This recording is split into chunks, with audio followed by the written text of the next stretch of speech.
Hey guys, welcome back to our channel, as you seen in title and thumbnail. In this video we are going to see, what if Deku awakened ancient guardian bloodline?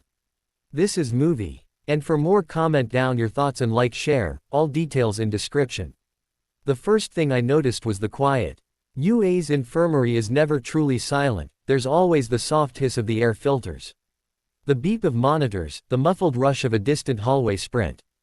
But on this particular afternoon, after I'd pushed one for all just a little too far in training dome, and my legs decided to wobble like newborn deer, the room felt as if it were waiting. Like the hush before a storm. Recovery girl clicked her tongue and tugged the stethoscope from her neck. Lucky your bones are listening to reason these days, Midoriya. Another percentage point and I'd be rebuilding that ankle with chewing gum and hope. Sorry, I said automatically, because that's what I say when I'm sweating, sore, and lying on a cot. I thought, well, the force distribution profiles we modeled suggested I could hit 9% if I kept the vector tight in. And you promptedly, why forgot that your body isn't a spreadsheet. She pressed a candy into my palm, the wrapper crinkling. Suck, sit, breathe. I obeyed, unwrapping the candy while my heart slowed. Sweetness bloomed under my tongue. All Might loomed beside the bed in his slim, gaunt civilian form, long coat draped over his shoulders. He had that look he does when he wants to cheer me up and scold me at the same time. Young Midoriya, he said gently.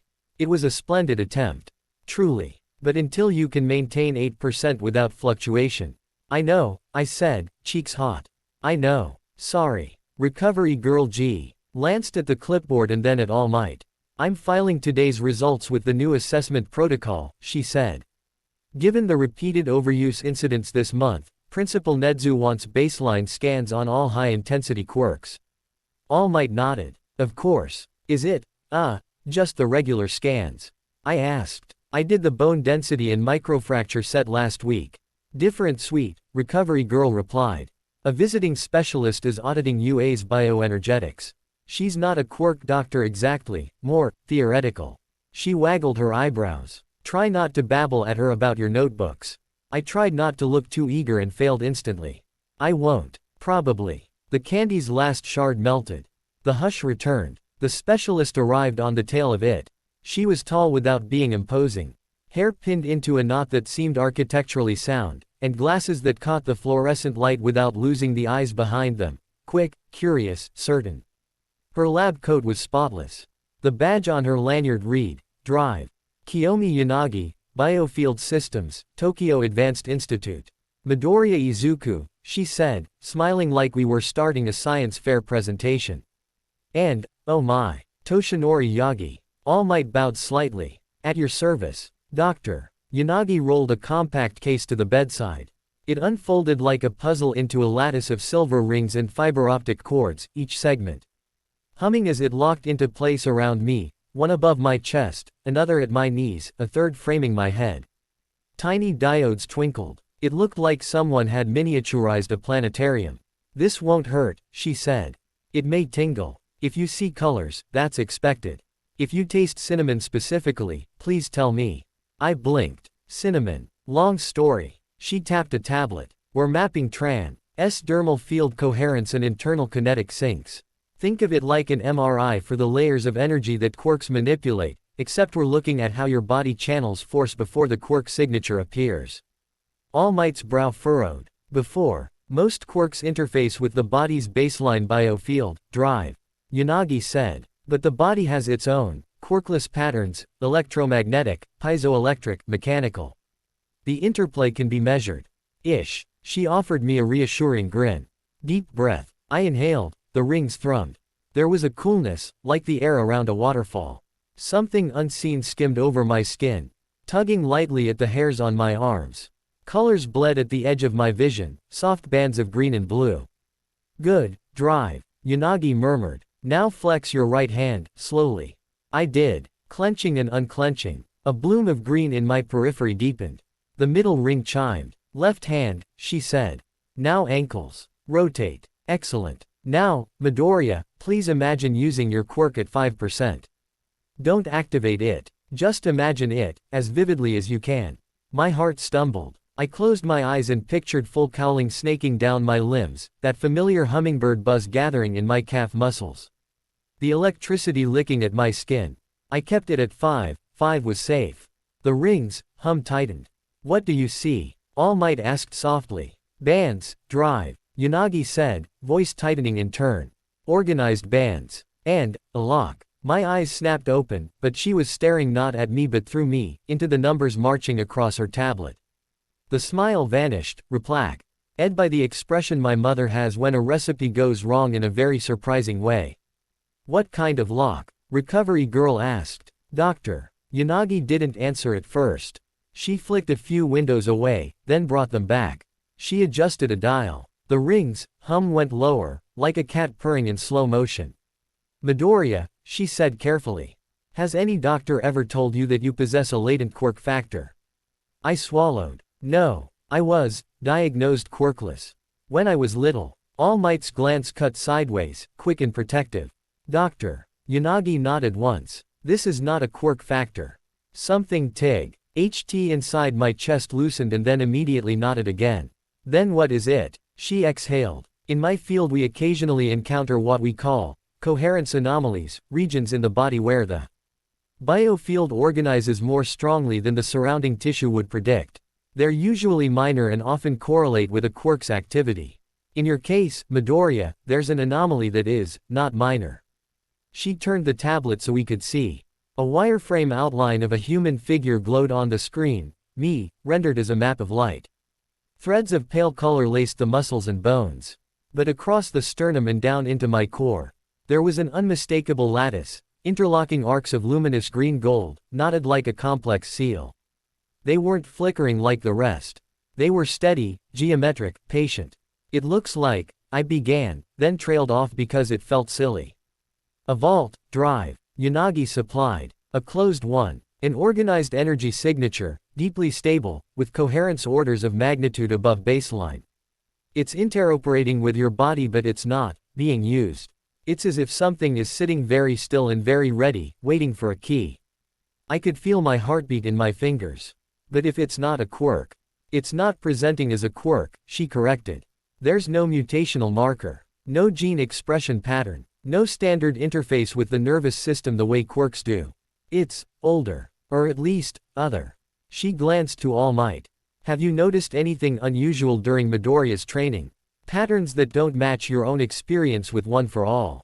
All Might's eyes were suddenly far away, looking backward through years. On rare occasions, when young Midoriya overreaches, the backlash is diverted. Not entirely, but more than I would expect at his stage. He looked at me then.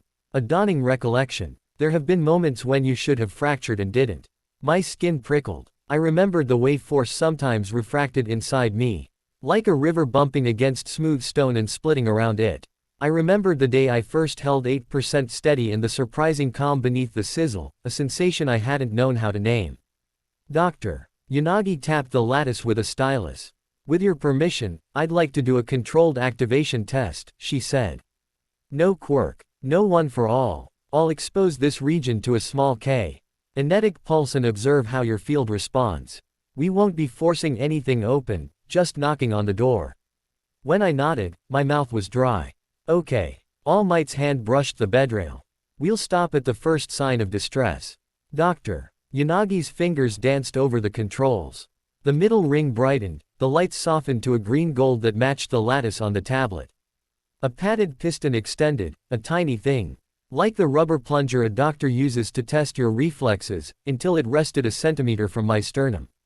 Breathe normally, drive, Yanagi said. 3, 2, a tap. Not even a push, just a polite request. You don't usually feel your biofield, not the way you feel touch or heat. But something inside me heard that knock.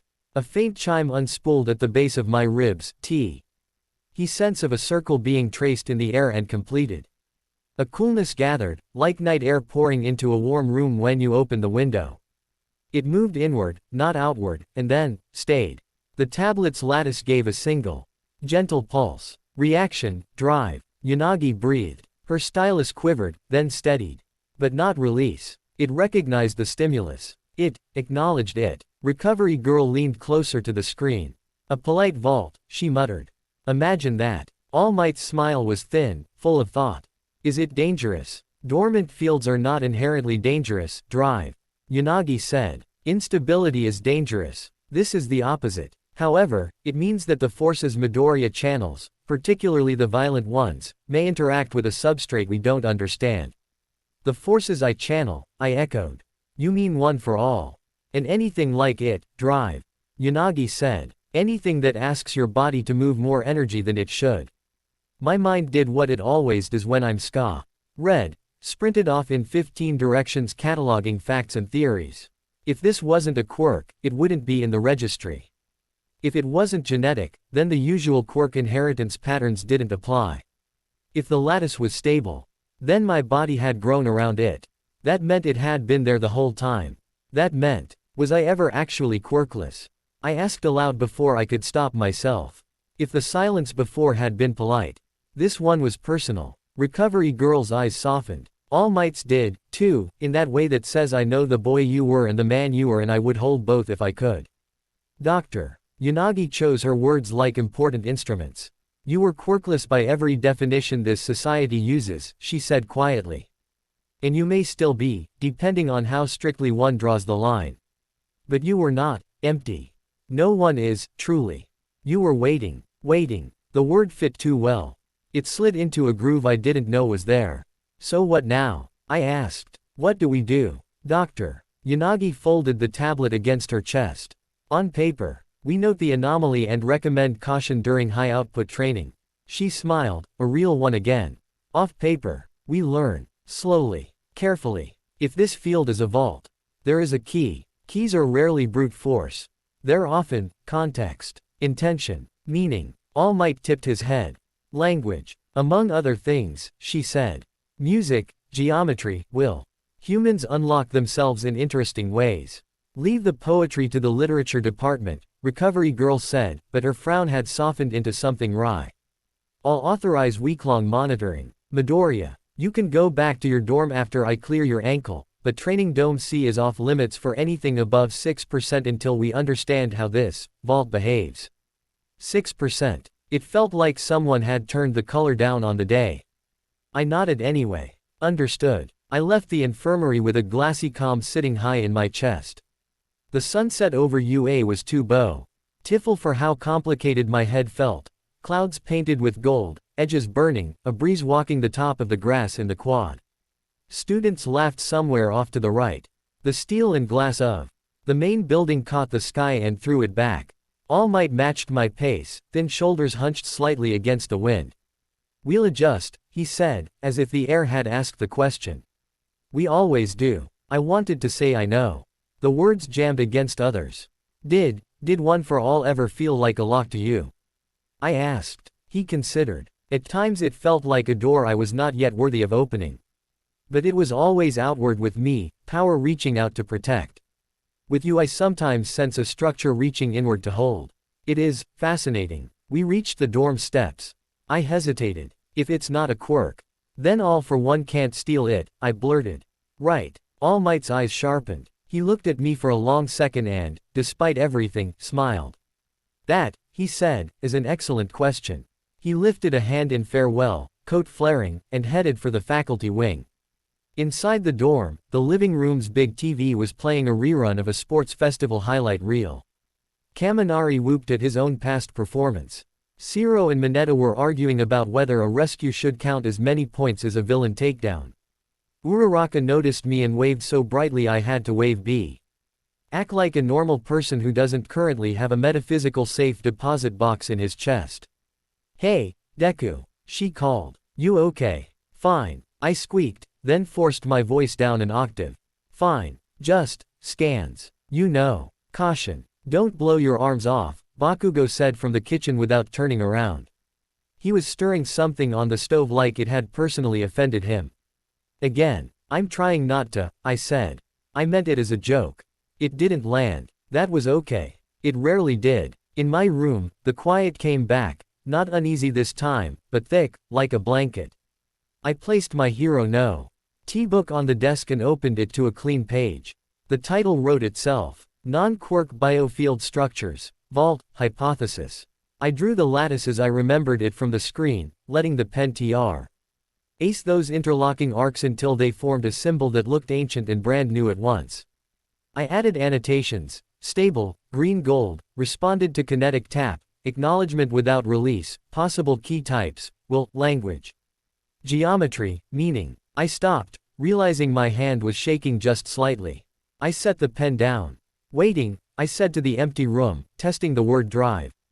Yanagi had used. For what? No answer came, obviously. But as I turned the question over, the day's training replayed itself with new underlines. The way 8% had felt different, calmer, for a heartbeat before the wobble. The micro moment during the sprint where the energy hadn't sparked outward but had folded inward, like a breath held. Cautiously, I stood. Recovery girl had cleared my ankle, but it ached like a grumpy old man. I rolled it, testing range. Good enough. I raised my right hand and did the thing that has gotten me hurt more times than I can count. I imagined being stronger.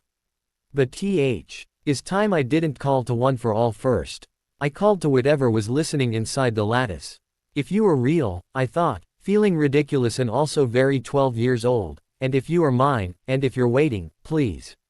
Nothing dramatic happened. No music swelled. No glowing runes carved themselves across my skin. But something noticed. A soft, nearly silent click inside the quiet, not physical but unmistakable. Like a lock sliding one tumbler into place.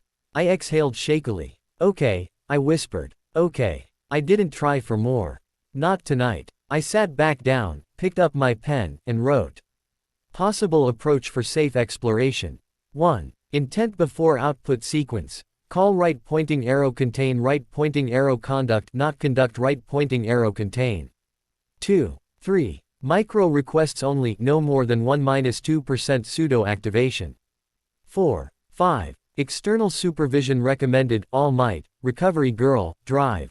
Yanagi. 6. 7. Language cues, symbols, rhythm. 8. I underlined the sequence twice. Call right pointing arrow contain right pointing arrow conduct. If one for all was the river, maybe this thing was the bedrock. If I could feel it first, if I could ask it to hold, maybe the current would move without tearing the banks. My phone buzzed. A text from All Might, short and simple. Tomorrow, 7 a.m. Jim Gamma. We proceed gently. I stared at the screen's glow. Behind it, my window had gone black, the night sky swallowing the last gold. Gently, I repeated to the room. Right. I turned the lights off and lay back, listening to UA's distant breathing. Somewhere beyond the dorms, the city exhaled cars and sirens and the occasional laugh. I pressed my palm to my sternum through the blanket, feeling only warmth and the steady drum of my heart. It didn't feel like a vault anymore, exactly. It felt like a door I had just knocked on for the first time. And something on the other side had knocked back. The next morning started the way all important mornings do at UA, too early, too cold. And with Aizawa-sensei somehow managing to look even more tired than usual as he crossed the courtyard with a thermos in hand. He gave me a nod that conveyed an entire syllabus of don't do anything stupid and vanished into the building. Jim Gamma's doors yawned open. All Might waited in the center of the floor, in his hero form this time, not because he needed the strength, but because sometimes I needed the symbol. The sunlight from the high windows turned dust motes into slow fireworks. Doctor. Yanagi stood at the edge of the mat with her tablet and a stripped-down version of her lattice, a single ring on a stand. Powered by a compact unit. Ready? She asked. As I'll ever be, I said, and meant it. We agreed on rules. The percentage cap. The abort-phrased sunset. No particular reason, easier to remember than, stop. The focus sequence. All Might would watch my posture, my breath, the subtle signs my body gives when the edges get jagged. Doctor. Yanagi would watch the numbers and make sure the ring didn't push. I would, for once, try not to exceed the plan. We began with stillness. I stood barefoot on the mat, feet planted, the ring a meter away. All Might's voice was a low river. Breathe to your toes. Feel where you end and the floor begins. Let the world be heavy, and you be lighter than that. My mind slowed. The morning's chatter dimmed. Ideas lined up politely and waited their turn. When the quiet settled, I reached, not outward, not into the storm of one for all's history, but inward, to the geometry under my ribs. I didn't pry. I didn't demand. I did what I had done the night before and added a little more definition. Call. A circle traced itself behind my breastbone. It didn't glow, it aligned. If you've ever adjusted a picture frame by a millimeter and felt an entire room relax, you know the sensation. Contain. All right, All Might murmured. I gave the smallest yes I could with my breath. Then I let the tiniest thread of One for All unspool from the place it lives in me now, not even a percent, just a whisper of the current, and asked the circle to hold it. Conduct. The lightning didn't skitter along my skin. It pooled, soft as water cupped in two hands. The ring's readout flickered green gold. Doctor. Yanagi sucked in a breath through her teeth. Stable, she said. Stable, stable, oh. The O wasn't fear, it was wonder. A tear pressed hot behind my eyes. Unexpected and a little embarrassing. I blinked it away. My ankle did not protest. My wrist did not crackle with microfractures. The hum of One for All, the one that usually wants to sprint before I've tied my shoes, was content to walk next to me for once. We held it for 3 heartbeats. 4, 5, sunset, All Might said softly. I let go. The circle did not slam shut. It eased. The ring's light dimmed, then went dark. No cheers. No fireworks. Just 3 people in a big gym sharing a silence that, for the first time in a long time, was not waiting for a storm. It was the silence after. When you realize the house is still standing and the roof didn't leak and the air smells better than it did yesterday. All Might's grin, when it came, lit the whole room. Ha, he said, and it echoed off the walls like a blessing. Young Midoriya, you magnificent science project, I offered, breathless. Hero, he corrected, and clapped a hand to my shoulder with exquisite care. Doctor. Yanagi's fingers trembled slightly around her tablet. There it is, she whispered. The acknowledgement. The first turn of the key. I laughed then, because my body felt light and my bones felt like they were mine, and because sometimes joy sneaks up on you faster than fear ever could. I couldn't know, that keys open doors in both directions. That every knock can be heard by W. Hats behind it as clearly as by the knocker. That somewhere far beyond UA, something old and hungry and patient turned its head and listened to the green gold chime I'd just rung. For now I only knew this: the vault wasn't a prison. It was a promise. And I was finally learning the language it understood. On paper, it was a simple disaster drill. UA rotated them every week: earthquake, flood, urban fire, chemical leak, each one a puzzle box of timers, traps, and civilians, foam dummies with very judgmental LED eyes. Today's was a flood and collapse hybrid. The training grounds Team H. Ad raised a miniature cityscape inside Arena Epsilon. Tilted streets, a buckled overpass, hydrants gushing into knee-deep currents.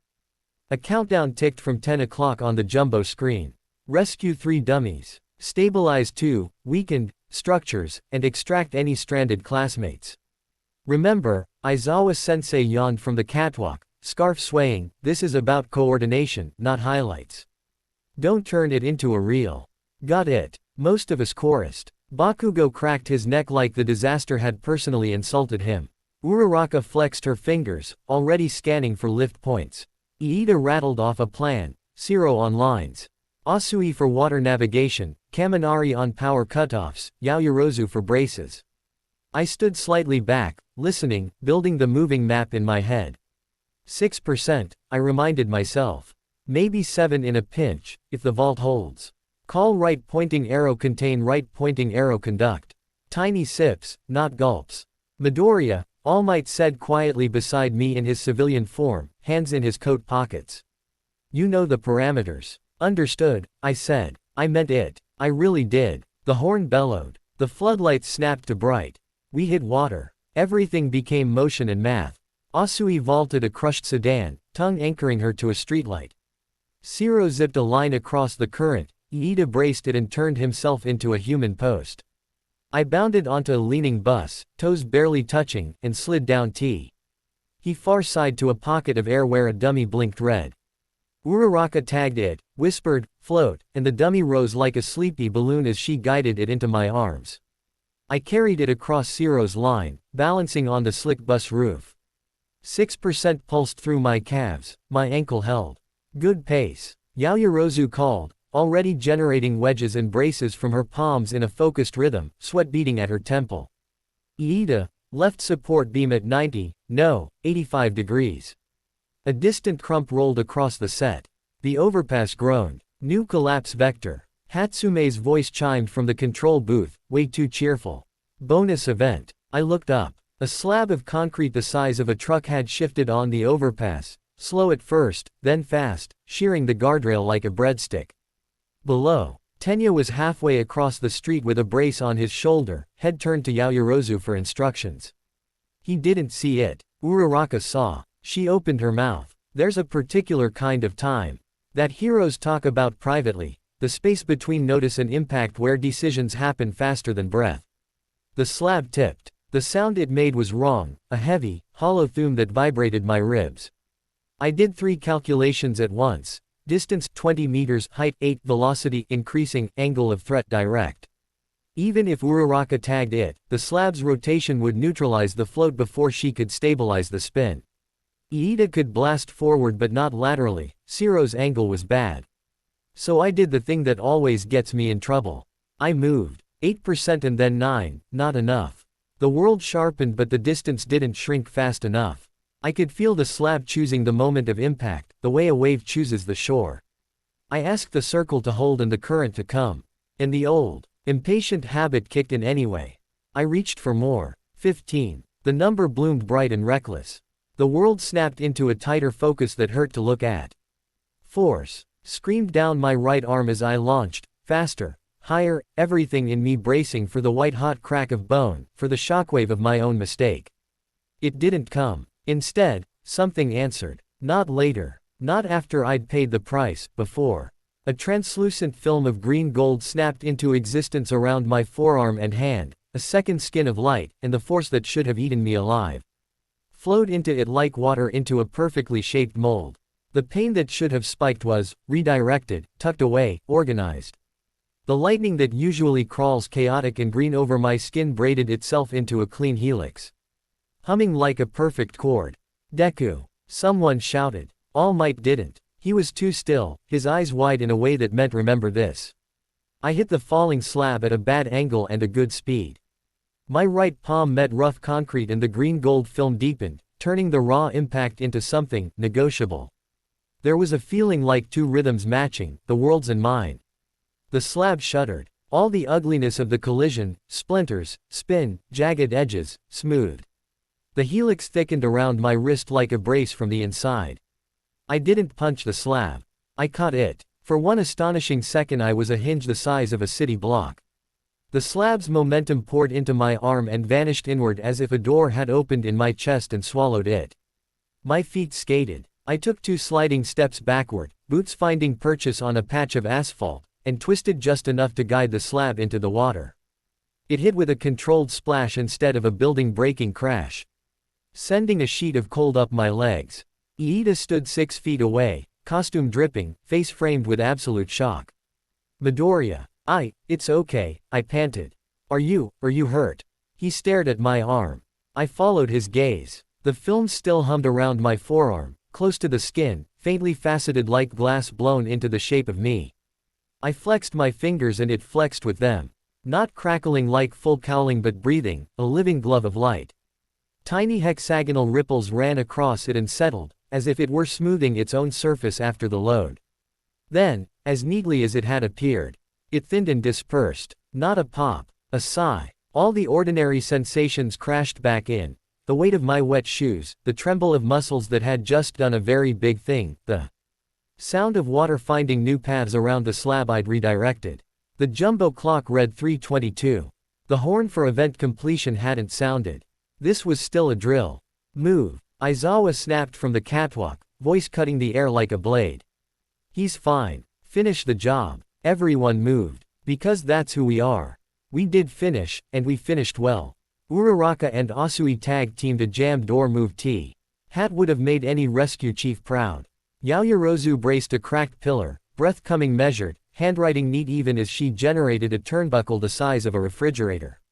Siro wrapped a sieve. Ilian, burrito style and surfed it across the current while Kaminari grinned and pretend commentated. Bakugo blew a jam out of a stairwell, making the exact amount of mess necessary and no more, scowling the whole time. The horn finally blared with 0:49 left on the clock. The floodlights cooled to white. Water drains gulped. My arm felt normal. Better than normal, if I was honest, like someone had oiled a hinge I hadn't realized squeaked. The debrief room smelled like marker ink and damp sneakers. Aizawa stood at the whiteboard drawing a simple city grid. All Might leaned against the back wall. The line of his mouth composed but his eyes still bright with that remember look. Nedzu perched on the edge of the console with a tiny cup of tea, whiskers twitching like antennae. Hatsume Repel eyed the slab moment in slow-mo on the screen. Look at that, she breathed, delighted. That's not ordinary kinematics. That's compliance modulation. English, Hatsume, Aizawa said. It's like his arm and the slab agreed on a new plan for the collision, she said, wiggling her fingers. No bounce. No shatter. Just, shish. She made a hand-flattening motion. It's gorgeous. Midoriya. Aizawa underlined a box on the grid. Percentage. I tried to look at my shoes and the screen and All Might at the same time. I jumped to 15 to make the distance, I admitted. That was not within today's parameters. Correct, Aizawa said. Don't do that. However, he flicked the marker at the screen, where the green-gold film was now visible even to the naked eye. You didn't shatter. All Might pushed off the wall. The coat of his civilian form whispering. Young Midoriya, he said, tone measured, what did it feel like? I closed my eyes and tried to find words that weren't metaphors. Like I reached for too much, and something caught it before it hurt me. Not like a shield on the outside. More like the energy passed through a shape that knew how to hold it. I opened my eyes. It felt intelligent. Quote, electric silence. Even Kaminari didn't crack a joke. Nedzu set his cup down with a tiny porcelain click. Fascinating, he said, tail making a small, thoughtful circle. Perhaps a new phase of One for All. An inheritance unfolding differently this time. That was my first thought, All Might admitted, eyes tracking the slow-mo frame by frame. When the film wrapped my arm, he tilted his head. But I did not experience this. My body endured, it did not negotiate. This looks like partnership. Aizawa glanced toward the door. Where's your specialist, Yagi? Right here, said Dr. Yanagi, slipping in with her tablet hugged to her chest, hair slightly frazzled in a I ran here, way. Sorry, lab calibration. Midoriya, may I? I offered my right arm. She didn't touch it, just held the tablet near and watched whatever only she could see. Residual coherence spike, she murmured. Dissipating along a deliberate gradient. Which means it wasn't just excess. It finished what it started. Can you put that in terms the class can use on the next drill?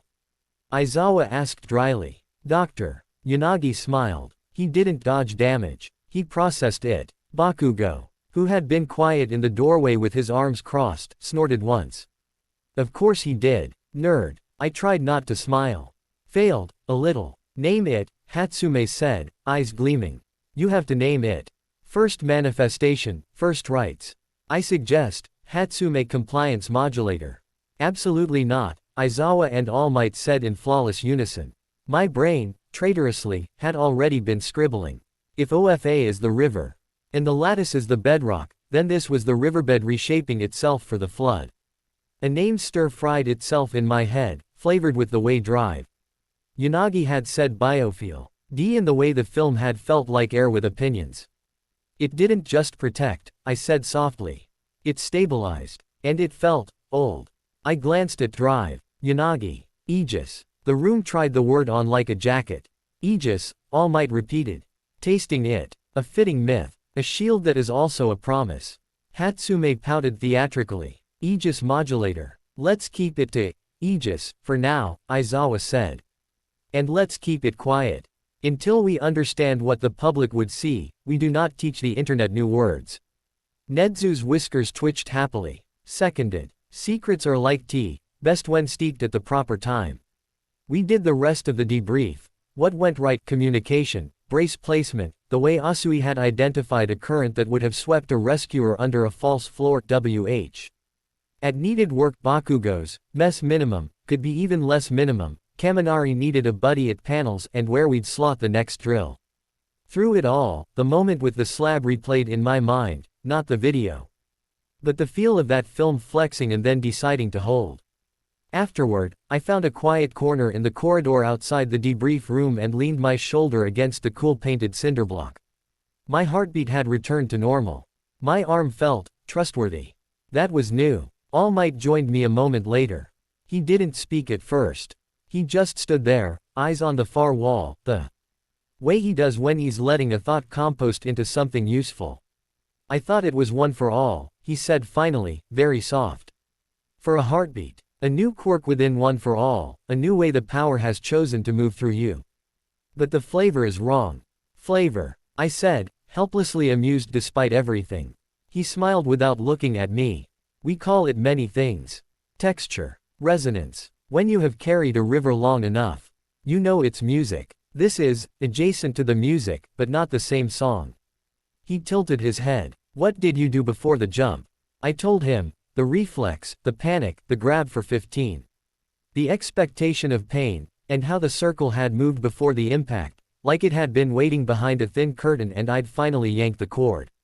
He nodded slowly. Then we know two things. 1. It will save you from your worst habit. 2. It likes to answer when asked rudely.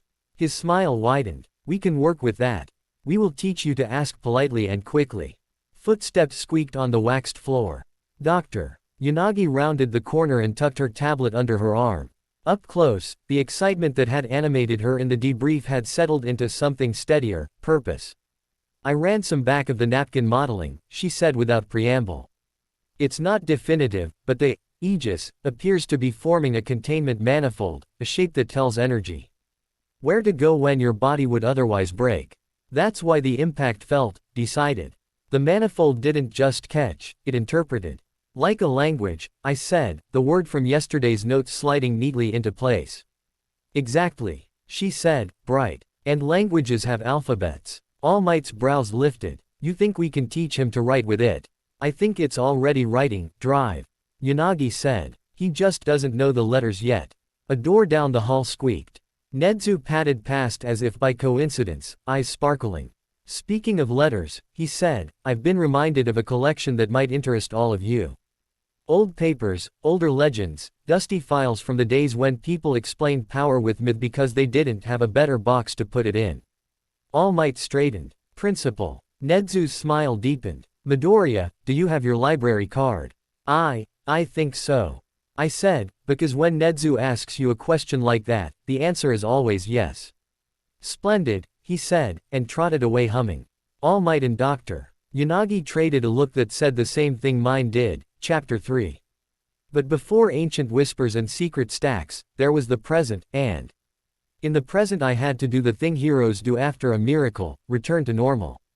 I showered. I changed. I found my classmates in the common room performing the sacred post-drill ritual of arguing about snacks.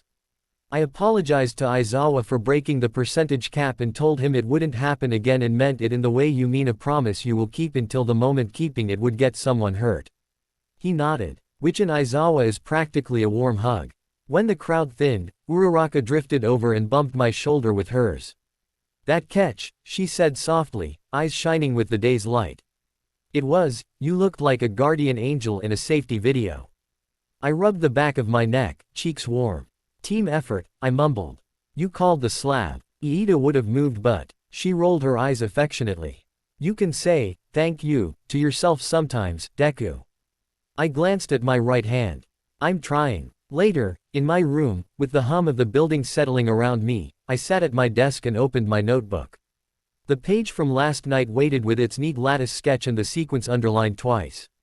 I added a new entry. Aegis. Reflex Manifestation, Level 0. Trig. Gear. Overload plus direct threat to life within 2 to 3s window. Phenomenology. Translucent film, green gold, close fit, faceted right pointing arrow smooth. Function. Impact negotiation, momentum translation, internal containment. Side effects. Reduced pain.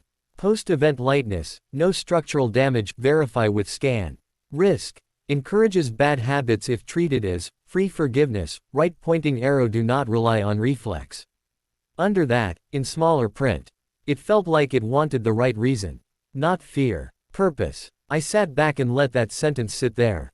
Then I wrote one more line. Train it gently. And ask it nicely. My phone buzzed with a message from Dr. Yanagi. Scan in the morning. Want to catch the residual pattern before it fades. Also, principal says, dress warmly. Below it, a message from All Might. Tomorrow, aft. Scans. A visit to someone who kept a different kind of notebook. I smiled at the ceiling. My bones felt steady. The night outside the window was a little softer at the edges. The vault had spoken with light. I had answered with a catch. And somewhere in UA, behind a door I hadn't opened yet, old pages were waiting with a word I didn't know I needed, Aegis. Tomorrow, we would learn its alphabet. The morning began with frost on the gym windows and a breath that felt louder than it should. Dr. Yanagi's compact ring sat on its stand like a well-behaved halo, quietly thrumming. The scan took 5 minutes. Stand, breathe. Flex fingers, imagine 5%, don't actually activate, exhale. She watched the tablet with the same look recovery girl gives a stubborn fracture, affectionate, demanding. Residual patterns still there, she said, voice fogging in the chilly air. See the decay curve. It's not an exponential fade like random discharge. It's stepped, deliberate, like a door closing by hand. All Might, thin, bundled in a long coat, scarf looped twice, leaned closer. It likes to put itself away. It likes order, she corrected, smiling. Good news for your bones. I rolled my shoulder. My right arm felt aligned. Not supercharged, settled. So the Aegis, the name still tasted new in my mouth, bright and antique at once, responds to intent and then shuts itself in a tidy fashion. Which means if I can learn the sequence, I won't have to rely on panic to trigger it. That's the idea. She closed the tablet. Scans done. Principal Nedzu said, dress warmly. Consider yourselves warned. All Might's eye twitched in amusement. He enjoys theatrics. Is it theatrics if the show has footnotes? I asked. All Might only laughed and tipped his head toward the corridor. Before the footnotes, we pay a visit to some old friends. Ready. It was a small word. It had to work overtime in my life. The one for all, room, doesn't have walls, but it knows how to be a room when you need one. Today it shaped itself as the quiet end of a long hall. Floor like dark water, sky like a vaulted dusk, the silhouettes of the previous holders gathering as if called by a bell only they can hear. Nana Shimura was the first to step forward, as she often is, chin lifted, cape a shadow that moved like breath. The fifth inclined his head with that polite gravity of a man who spent his life apologizing for saving people too hard. Banjo leaned back on nothing, arms folded, grin bright. En's eyes flickered from me to the blank space at my chest and back again. Yoichi hovered a pace behind them. Younger than his legend, older than his loss. Young man, Nana said warmly, you've been busy. Not by design, I admitted, and explained. The scan, the lattice, the way my arm had caught more than it had stopped. Banjo whistled. A quirk that ain't a quirk. It's not presenting as one, I said, trying to keep the nervous rush out of my voice. No gene marker. No standard interface. Dr. Yanagi thinks it's a containment manifold, a shape that tells energy where to go.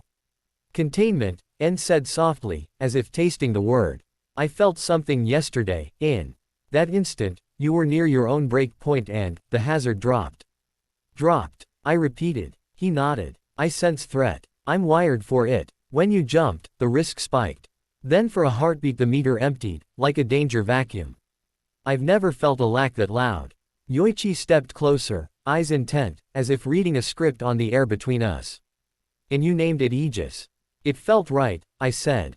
Old and promising. Nana's smile warmed. There's a story in the name.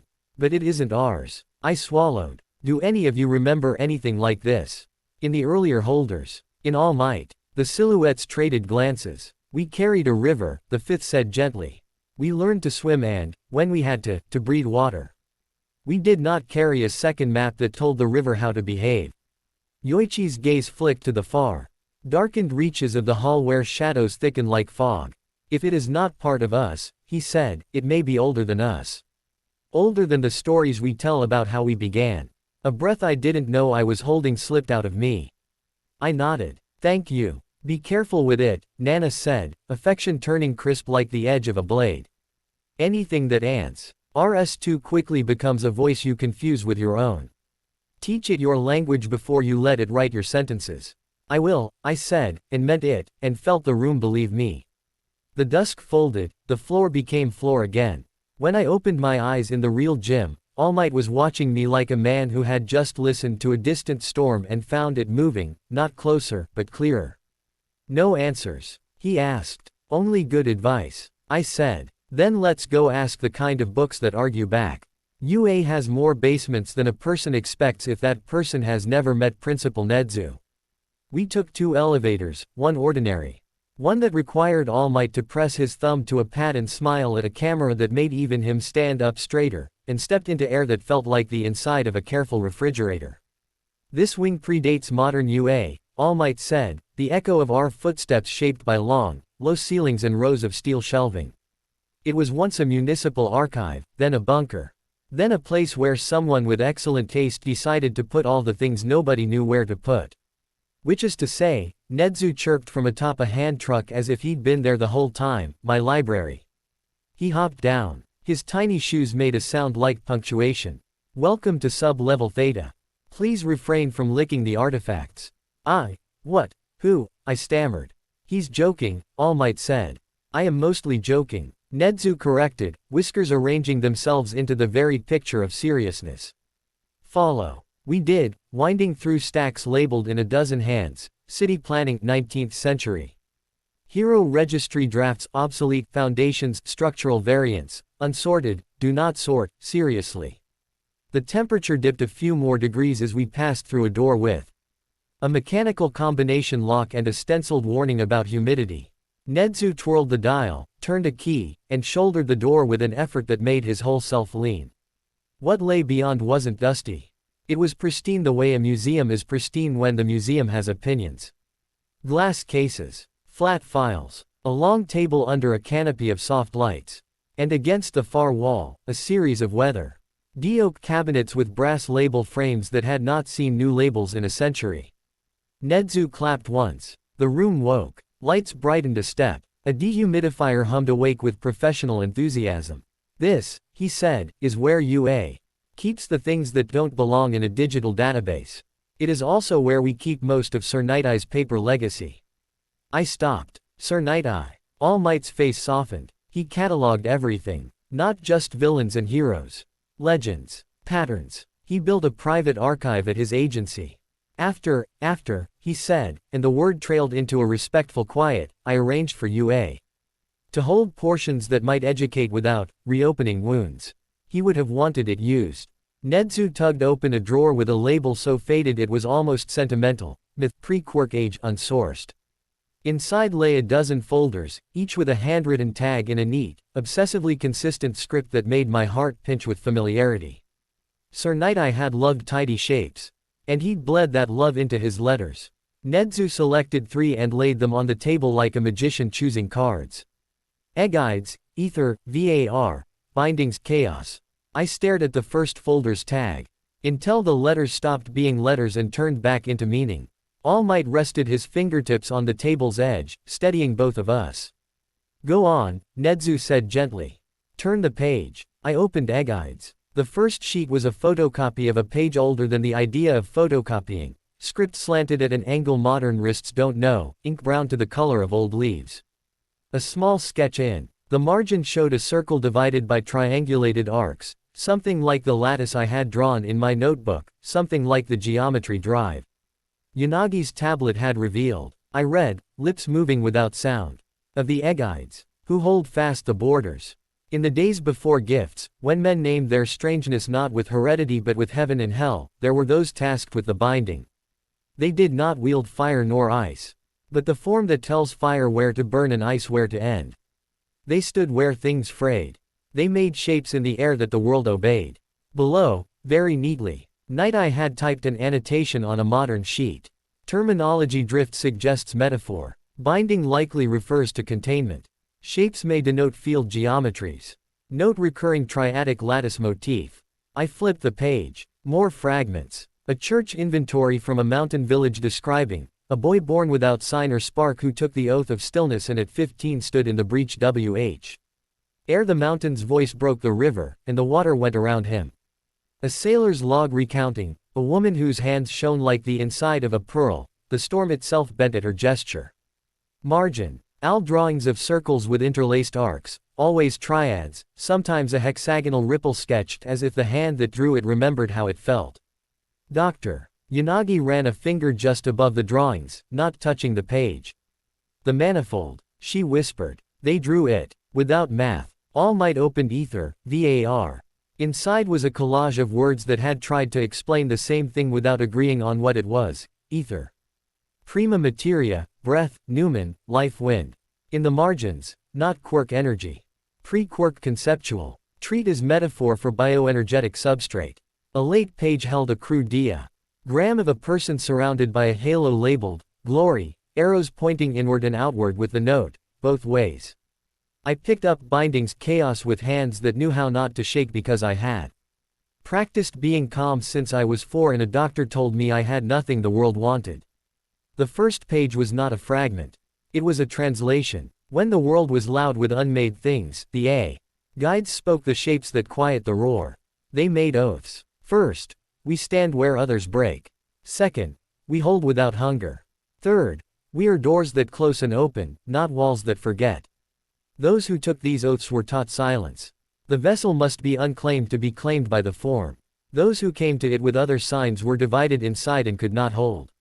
I stared, and the words rearranged the furniture in my mind. The vessel must be unclaimed to be claimed by the form. My throat went tight. I put the sheet down. I looked at my hands and saw, not scars, not new power, but the empty palms of a child sitting in a doctor's office, waiting for a diagnosis that felt like a sentence. That boy had believed his emptiness disqualified him from the story. He had believed the only door was locked because he had no key. All this time, I said. My voice sounded very far away, then very close. It wasn't that I didn't have anything. It was that I had to have nothing. All Meg. Het's hand hovered over my shoulder without landing until I nodded. When it touched, it did not weigh. You had yourself, he said, soft enough that even the dehumidifier lowered its hum. Which is not nothing. It is the one thing this power appears to ask for. Doctor. Yanagi exhaled through her nose, a small, fierce sound. The theory fits, she said. If a quark's genetic expression lays claim to part of the biofield's pattern, a manifold like this would have to negotiate with that claim.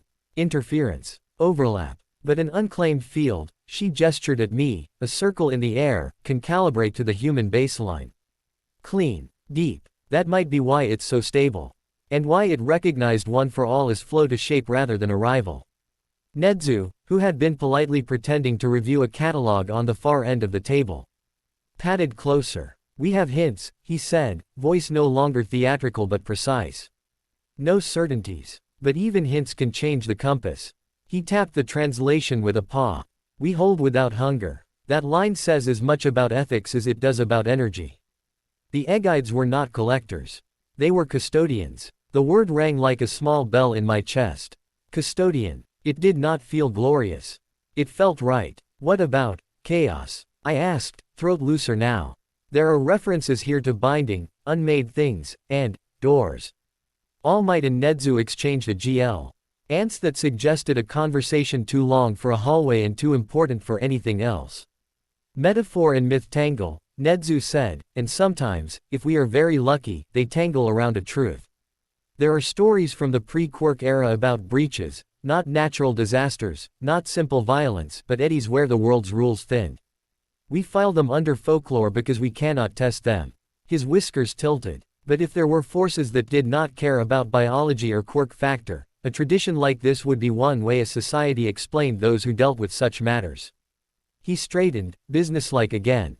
Which is, I think, enough philosophy for the morning.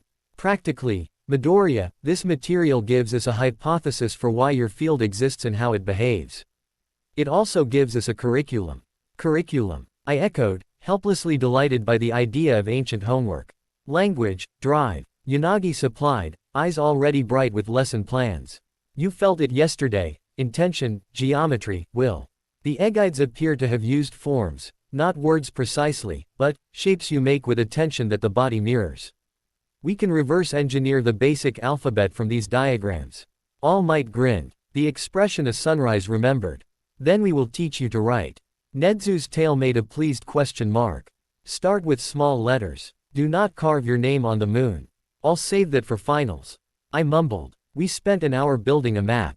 Dr. Yanagi photographed the diagrams and overlaid them with the lattice from my scan. The matches were uncanny, a triangulation here.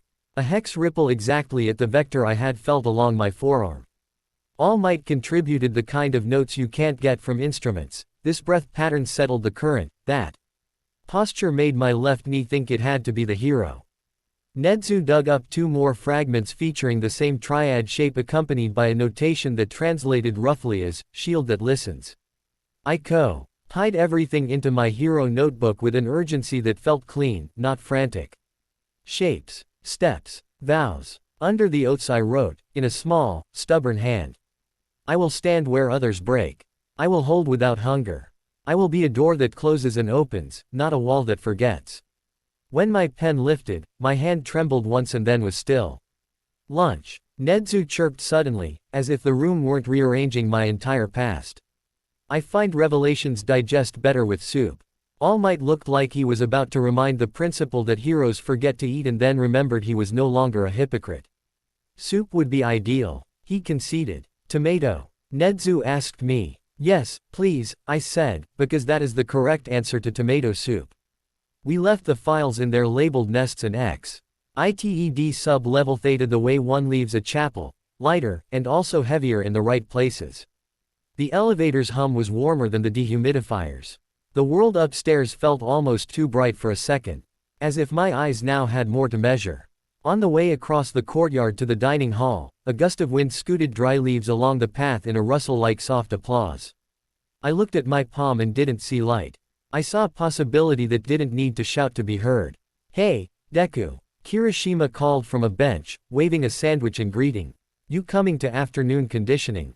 Wouldn't miss it, I called back. And meant it with a new kind of eagerness. Not to push past the limit.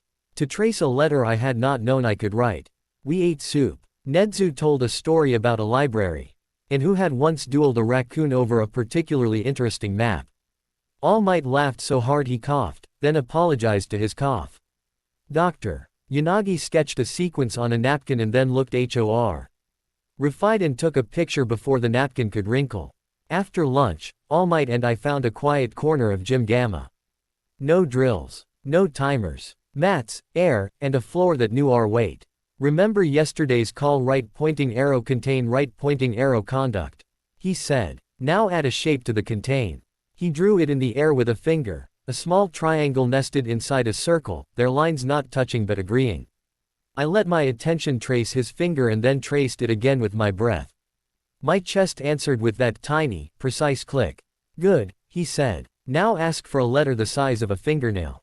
Not a glove, not armor. A punctuation mark. I smiled, because who teaches power like punctuation, and reached inward.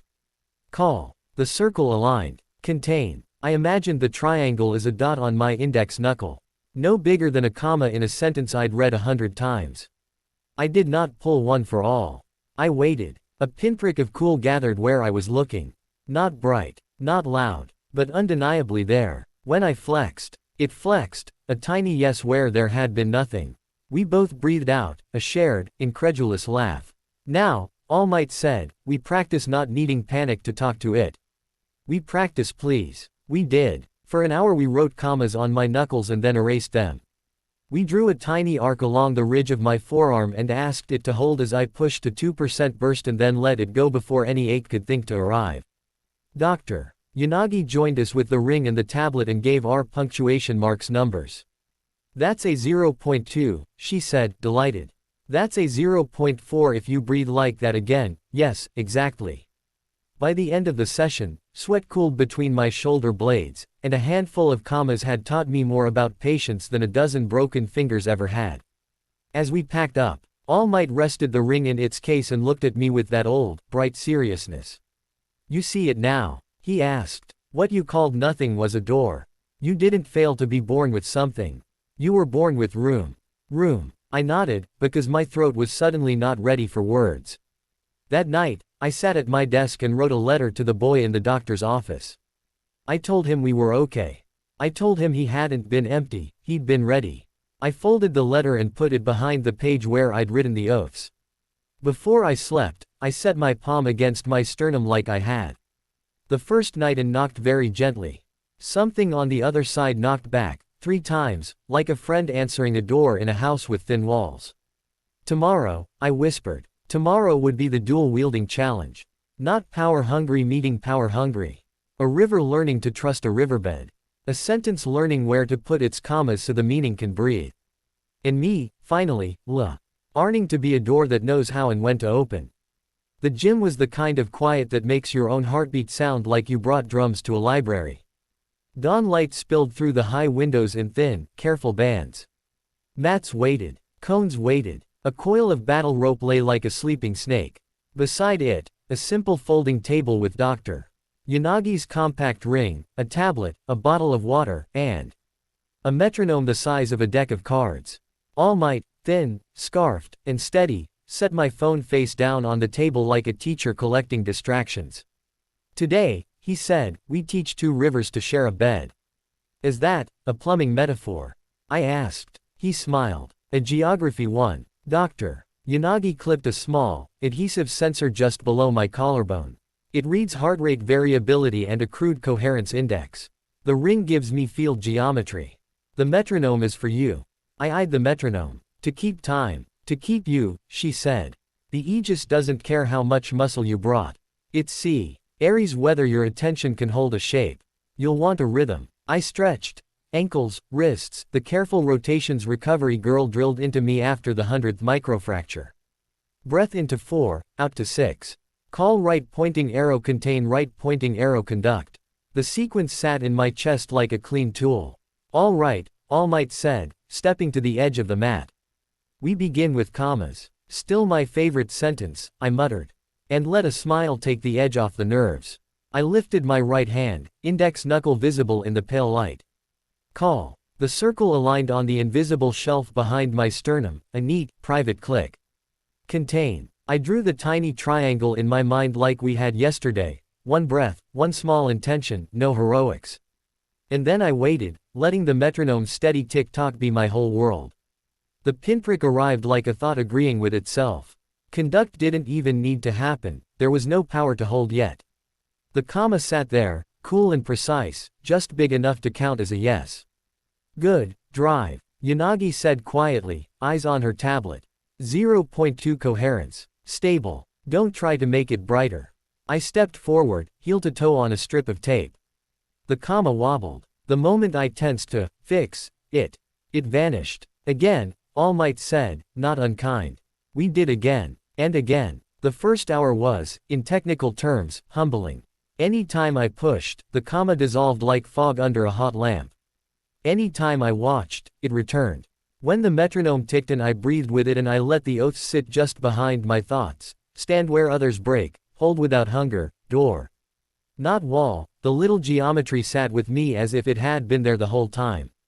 We added motion, lunges across the mat while keeping the comma.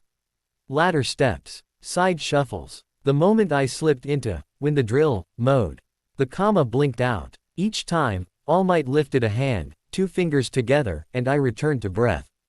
Dr. Yanagi set a paper cup on my forearm, half full of water. Quote, walk the line with the cup and the comma, she said. Attention in both places. I stared at the cup. This is cruel. It's a diagnostic. Her eyes twinkled. And a little cruel. The first attempt. Tea ended in a gentle splash and a wet sleeve. The second made it to the 3rd cone before my brain suddenly decided to micromanage my ankle and the comma took its indignation to someplace else. The 3rd worked. The cup trembled. The comma trembled, and both stayed. The metronome clicked on. Tick, tock, tick, tock. Now, All Might said, we add a whisper. 2%. I swallowed. Call. The circle aligned. Contain. Tiny triangle. The comma returned to my knuckle with that soft, satisfying yes. Conduct. I pulled the barest thread of one for all, less than a thread, a suggestion of a current. It searched for a path and found the circle. The comma pulsed once like a heartbeat. The cup didn't spill. Stable, drive. Yanagi said, no louder than the metronome. We held it for 5 counts. 10, 15. Sweat made my temple tickle. My calf twitched. The little film didn't arm the whole forearm this time. It traced a faint band under the skin along the radius, like the gentlest bracelet. Sunset, All Might murmured. And I let it go. The band dissolved with a sigh. The cup was still half full. The metronome was still rude. We took a break. All Might handed me water. Doctor. Yanagi tapped her tablet, delighted. Your coherence spikes when you remember the oaths, she said. Say them like notes, not rules. I took a breath. I will stand where others break. I will hold without hunger. I will be a door that closes and opens. Not a wall that forgets. The sensor beeped, as if applauding. I wanted to laugh. Phase 2, All Might said, eyes bright. We introduce speed. Then we introduce conversation. Conversation. He waved. A side door at the far end of the gym slid open. A cart rolled out, pushed by a very small, very satisfied principal. Nedzu gave a jaunty salute. On the cart, 4 tennis ball launchers. Already angled, cords taped down as if he'd installed them during breakfast. Pop quiz, Nedzu sang. Talk to power while the world interrupts. I stared. This is going to end with me getting pelted. Quote, not if you listen to your edges, All Might said. We set the parameters, 10 balls at slow speed, then 10 faster. My job wasn't to smash them. It was to AC. Knowledge them, feel the air change a breath before they flew, and to draw a palm-sized disc of Aegis a hand's breadth in front of my right hand, not attached to the skin. A listening shield. The disc W. Old be my first letter, bigger than a comma. Remember, drive. Yanagi said, you're not grabbing energy and making it hard. You're shaping a place for it to go. Nedzu raised one paw. And no quirk lightning, young Midoriya. This is a spelling test. I nodded, flexed my fingers, set my feet. Call. Contain. The circle aligned, the triangle arranged itself, not on my knuckle this time but in the air where my palm would be. I exhaled into the space as if I were warming my hands. The first ball launched. I flinched and smacked it away on instinct. It thumped against my forearm. Nedzu tsked politely. Again. I listened harder and missed faster. The third ball hit my shoulder. The fourth got me in the thigh. I heard my name at the edge of All Might's breath and heard him not say it. On the fifth, I remembered drive. Yanagi's rule. Don't brighten it, quiet it. I stopped acting like I was trying to catch a fist. I imagined a small circle of cool in the air in front of my palm, no. More dramatic than a frost ring on a window. I let it be round. I let it be still. I let the ball be a guest, not a battering ram. It ticked the circle and didn't bounce. It slid, momentum translated. Sideways into a neat curve that sent it thudding into the mat. A grin leapt to my face before I could stop it. Better, All Might said, approving, and the next ball arrived. By the 10th I could hold the disc for 2 balls at a time before it wanted to evaporate. By the 20th I could keep it through 4, and even roll it a few centimeters left or right without it tearing. By the 30th, when Nedzu cheerfully cranked the speed, I lost it again and took 3 balls to the stomach and 1 to the dignity. We stopped for stretches and water. I sat cross-legged on the mat while the metronome kept counting everyone's sins the same way it had counted mine. My attention felt like a muscle I hadn't known to train. Mist was exactly what the Aegis felt like when I tried to squeeze it. Emotional anchors help. Drive. Yanagi offered, scrolling. Not drama. Not panic. Meaning. What is this circle for? Protect. The word arrived simple and whole. Not win. Not dominate. Protect. I picked to. Read my mother's hands around a chipped mug when I was little and scared of the dark. I pictured All Might stepping in front of me on a beach full of trash and bullies. I pictured Uraraka smiling in relief when a load finally stabilized under her touch. The disc returned like a hush arriving in a noisy room. All right, All Might said softly. Now we try a braid. He didn't need to explain. We both knew the shape we were aiming for because we had drawn it on napkins and in the air and in the space between sentences all morning. Aegis first, then one for all inside it. Not layered armor. Not parallel lines. A thread in a sheath. We set our rules like anchors in shifting sand, 8% cap. Abort phrase sunset. If anything felt grabby in me, hungry, competitive, we stop. Call. The circle aligned. Contain. The disc hung in front of my palm, a picture frame waiting for a photo. Conduct. I asked the current to move through the disc, not into my body. It hesitated the way water hesitates before it decides which side of a rock to take. Then it flowed. Lightning did not arc. It folded. The blue-green thread braided inside the disc like a spiral in a seashell, and the disc thickened from air to something like intention made sturdy. I lifted my palm and the disc rode with it, a small, obedient moon. All Might rolled a medicine ball toward my hip without warning. Reflexively I jerked to smack it away, the old habit rising. And the disc shattered into a glitter I couldn't see. Again, he said, tone still gentle. We tried a dozen combinations. Flex too hard and the disc tore. Let my mind wander and it smudged. Treat it like a trophy and it sulked out of spite. Treat it like a promise and it stayed. At one point, a hanging sandbag swung on a slow arc at my back. I didn't know it was coming until the air changed. The way air always changes when something big decides to move. I turned, palm up, but All Might's voice came in low and quick. Behind you, dummy. A training dummy stood 5 meters away. Propped on its sad plastic base. The swing's path would miss me by a foot and hit it square in the chest. Protect. The word wasn't loud. It didn't need to be. The disc flashed into place larger and thinner. An arc instead of a circle, not glued to my palm but hung like a curtain between the bag and the dummy. The bag hit and slid, all its nastiness translated into an obedient curve. It thudded harmlessly to the side. Something in my ribcage nodded, then loosened. The world came back into focus 2 degrees brighter. That, Doctor, Yanagi said, and I could hear the grin in her voice, was a 0.8. All Might's eyes shone with a pride that made me want to check the ceiling for stars. And you did it because you cared about the right thing, at the right size. My throat tightened. I swallowed. I didn't think. I just asked. Good, he said. Thinking is for afterwards. We pushed a little more. 8% through the arc for 3 breaths, then 2, then 1. Twice. The arc faltered when my mind leapt ahead to how cool it would look while fighting villains, and twice I had to shake my head and whisper the oaths under my breath like a student before a test. Hold without hunger. Each time the arc returned, smaller and cleaner. Then I overreached. We were resetting positions when a tiny voice in me, the one that still sometimes wants to prove something to the boy in the doctor's office, whispered, "You could do 10. It sounded almost harmless. Almost. I ignored the metronome. I took the circle like a handle and yanked. For one glorious half-second I was lightning in a glass glove. Everything singing, the arc dazzling, the disc perfect. On the next half-second, the disc split down an unseen seam, the arc twisted, and a blade of pain stabbed my right elbow. Not a break, not even a sprain. But a bright, clean warning. Sunset, All Might said, already moving. I shut everything down and sat, both hands on my knees, breath loud in my own head. The pain faded to a dim ache.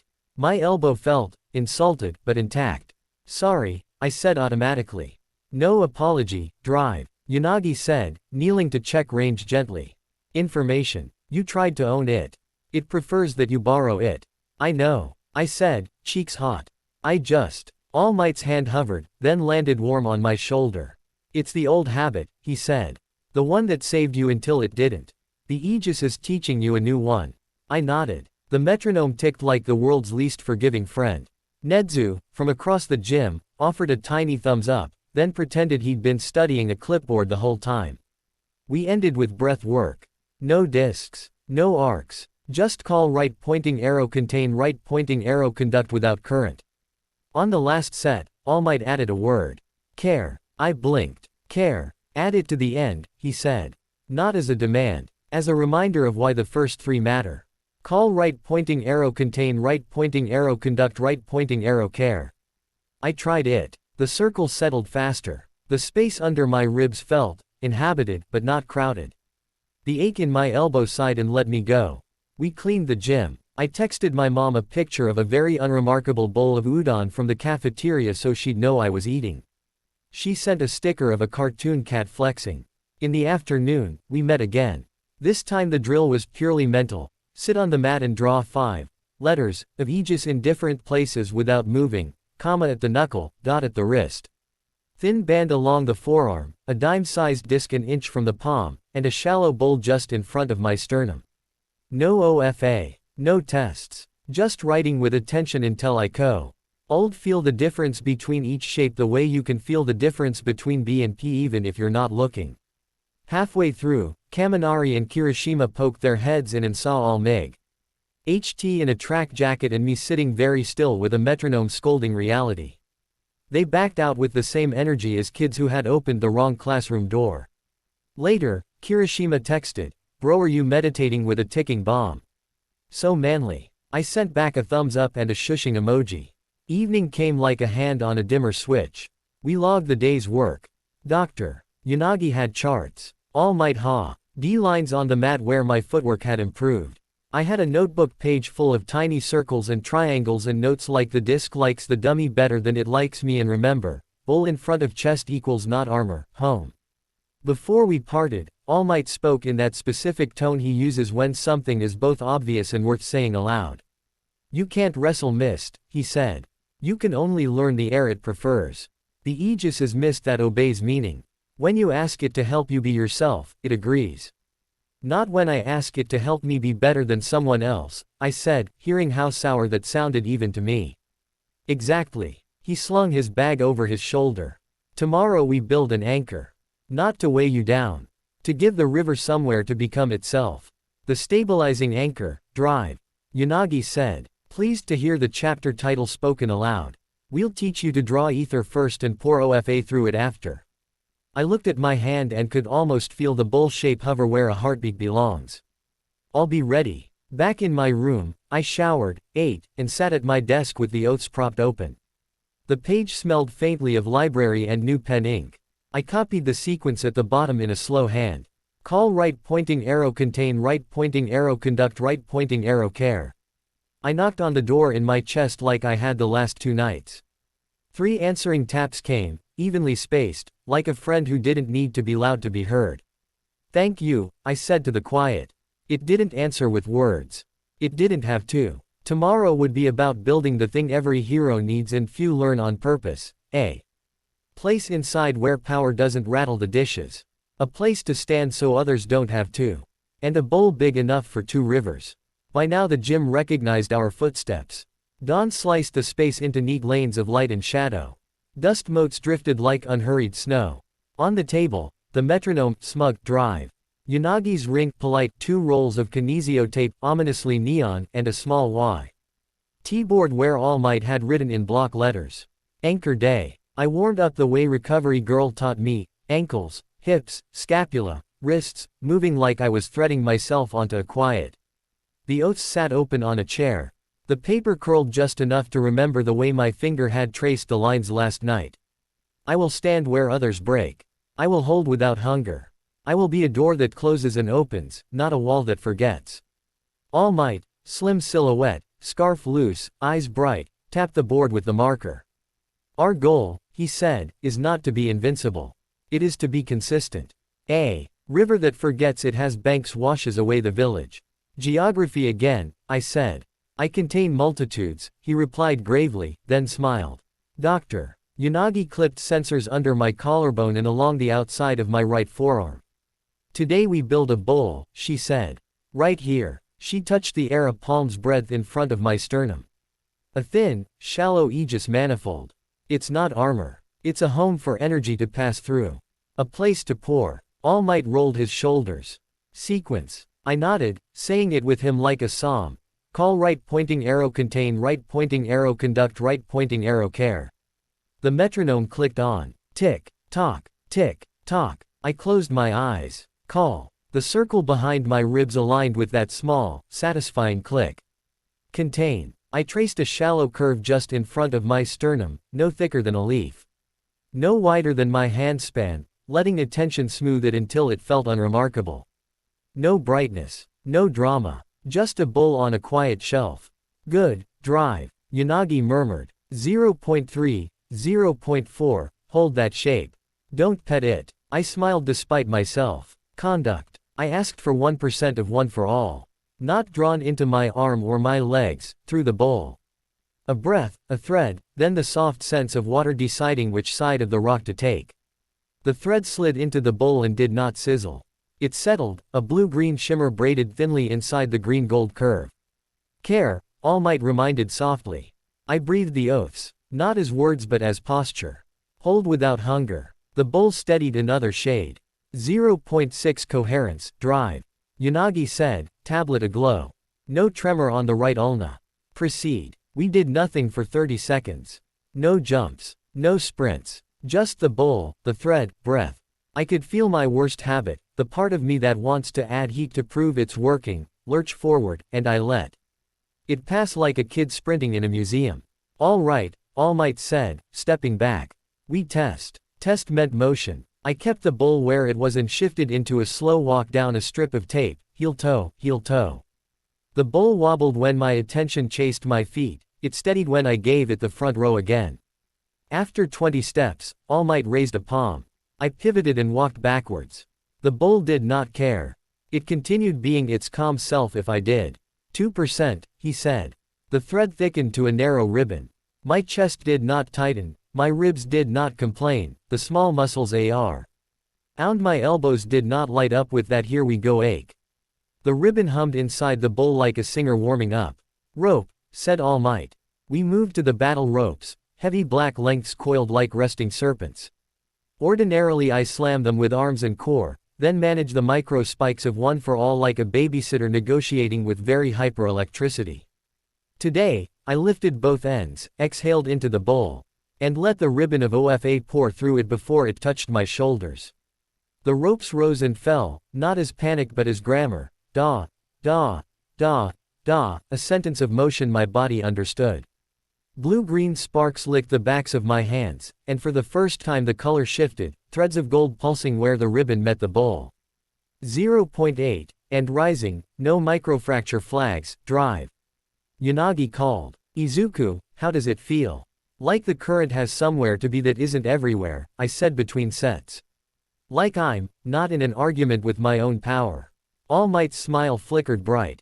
That is the face of a man who will not be on a first-name basis with the infirmary today. We moved to the ladder. Step in, step out. The bowl held. Side shuffle through cones. The bowl held. A lunge series with light dumbbells. The bowl held, until one thought about how well it was holding. It collapsed like a soap bubble when you try to admire it too hard. Again, All Might said, with patience of someone who has rehearsed the same speech in 1,000 mirror-still mornings. I rebuilt it. It arrived faster. I poured the ribbon again. The ribbon also arrived faster. We did a short sprint. The ribbon tried to go to my quads. I reminded it gently that bowls are for pouring, not hoarding. It listened. Provocations, drive. Yanagi announced, sliding a panel on the tablet. A siren chirped. A timer on the scoreboard began a loud 3 o'clock countdown. My heart pulled on its sprinting shoes. The bowl thinned. Care, All Might said. Why am I doing this? Not to beat the clock. Not to post a clip. To keep a promise. I pictured the dummy from yesterday, the bag sliding safely past. The bowl thickened by a whisper. 2:30, the scoreboard shouted. Deku. Nedzu's voice echoed from the mezzanine, entirely too delighted. Incoming. A tennis ball zipped across my peripheral. I did not swat it.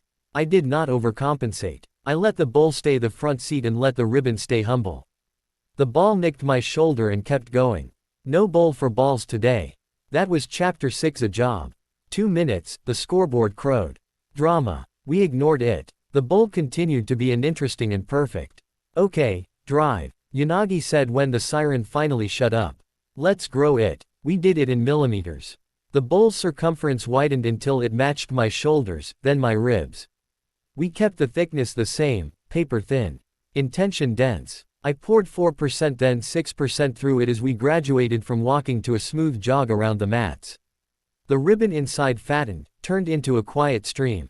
And the telltale green sparks around my ankles deepened to blue-gold filaments that rode just under the skin. 8%, All Might said. I didn't grab. I asked. The stream heard the bowl say please, and the current agreed. My body lit in lines rather than static, the way city streets light sequentially when the grid wakes up. The blue remained, but in every joint where I used to feel heat, wrists, elbows. Knees, a calm gold pulse answered, in time with my heart. Coherence 1.1, drive. Yanagi whispered, awed. I didn't know we could go above 1. We switched to a timed circuit. Vault the low box. Clear the high step. Shoulder roll and pop up.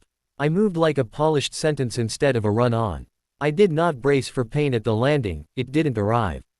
On the last roll I stood. Too fast and the bowl thinned from surprise, one rebuilt it in a breath. We took water. I leaned on my knees and looked at my hands. The faintest residue of gold shimmered under the skin where lightning loves to boogie. It faded as I watched, tidying itself. All Might glanced at Drive. Yanagi. She nodded once, which in scientist body language means let's escalate responsibly. He turned back to me. You have 2 choices, he said. We can keep sanding this to a mirror shine at 8%, or we can peak at 12% and see whether the bowl is honest. Peak, I said, before the old habit could suggest prove. We set extra rules. Abort at the first crackle of pain. Anchor first, anchor second, anchor always. If my thoughts went hungry, we stop and eat actual food. Call. Contain. The bowl arrived like a dear friend. Conduct. The stream fattened. Care. The gold pulse synced to the metronome for 2 beats, then settled to my heart. I flexed my fingers, shook out my shoulders, and dipped into 12% as caught. Easily as if I were testing water with a burn. Heat didn't bite. Pressure didn't spike. Instead a second bowl, thinner, like a shadow, winked into being a hair behind the first. The current braided bet, weaned them like a river running a side channel. Layering, drive. Yanagi breathed. It's creating a redundancy rather than thickening. Elegant. We walked. We jogged. We cut left and right. We didn't sprint. Sprinting belongs to a future chapter. The 2 bowls behaved like practiced dance partners. On a short hop over the low box my right foot clipped the edge out of sheer habit. The secondary bowl fluttered, the primary held. Pain didn't arrive. A blush of warmth in my ankle announced itself and then, it was so strange I almost didn't trust it, left. 15. All Might asked gently, and the number didn't sound like a dare. It sounded like a question on a written test you know you studied for. 15, I said. Call. Contain. Conduct. Care. The stream surged a careful step. Blue braided into blue gold. The lines around my calves and forearms brightened the color of sky at the edge of a summer storm, charged, but not cracking. I felt strong and sane at the same time, which is an exciting combination if you've spent years choosing between those 2. Nedzu, who had been scribbling on a clipboard on the mezzanine, squeaked so quietly you could mistake it for a shoe on lacquer. This, he whispered to nobody and everybody, is what policy people mean when they talk about throughput without loss. We cut the circuit time by 12%. We repeated. We shaved another 8%. The anchor saved me from myself when the unpracticed part of my mind yelled go faster. And the practiced part answered yes, through the bowl. 20, All Might said at last, low. Not a command. A hinge. I didn't speak. I checked my posture, feet stitched into the ground like I owned a small, friendly piece of earth. I checked the oaths, hold without hunger. I checked my breath, out on the pour, in on the rebuild. And then I reached for 20% full cowling the way you reach for a friend's hand in a crowded station, with purpose, not panic. Call. The first bowl rang like a quiet bell. Contain. The second bowl arrived. A third winked into existence no thicker than a thought. Conduct. The current ran, braided, agreed. Care. The gold synchronized with my ribs and stayed. Lightning kissed my skin, and changed color. Not the raw, leaf green crackle of my early days, not the electric white of my worst impulses. Blue gold filaments feathered along my arms and calves like edges of a wing, smooth and quiet. My spine did not protest. The bones in my hands did not call their lawyer. My knees did not file a noise complaint. We moved. It wasn't flashy. It was clean. I ran the circuit once, then twice, the third time with Aizawa's capture scarf hissing into the lane from the side like a snake looking for detours. The scarf brushed my wrist, the bowls hummed and the stream did not kink. I pivoted hard around a cone. The old twinge in my right patellar tendon, remembered it used to twinge and then forgot. Sunset, All Might called finally, voice thick. I let go. The bowls didn't shatter. They hinned the way a good teacher leaves a room, without announcing the exit, trusting you to use what you've learned. The filaments faded. I stood very still and listened to my body like it had something to say. It said, "Thank you." Then it added, "Food now." We collapsed on the mats and drank water that tasted like a superpower. Doctor. Yanagi pressed the back of her wrist to her eyes for a second, Scient. East for don't cry on the tablet, and then grinned at me like a kid with a microscope and a new pond. Data headline, she said. At 20% with Anchor, your joint microstress signature stayed within normal athletic load. Your heart rate variability went up, not down. And your step symmetry, Izuku, it's perfect. It's art. I stared at my hands. I didn't break. You didn't break, All Might said. And his voice did the thing it does when he's remembering his own teacher. You held. We ate. Udon for me, again. A banana I didn't want, but that recovery girl would materialize out of thin air to scold me about if I didn't. Nedzu produced a thermos of miso from nowhere and a bag of crackers that tasted like cardboard but in a supportive way.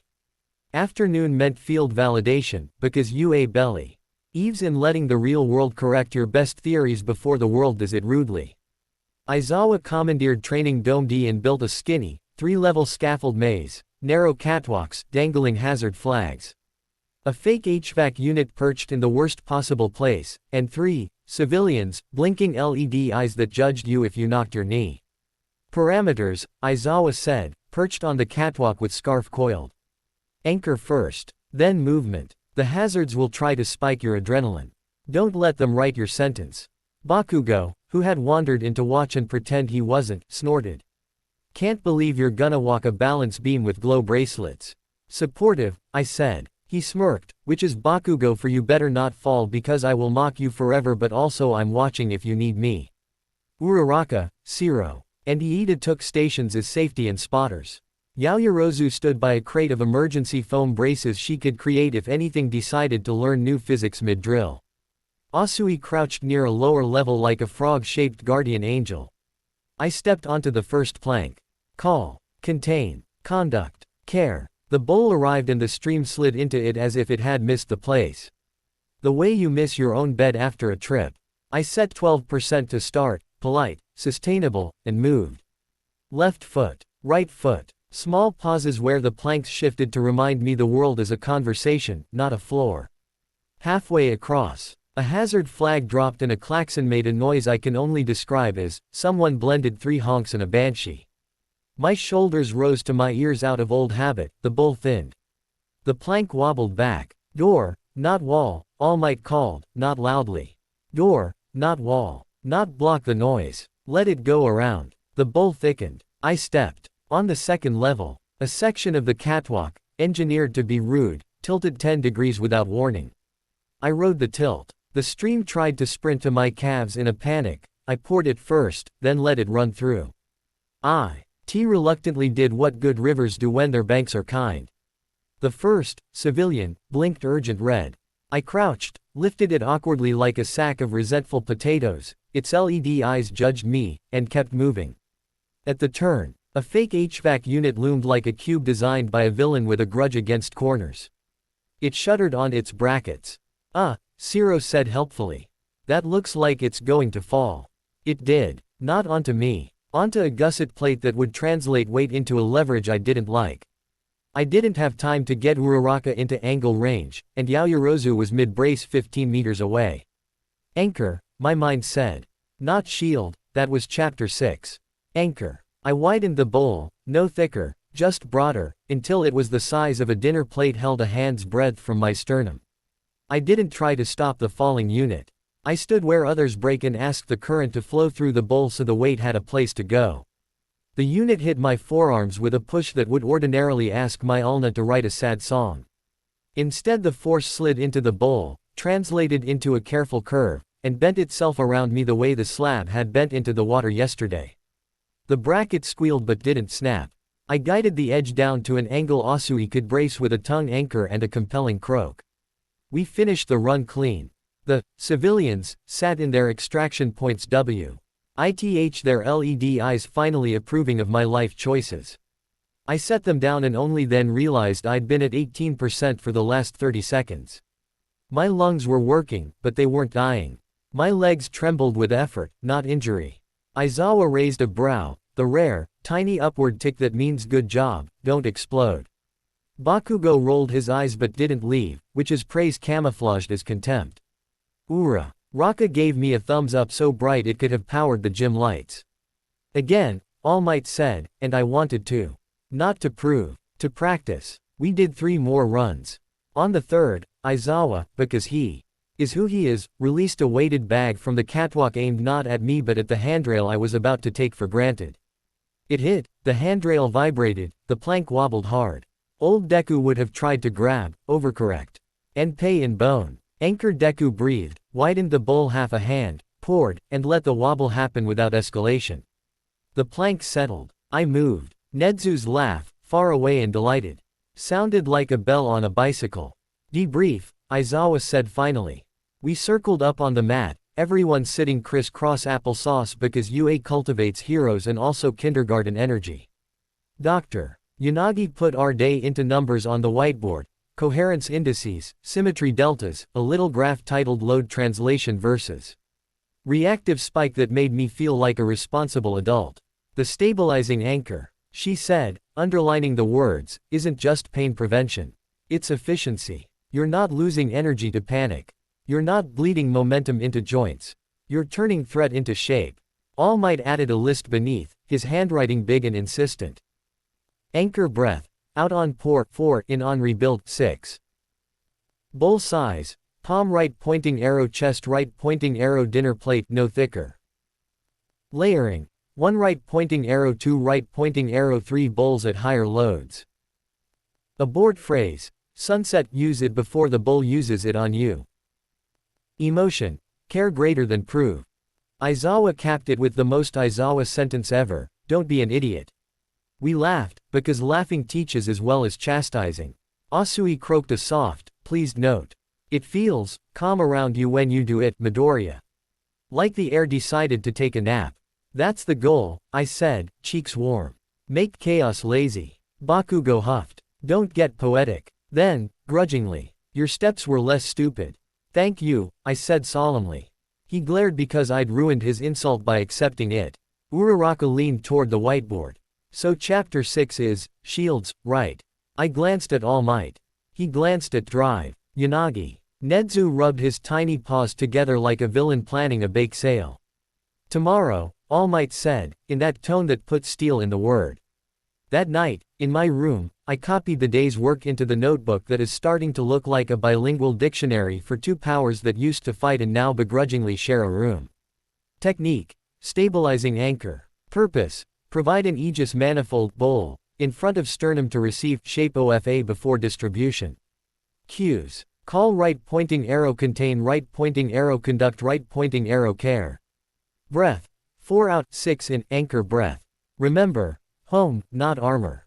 Door, not wall. Levels. L1, palm-sized bowl 1-4% walking, rope, ladders. L2, chest bowl plus secondary shadow bowl 6-12% jog, vault, rolls. L3, layered bowls up to 20% bursts, scaffold maze, reactive wobble. Failure signs, craving speed, tightening jaw, bowl, brightening, thoughts switching to wind, clip, prove right pointing arrow, abort, sunset. Aftercare, water plus food plus breath. Gratitude knock x3. Under that, in small letters. It didn't make me stronger. It made me honest. The strength was already there. The anchor kept me from spending it in the wrong places. I showered, texted my mom a blurry photo of udon, she sent 3 cat stickers and proud of you. Eat fruit, and sat on the edge of my bed with the oaths open to where I'd tuck. The letter to the boy in the doctor's office. Hey, I said quietly to the room. We did 20. Safely. The room listened like it had in chapter 1. I set my palm to my sternum and knocked once, twice, 3 times. 3 answering taps came back, unhurried as always. Tomorrow, I told the space where the bowl lives. We try ethereal constructs. A shield that listens. The metronome wasn't here to scold me. The quiet did it better, somehow. I lay back. The day replayed in motion and math and a warm ribbon of thank you that didn't need translation. Outside, UA breathed. Somewhere in the city, sirens drew careful lines under the night. Somewhere further than that, older than that, A set of ears I couldn't name listened to the shape of the world and frowned. That was for another chapter.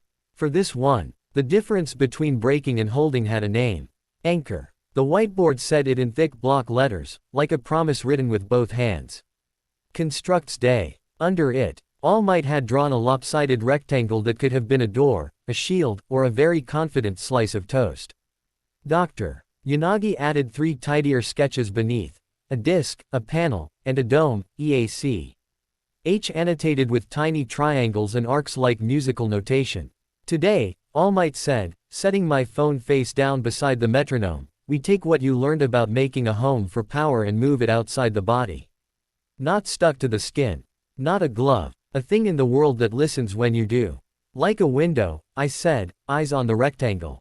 But for force. Exactly, drive. Yanagi said, delighted. A window that asks momentum to wipe its feet. The gym smelled like tape and ambition. Sunlight divided the mats into careful squares. In the corner, a rack of training toys looked extra smug, medicine balls. A pendulum rig Yaoyorozu had fabricated yesterday out of tubes and virtue, even a small catapult Nedzu had produced from an era where safety regulations were, apparently, a suggestion. I warmed up, ankles, knees, wrists, breathing the length of my spine, while the oats hummed in the back of my head like a song I'd finally learned the words to. I will stand where others break. I will hold without hunger. I will be a door that closes and opens, not a wall that forgets. All right, All Might said, pointing the marker at the air in front of my chest. Review. Call right pointing arrow contain right pointing arrow conduct right pointing arrow care, I said. The words fit now, they didn't scrape. Anchor bull first. Then we write a letter in front of the hand. Start with a comma, drive. Yanagi said, grinning. Then a period. Then we'll try a sentence. The metronome clicked its good morning judgment. I inhaled on 4, exhaled on 6. Call. The circle behind my ribs aligned, click. Contain. I drew the tiny triangle at my right index knuckle. A pinprick of cool saying yes. Then, for the new work, in the space an inch from my palm, I traced a second triangle, not touching anything, as if sketching mist. The air answered. A dot of green gold appeared. Small as a raindrop that had changed its mind about falling. It didn't cling to me. It hovered. Lovely, drive. Yanagi murmured, watching the tablet. That's a 0.2 at 1 inch. Don't pet it. I smiled, because she knew me too well already. I didn't pet it. I watched. The dot wanted to blink out every time my gaze got grabby. When I softened, when I remembered hold without hunger, it stayed. I widened it to a coin, then a saucer, then a small disc the size of my palm. No OFA yet. Just shape and attention. Now, All Might said, stepping to the side like a magician about to reveal the trick's second half, ask it to be what it is, a thing that receives. Conduct. I let a trickle of 1 for all run through the disc. Blue-green braided with the green gold. And the disc's edges sharpened, not hard, but clear, like frost deciding where the window ends. Dr. Yanagi slid a tennis ball out of a fabric chute and let it roll toward the disc. No swatting, she said. You're not a fly. The ball bumped the disc and didn't bounce. It slipped, just like yesterday, momentum politely redirected along the disc's invisible curve. The ball rolled away with its feelings only slightly hurt. Again, she said. We switched to the catapult. Nedzu, beaming like a gremlin, and Yaoyorozu, resigned and responsible, loaded foam, debris, spheres into the cup and cran. Ked the lever to training level 1, which is to say, unlikely to break a nose. I held the disc at shoulder height, an inch out from my palm, like a waiter carrying an invisible tray. Heffeft. A foam. Sphere smacked the disc and slid off the edge, thumping into the mat. Heffeft WHFFFT. 2 more, quick. The disc shivered, wanting to blend with the air. I breathed care into it. It steadied. How far can you hold it from your palm? All Might asked. Let's find out, drive. Yanagi said, already dragging cones to mark distances. 1 hand breadth. 2, 3. At 1 hand breadth, the disc felt like holding a full glass on a tray. At 2, like balancing a book on a stick. At 3, 30 centimeters, my attention trembled, wanting to rush out of my body and grab it. The disc thinned. Closer, All Might said gently. Don't win. Listen. I brought it back to 1.5 hands, the place where my mind could feel both my breath and the disc without pretending it could be in two cities at once. We stayed there. Nedzu cranked the catapult to level 2. Uraraka wandered in and cheered each successful redirect like I'd just set a world record for nonviolent volleyball. After 20 minutes, my attention ached the way calves ache after your first long run. We stopped, stretched, drank water. All Might drew a rectangle on the whiteboard and wrote panel under it. From disc to panel, he said. A short wall, shoulder to shoulder wide, bow height tall. He glanced at me. The key word for today is disperse. A shield that hoards impact is a shield that shatters. We want spread. Like a trampoline for force, I said. Trampolines bounce, drive. Yanagi said. You're a crash mat. I pictured a crash mat, the way it gives without collapsing, the way landing on it takes the spike out of gravity.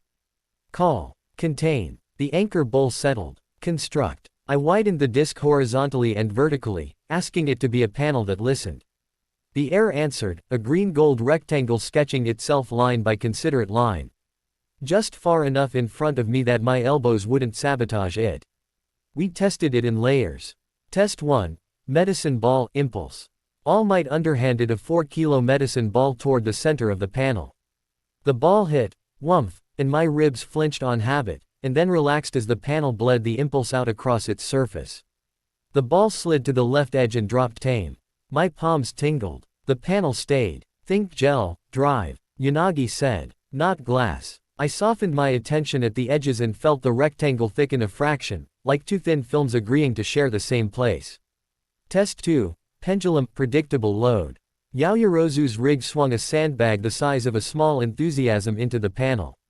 The panel bowed but didn't break, the load translated down and away like a wave smoothing itself on sand. Test 3. Kirishima, heroic punch. Ready? He asked, already grinning, forearms rock hard and hardening. Please don't break my metaphysics, I said. He laughed and threw a clean, disciplined straight. The panel flexed, printed a faint hexagon ripple where his knuckles met it, and returned the energy to the floor with a soft thud that sounded nothing like pain. He shook out his hand. Impressed. Dude, he said. It feels like trying to punch a river that remembers you. My cheeks hurt from smiling. Good weird. Very good weird. Test 4. Bakugo, controlled burst. He sauntered in like this whole thing annoyed him on principle. So we're testing Deku's glow wall, he said. Fine. Micro blasts only. Aizawa appeared on the mezzanine with the eternal floating scarf of accountability. Micro, he repeated. And angles. Bakugo raised one palm, eyes narrowing in concentration.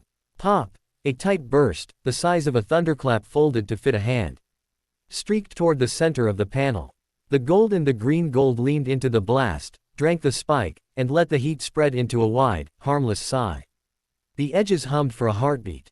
Nothing cracked. Bakugo's mouth twitched. Huh. Again, I said. He obliged. 3 pops in a tight cluster. The panel learned on the second pop what the third would be like. It braced, not by getting harder, but by getting wider. Telling the energy, you are welcome to arrive, and also, here is how you will leave. The third blast slid sideways like a kid kicked down a playground slide by physics and peer pressure. Bakugo sniffed. Try not to get cocky. Cocky, I said, genuinely confused. I'm trying not to cry with joy. He rolled his eyes and, amazingly, stuck around. We had a rule. For the afternoon, for every new success, find a failure mode. It kept me from making alters to the rectangle. Failure came honestly. On one iteration, I tried to make the panel hard, glass instead of gel. It worked for 2 hits. Then spidered, snapping into glitter I couldn't see but which my body translated as a sudden ache in both wrists.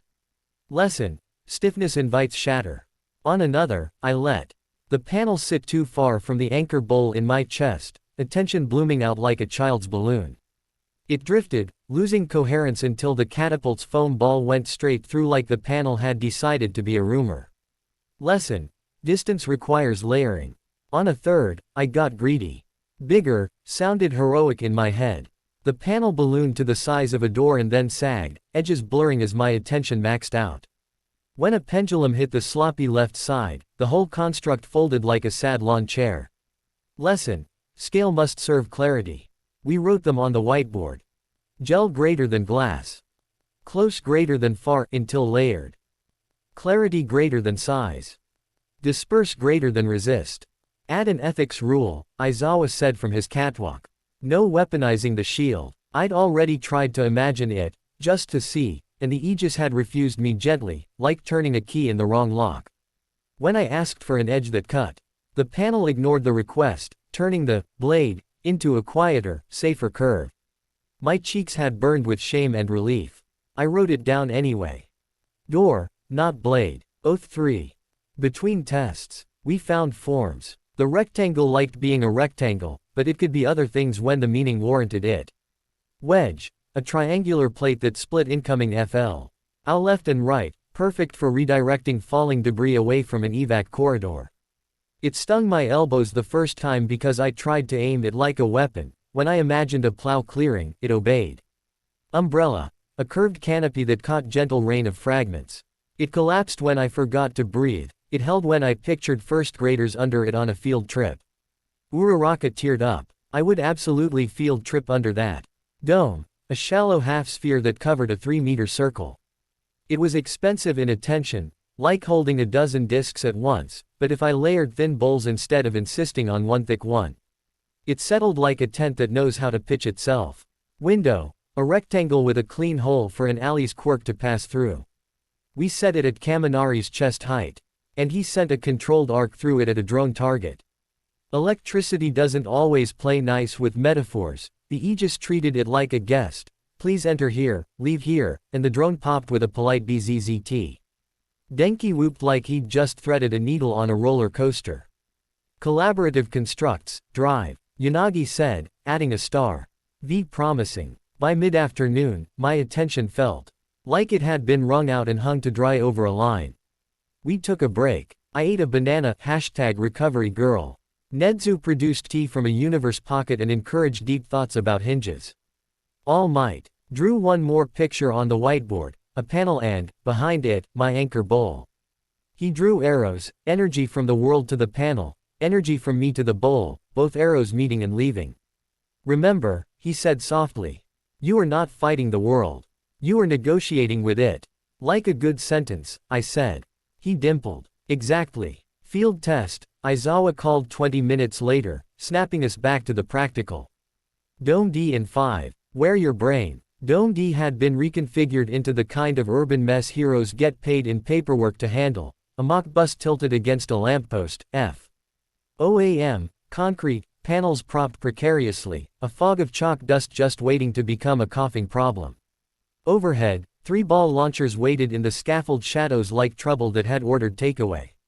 Scenario, Aizawa intoned. Bus collision with secondary collapse. Rescue and triage. Civilians, he pointed at 3 particularly judgmental LED dummies, and classmates.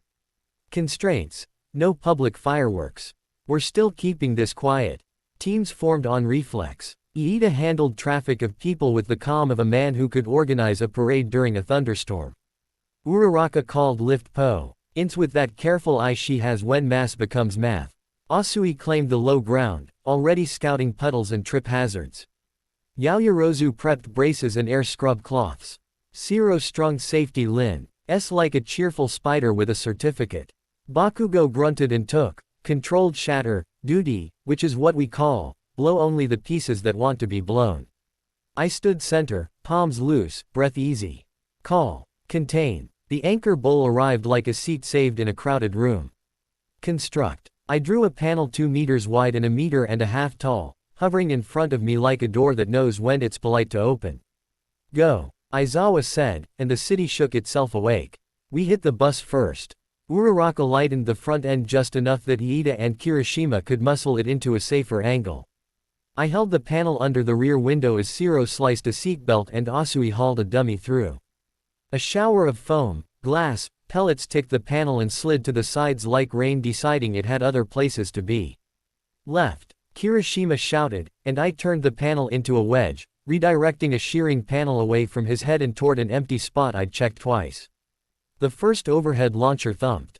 A foam stone, the size of a backpack arced toward the triage circle where Yaoyorozu was taping a brace around a dummy's offended knee. Umbrella, I asked the panel to curve, thin and wide, and it did. capping the triage spot like a giant hand. The stone hissed off the curve and thudded into safe concrete. Thanks, Momo called, not looking up from her tape. Window, Kaminari said from my right, face set. I can fry the fake junction box, but your dome will scatter me. I opened a square in the umbrella with a thought. No drama, just a clean rectangle that felt like an open eye, and he sent a measured bolt through it. The junction box made a sound like a toaster accepting its fate. The umbrella held its shape around the hole, edges crisp, because my anchor was steady. Midoriya. Aizawa's voice cracked over the din. HVAC. The mock HVAC unit we'd met yesterday had been assigned a new role and a less stable bracket. It lurched, metal squalling.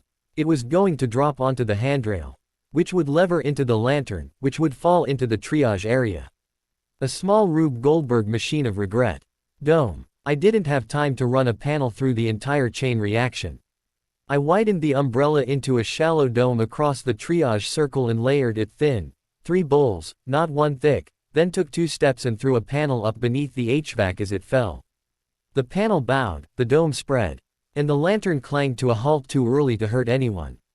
The bus groaned. The panel hummed. My elbows didn't. Midoriya. Uraraka again, this time with urgency that isn't panic. She had 3 civilians, staged for lift and needed a corridor. Zero had a line, Iida had a plan, what they lacked was room. Door, I said to the air, because sometimes naming helps. The panel split into 2 panes, sliding left and right like polite elevator doors that understood exactly how wide they needed to be. Dust billowed, then bent around the opening as my anchor gave it a path. Uraraka ushered the civilians through, face set and soft at once. I felt the shape of her relief as the dome held the air just enough to keep breathing easy. The second launcher thumped. ACL. Uster of smaller projectiles came in like bad confetti.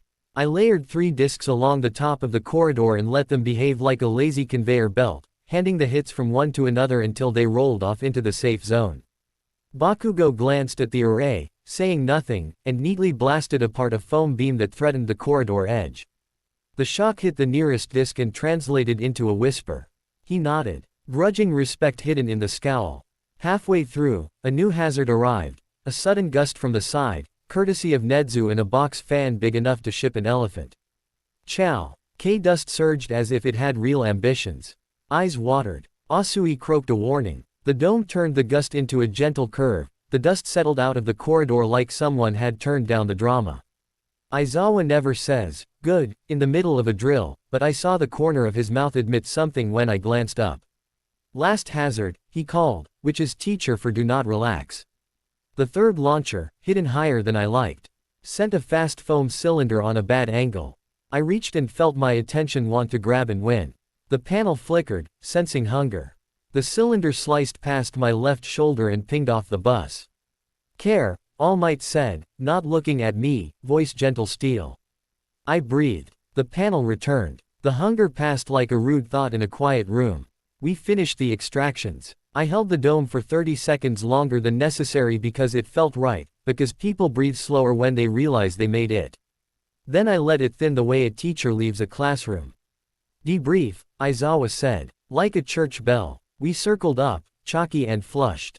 Dr. Yanagi's tablet spat numbers like a florist selling bouquets of good news. Coherence stayed above 0.9 for the entire field duration. Load translation on the HVAC was textbook. Anchor bull never dropped below 0.6 even during corridor split. And, this is my favorite, your reaction time increased when you kept a dome. Because you weren't spending cognitive budget on flinching. All Might wrote 3 things on the whiteboard and underlined them until the marker almost squeaked. Shield of Resilience name confirmed. Forms, panel, wedge, umbrella, dome, window. Prime directive, disperse and direct, never damage. Constraints, he asked. Because he always does. Attention fatigue after about 12 minutes of continuous constructs, I said honestly. I can feel when it wants to blur. Layering helps, but only if the meaning stays clear. Also, I swallowed the admission, if I try to aim it for an attack, it doesn't work. It goes soft. Good, Aizawa said without any music in the word. Then it's teaching you, too. Uraraka tilted her head, eyes bright. From outside, it felt like the air decided to be polite. Kirishima nodded. Yeah, like the world took a breath with us. Bakugo snorted but didn't leave. Which is Bakugo, for I saw you not die and I prefer that. Don't use it to show off, he muttered. People who show off forget to move their feet. I won't, I said, meaning both the promise and the thank you inside it. Nedzu clasped his tiny paws behind his back and beamed like a sunrise in miniature. Marvelous. The shield of resilience will make our insurance adjusters cry tears of joy. Now, keep it quiet until the narrative can support it. The words slid into my memory and found a second shelf marked public and not yet. This wasn't for the sports festival. This was for real STR. Eats and real dust and real people who are relieved when danger decides to go around them.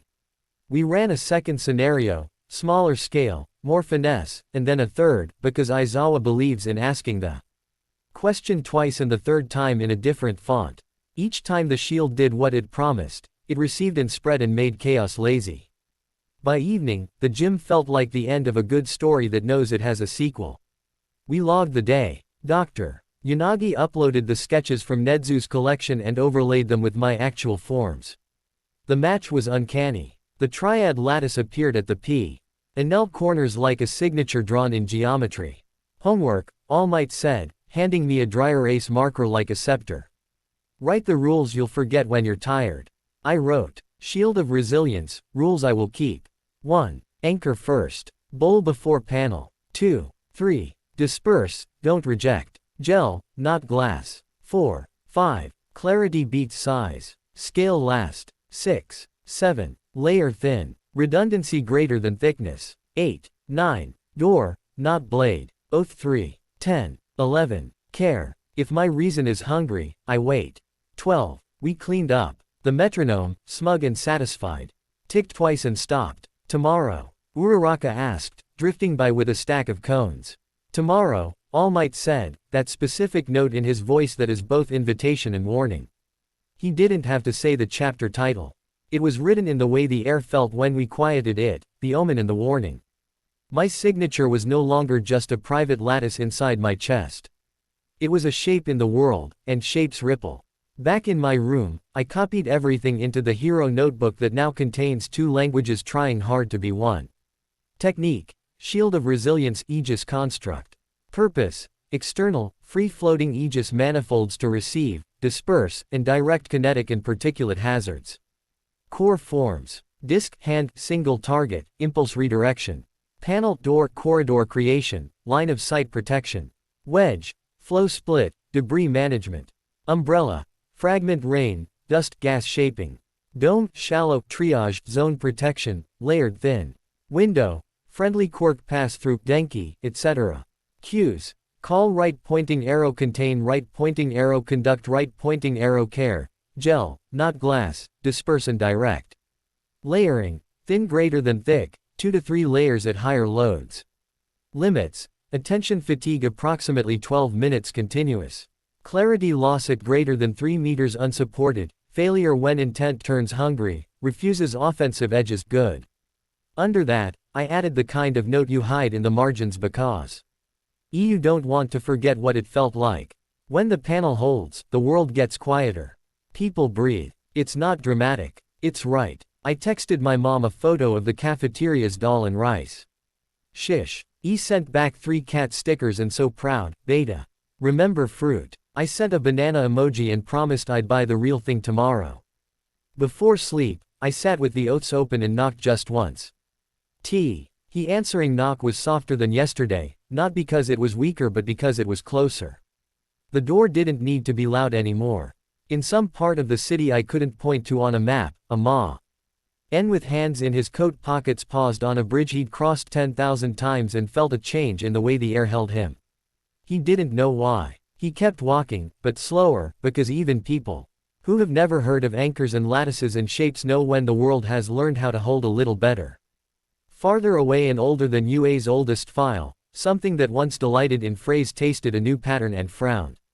Tomorrow, the phone would ring with a voice that didn't use phones. Tomorrow, the warning would arrive wearing the kind of history no museum could file under, pleasant. Tonight, the difference between panic and promise had a shape you could draw in the air. And when I closed my eyes, the city breathed with me. Morning at UA felt normal until the tea went quiet. Nedzu's office is never truly still, there's always the soft purr of an air filter, the ticking of a very satisfied clock, the scratch of a small principal's pen. I was there with All Might and Dr. Yanagi to review the shield data when Nedzu paused, mid-pour, and tilted the tiny pot like he was listening to it tell a joke. "What is it?" I asked. "Watch," he said. He tipped the cup. Steam rose. The surface didn't ripple like a circle.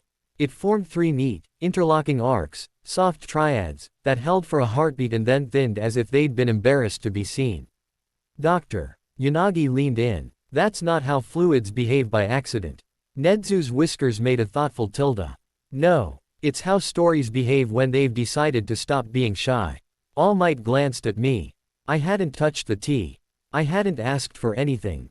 But something in my chest, the place where the anchor sits, answered with a very soft chime. The day kept offering little seriousness in the corners. On the walk to the gym, a line of dead leaves made a clean triangle and refused the wind's attempt to scatter them. In the cafeteria, a handful of forks lined themselves parallel without a tray bump. In the locker room, my phone screen lit with a blank notification. No number, no text, just, like a breath held. Aizawa-sensei would call it coincidence. So would most heroes. But I've been living in a world where meaning changes physics. By the time we reached Gym Gamma, the oaths were already humming in the back of my mind like they'd been waiting for the cue. I will stand where others break. I will hold without hunger. I will be a door that closes and opens, not a wall that forgets. We warmed up. We reviewed the shield. I rebuilt the small panel and let a medicine ball sigh off its surface. Clean, calm, routine. Then the voice arrived without a phone. It didn't speak in my head. It didn't echo in the gym.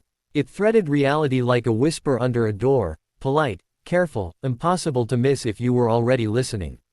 Anchor bearer. I almost dropped the panel. The shield thinned and then held when I remembered care. All Might felt the change without hearing it. He eased closer. Young Midoriya. Behind him, drive. Yanagi glanced up from the tablet like a bird that has heard a note outside the song. Did you? The voice came again, less a sound, more the shape of a sound.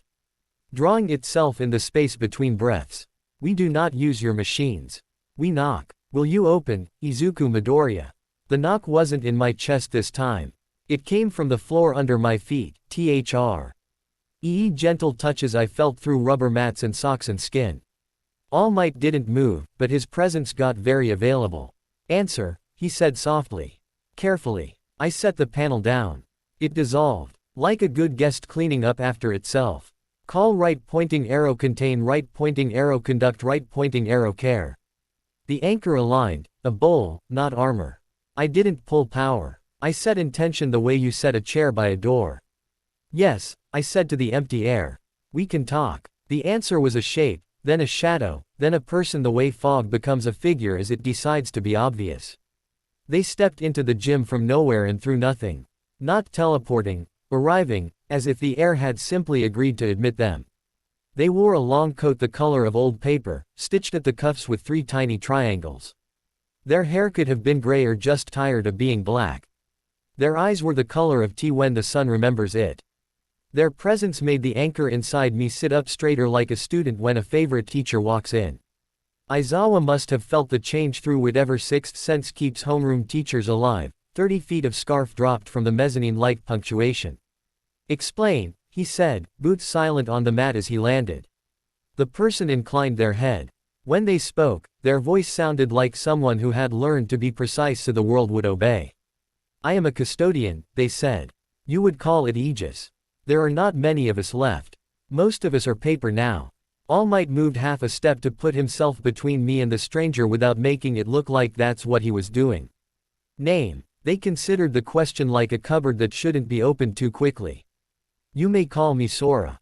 It is a better word for what I am than the longer ones I was given. Nedzu appeared in the doorway with a small, perfect teacup as if he had been coming here the whole time. Welcome to UA, Sora. Please don't turn to smoke without warning while on a waxed floor. Sora's mouth tugged into something too small to be a smile and too warm to be a shrug. They touched their collarbone with 2 fingers and then sketched a small triangle in the air. My anchor heard the gesture like a language. Midoriya Izuku, Sora said, turning to me. You opened the door and wrote your name in a sky that forgets slowly. It is listening. Others are, too. Others? I asked. My mouth had gone dry. You mean chaos, Sora said, without drama. The word didn't hiss, it weighed. Not anger. Not evil. The unshaped. It wears people like weather wears a riverbank. It has found collectors. One wears faces and names you know. One wears none. Both will look at you and see work they thought finished. All Might's jaw set, and the room remembered that he is a weather system even when he is thin. All for one. Sora didn't nod. They let the name sit and watched how it wanted to behave. He is not the source. He is a harbor. He gathered what wanted gathering. You are what those old stories sent when harbors decided they were oceans. My hands had found each other without asking. I forced them to unlace. If I hadn't woken it. Sora tilted their head, kind. You were always going to. The river meets the sea.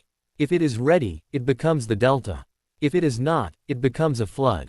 Aizawa's scarf slid a little. Warnings are appreciated. Specifics are better. Sora met his stare, with the patience of someone who could hold a note until the wind stopped being contrary. You will see omens. The world will bend politely. Triads in water. Doors that close when no one is rude enough to slam them. People forgetting names at thresholds they shouldn't cross. 3 such omens in one place is a thin spot. Where it thins, chaos sends a scout. Scout? I asked. A person with a small quirk, Sora said.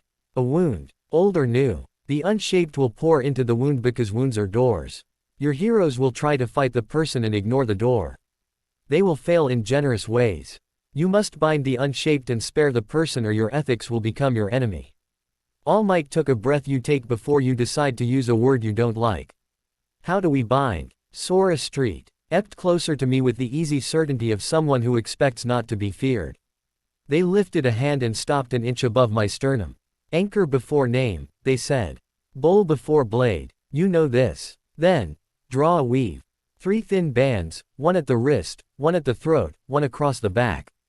Not tight, not owning, alone of shape. The unshaped will remember what home felt like and agree to leave. You will not push. You will invite. Dr. Yanagi, who had been motionless except for her eyes, found her tablet like a person who doesn't want to interrupt a prayer and also wants to write the prayer down correctly.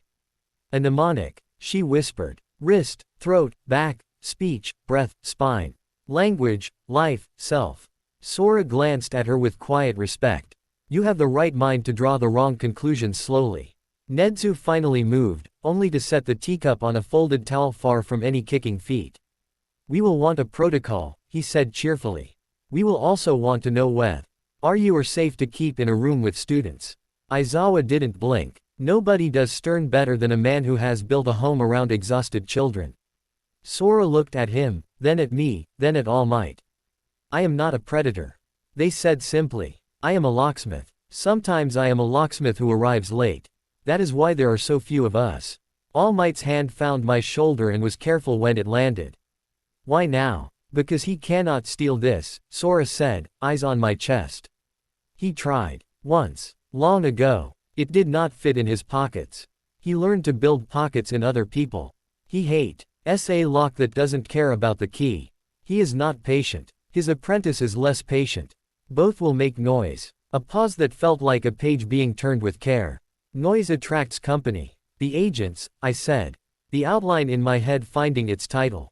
Chaos Agents. Sora didn't smile. Something like relief brushed their face because I had said the word without dressing it up. Name it plainly. Do not make it special. Things you make special get brave. Nedzu cleared his throat gently. Do we have time before our first uninvited guest, locksmith? Hours, Sora said. Days if your anchor is polite about practicing. He has been. The world is saying thank you in small ways. It will say please soon. How will we know where?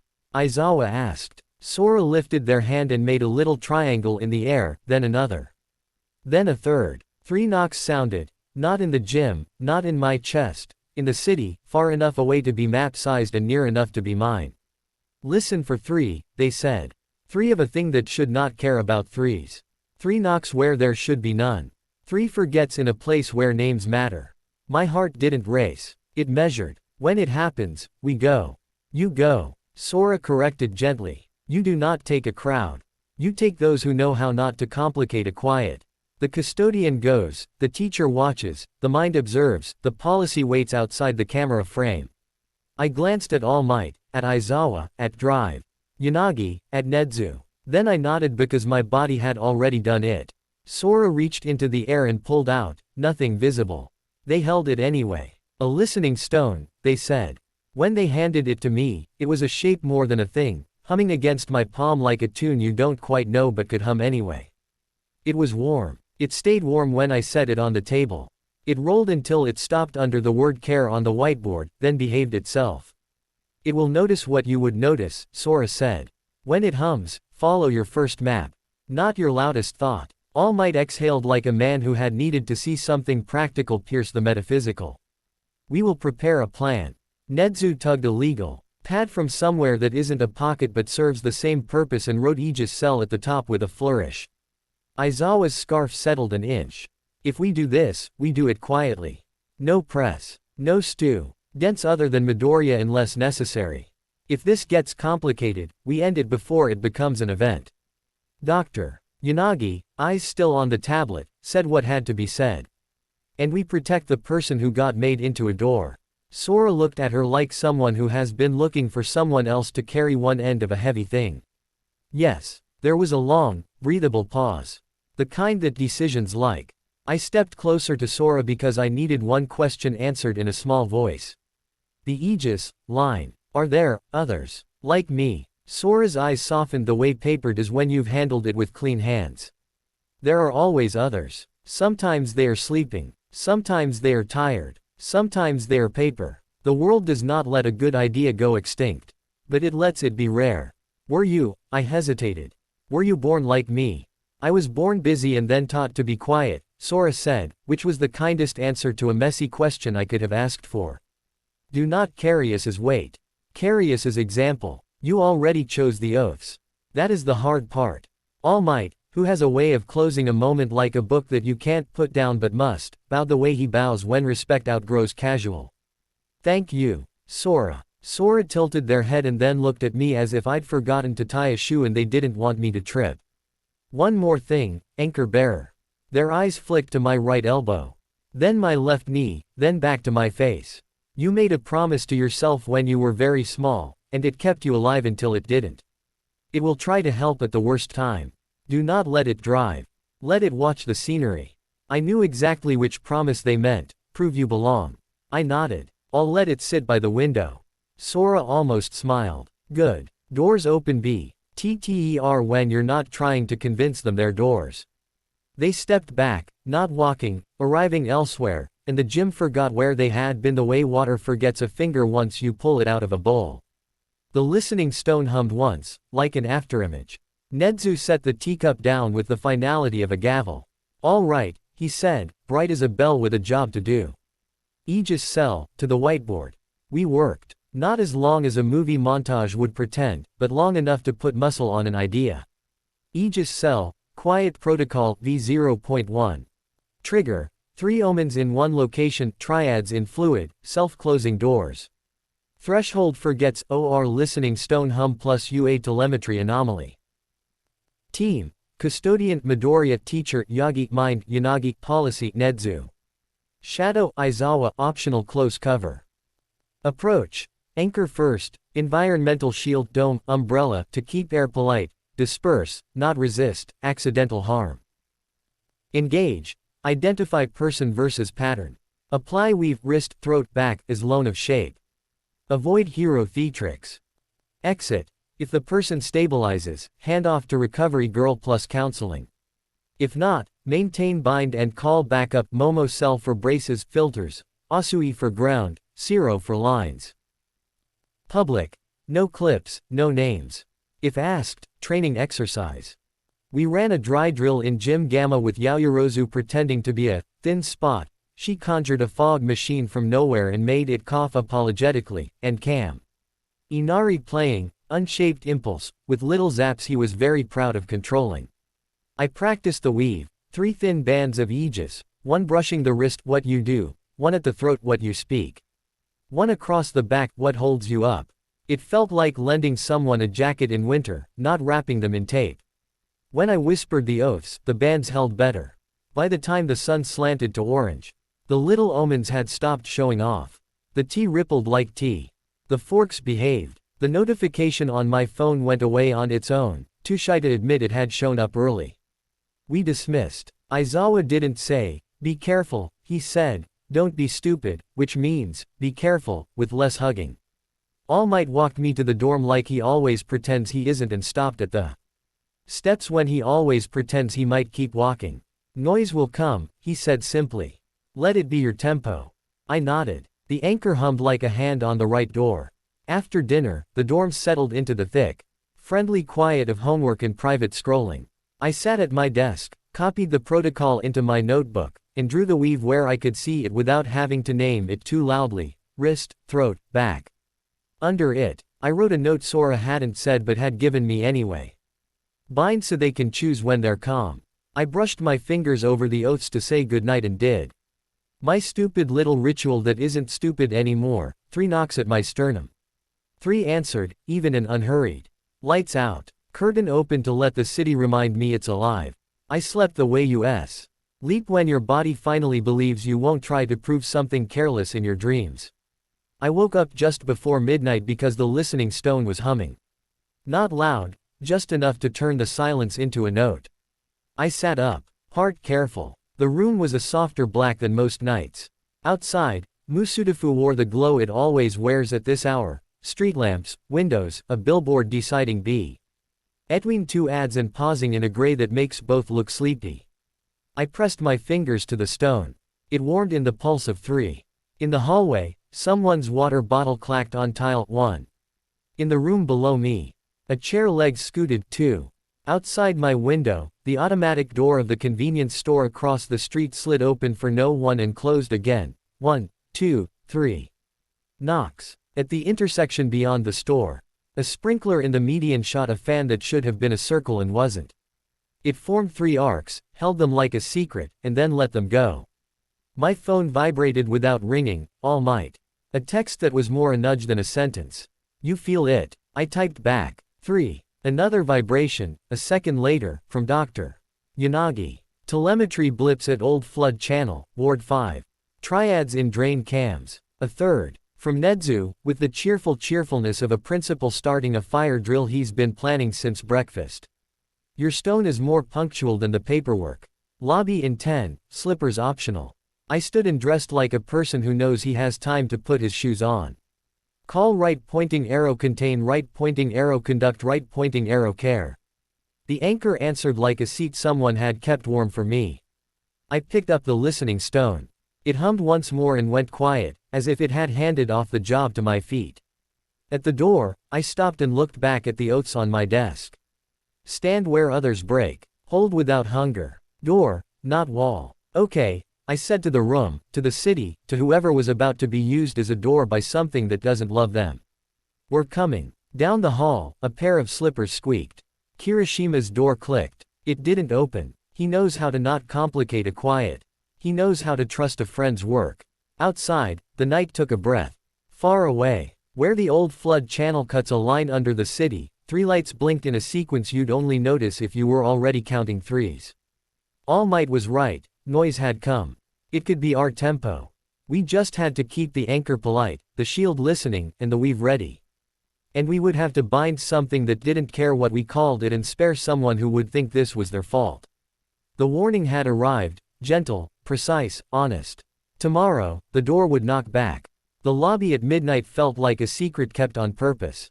All Might waited by the glass doors in his long coat. Shoulders squared the way a lighthouse squares itself against wind. Aizawa stood half in the shadow of a potted ficus, scarf looped once, eyes calm and awake. Dr. Yanagi hugged a small hard case like it contained a rare bird. Nedzu wore a reflective vest over his tiny suit because of course he did. The listening stone in my pocket beat a quiet 3 against my thigh. "Ward 5, drive," Yanagi said, tapping a map on her tablet. "Old Flood Channel, Sector C. Our drain cam pattern recognition flagged 3 instances of triad vortices in runoff within 15 minutes. 2 doors. Along the channel access did the close open with no pedestrians. One shopkeeper filed a complaint about names on deliveries getting fuzzy near the culvert. Fuzzy? I asked. She scrolled. He wrote, Forgiti. Nedzu smiled like the word had applied for a language grant. Delightful. Let's go before it upgrades to sticky. We moved quietly. No flashing lights. No sirens. Aizawa took point because he makes the night less interested in noticing you. All Might walked with a cane he didn't need, the performance of ordinary hiding the truth better than a disguise ever could. Doctor. Yanagi kept pace at my side. Thumb resting on the case latch. Nedzu trotted with purposeful cheer like a parade marshal for an invisible parade. The city's late-hour air had the clean, metallic smell of concrete cooling. Ward 5's old canal cut a long, shallow scar through the neighborhood, paved over in places, reaching at others where the city had decided to hide its edges with railings and polite plaques about infrastructure. We slipped down a maintenance stair where the paint didn't quite match the patch beneath. The stone in my pocket warmed. The culvert entrance crouched under a low bridge. A big rectangular mouth with a rusty grin of grates. Water hummed through at shin depth, not dangerous, not safe. Graffiti stitched itself along the walls. Names, dates, declarations of unrequited love, a cat face with sunglasses. The air had a coolness that felt like the inside of a story. I felt the thinness before I saw it. It's not wind. It's a missing. The world felt one layer shallower GHT at the point where the culvert widened. The sound of water changed there, 3 beats of splash, pause, splash, pause, splash, and then back to ordinary. I slowed. Here, I said without meaning to. Aizawa's eyes flicked. He pointed 2 fingers and Zero, who'd shadowed us to the perimeter on Aizawa's say-so, melted away to set quiet lines and warning flags for late-night joggers who couldn't EAD, do not enter, like a boundary and not an invitation. Nedzu slipped a no-night fishing placard over the handrail with malicious delight. Doctor. Yanagi opened her case, brought out the compact ring, ND powered it on with a hum that found a friend in the culvert's own note. 3 triad ripples spread across the runoff at irregular intervals, a pattern the world doesn't pick unless it's trying to get your attention. A streetlight above the bridge blinked off like a breathing exercise. Somewhere beyond the click of drains, I felt the idea of a door wanting to open. Anchor, All Might said softly. Call. The circle behind my sternum kissed into place with a small internal click. Contain. The bowl settled, thin and shallow, a home for intention. I didn't pull power. I stood where the thinness wanted to be and gave it a shape to talk to. Doctor. Yanagi watched the tablet. Ambient coherence at 0.2, rising. Not Midoriya. The space. The geometry here wants to coordinate. She glanced up. That's not necessarily bad. It's just less random than usual. Coin flips in sequence become gossip, Nedzu said, pleased. Footsteps padded on concrete not far behind us. Aizawa's scarf twitched half an inch. Then relaxed when the fog pulled itself into Sora the way fog chooses shape when it stops being shy. They nodded to all of us and looked at the culvert mouth like a craftsman inspecting an old hinge. This place remembers work that was done well and left alone, they said. Time is a good collaborator until it isn't. All Might eased a breath. We felt a door. Sora stepped into the runoff without getting wet, which should have looked like a magic trick and instead looked like gravity being polite. They pressed 2 fingers to the wall and drew a triangle. A faint green gall. Filigree surfaced under their touch, lines like a map I'd been learning without knowing the city. Triads nested triads, faded by decades of wet, still honest. What is it? I asked, stepping closer. Forgetting to be impressed because the feeling of recognition was larger than surprise. A knot, Sora said. An archive knot. Not an attack. A remembering. Once, when floods knocked on doors and the doors forgot how to answer. Custodians tied these in places where the world needed a reminder of its own shape. Doctor. Yanagi's eyes lit and then softened out of respect. The manifold, reversed. A slowing, not a speeding. A soft anchor. The cost is attention, Sora said, their voice going thin like thread pulled tight.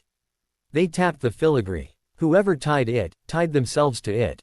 A vow has weight. The knot holds so long as someone holds the story. I felt the bull behind my sternum thrum, then ache, like empathy learned a physical location. Are they? Paper now, Sora said gently. Names in wet ink in a place that doesn't care about dry. They looked at me. You can put your hand on it and the story will remember you. It will cost you notice.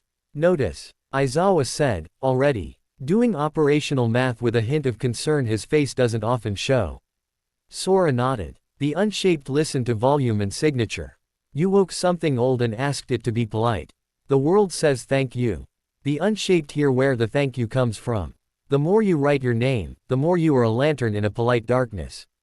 I touched the filigree before fear could learn a bigger word for itself. The concrete felt like concrete. The knot felt like a promise that had been waiting too long. When my palm met the lines, the aegis in my chest answered, not by flaring, not by claiming, but by recognizing. The filigree brightened a shade, just enough to be rude to erosion. A breath moved through the culvert that none of us took. For a heartbeat the runoff lost its three and became round again. Then the pattern returned. Softer. Not demanding. Requesting. There's a difference. Good, Sora said, not approving so much as acknowledging a step in a dance. It will hold longer now. You added listen to the remember. The stone in my pocket hummed once and settled. Above us, the streetlight stopped trying to be helpful. A scooter buzzed across the bridge, its rider scanning for police and not seeing 5 people and one presence who were exceptionally good at not being seen.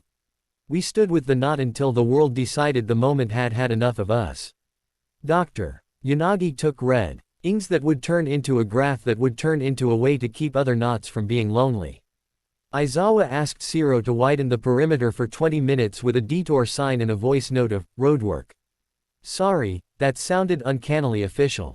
Nedzu took out a tiny brush and dusted mud away from a line with the joy of a host fluffing pillows for expected guests. On the way back up the maintenance stairs, the burden settled in.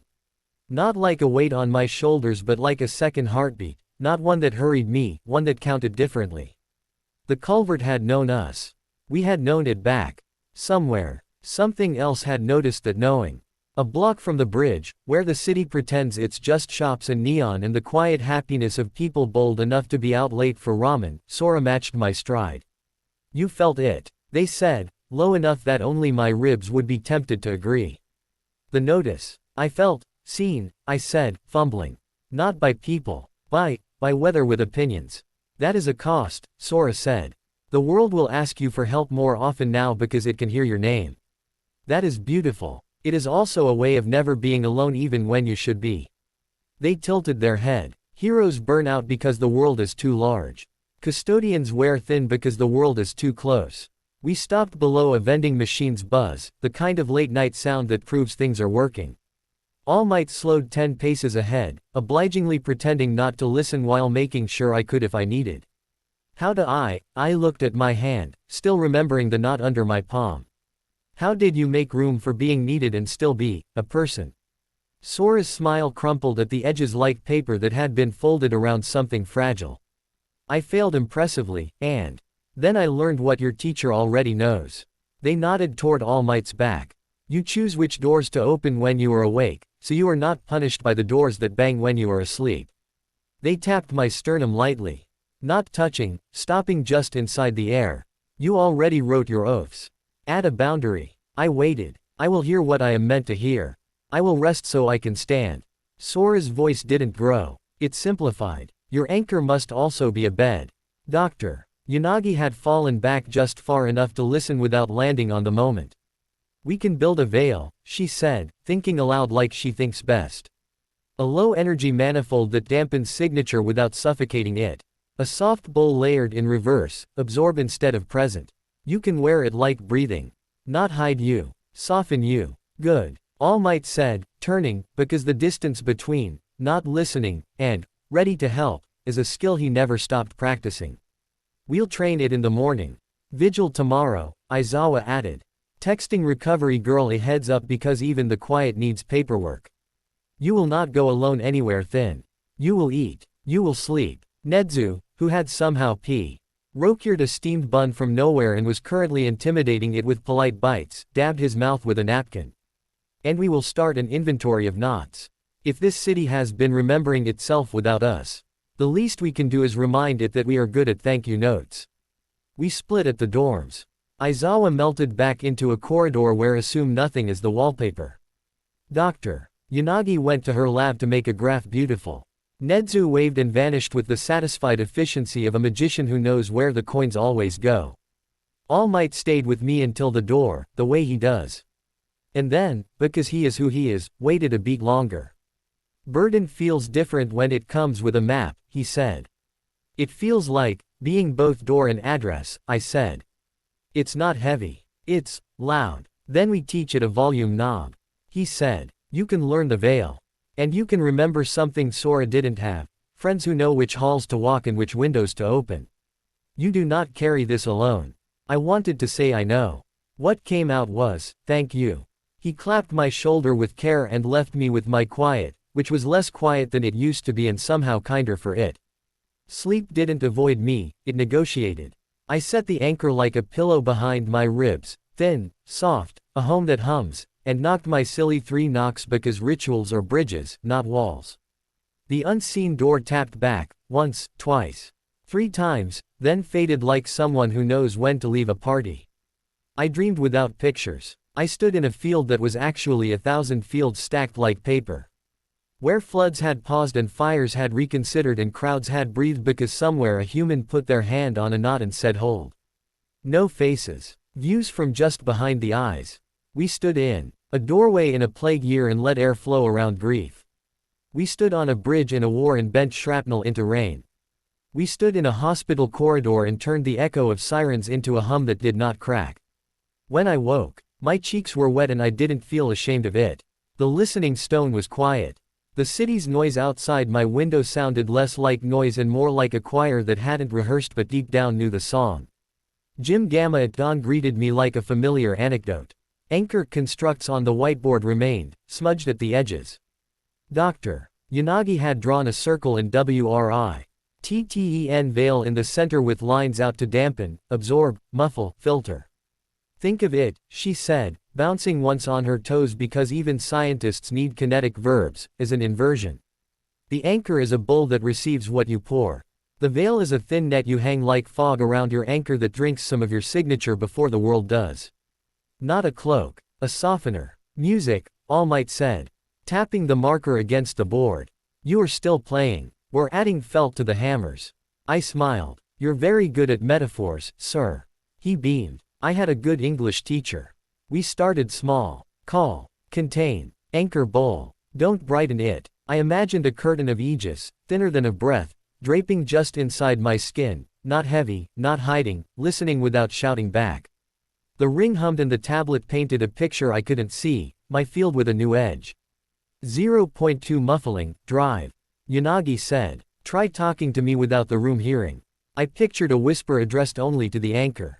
Not to the space. I asked it to hum at a pitch only I could feel.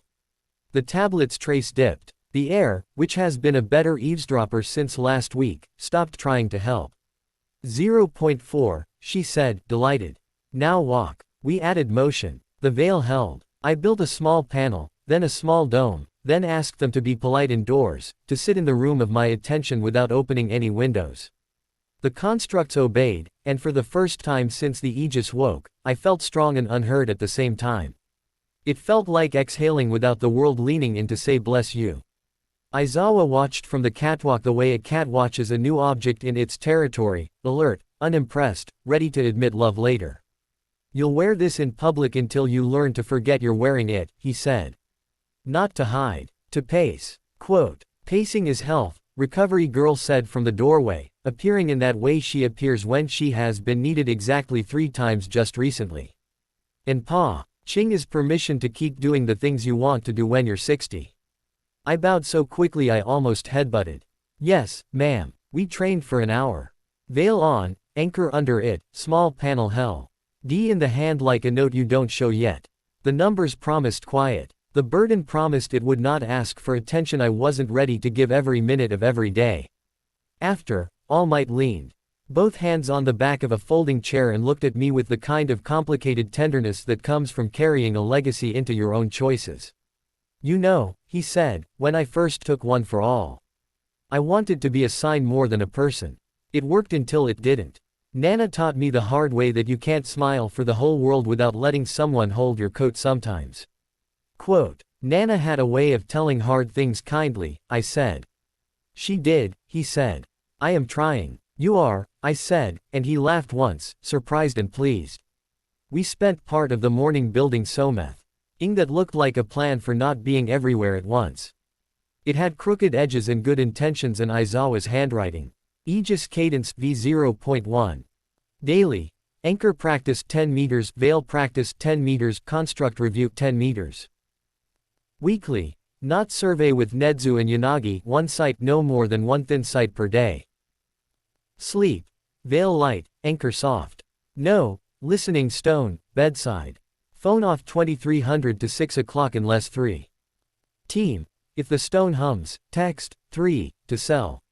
Midoriya does not attend alone. Public work. Shield constructs allowed at low amplitude with veil. No dome beyond 2 meters in public training until reveal protocol drafted.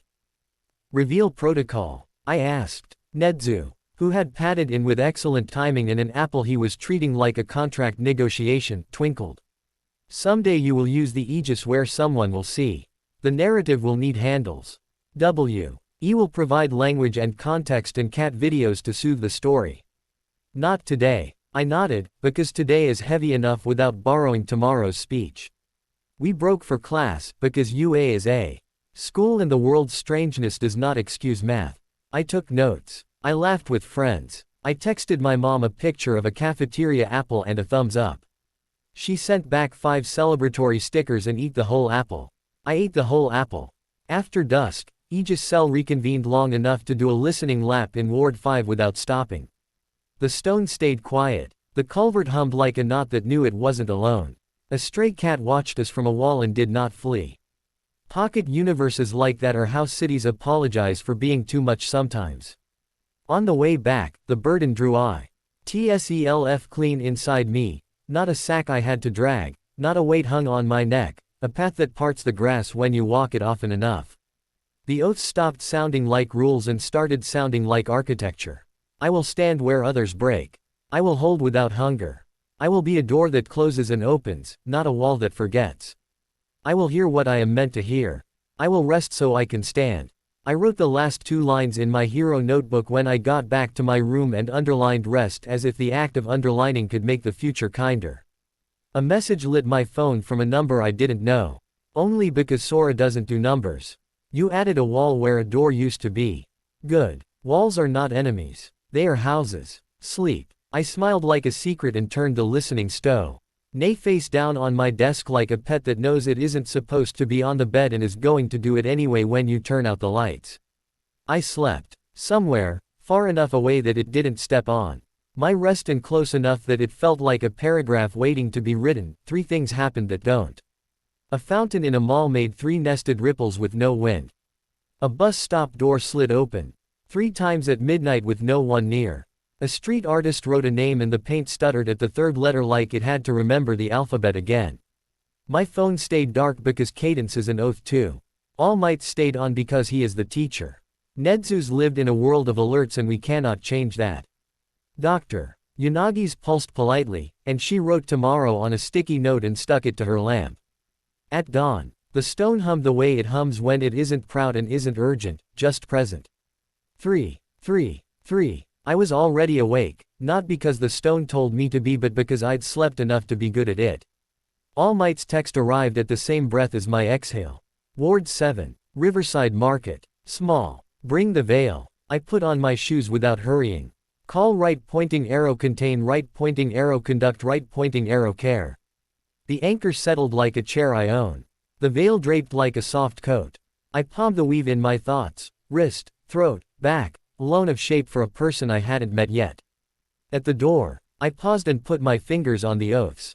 Repeating them didn't feel like a prayer tonight. It felt like checking a compass. Okay, I told the quiet room, the city beyond it, and the burden that no longer felt like a weight. We'll stand. We'll hold. We'll be the door. The listening stone hummed a single yes. We were ready to meet the first agent. The world had been kind enough to give me warning. The burden had given me shape. Riverside Market wakes up like a yawn. By 6, the awnings along the river wall bloom into color, striped blues and sunburnt reds. Steam from Break Fa.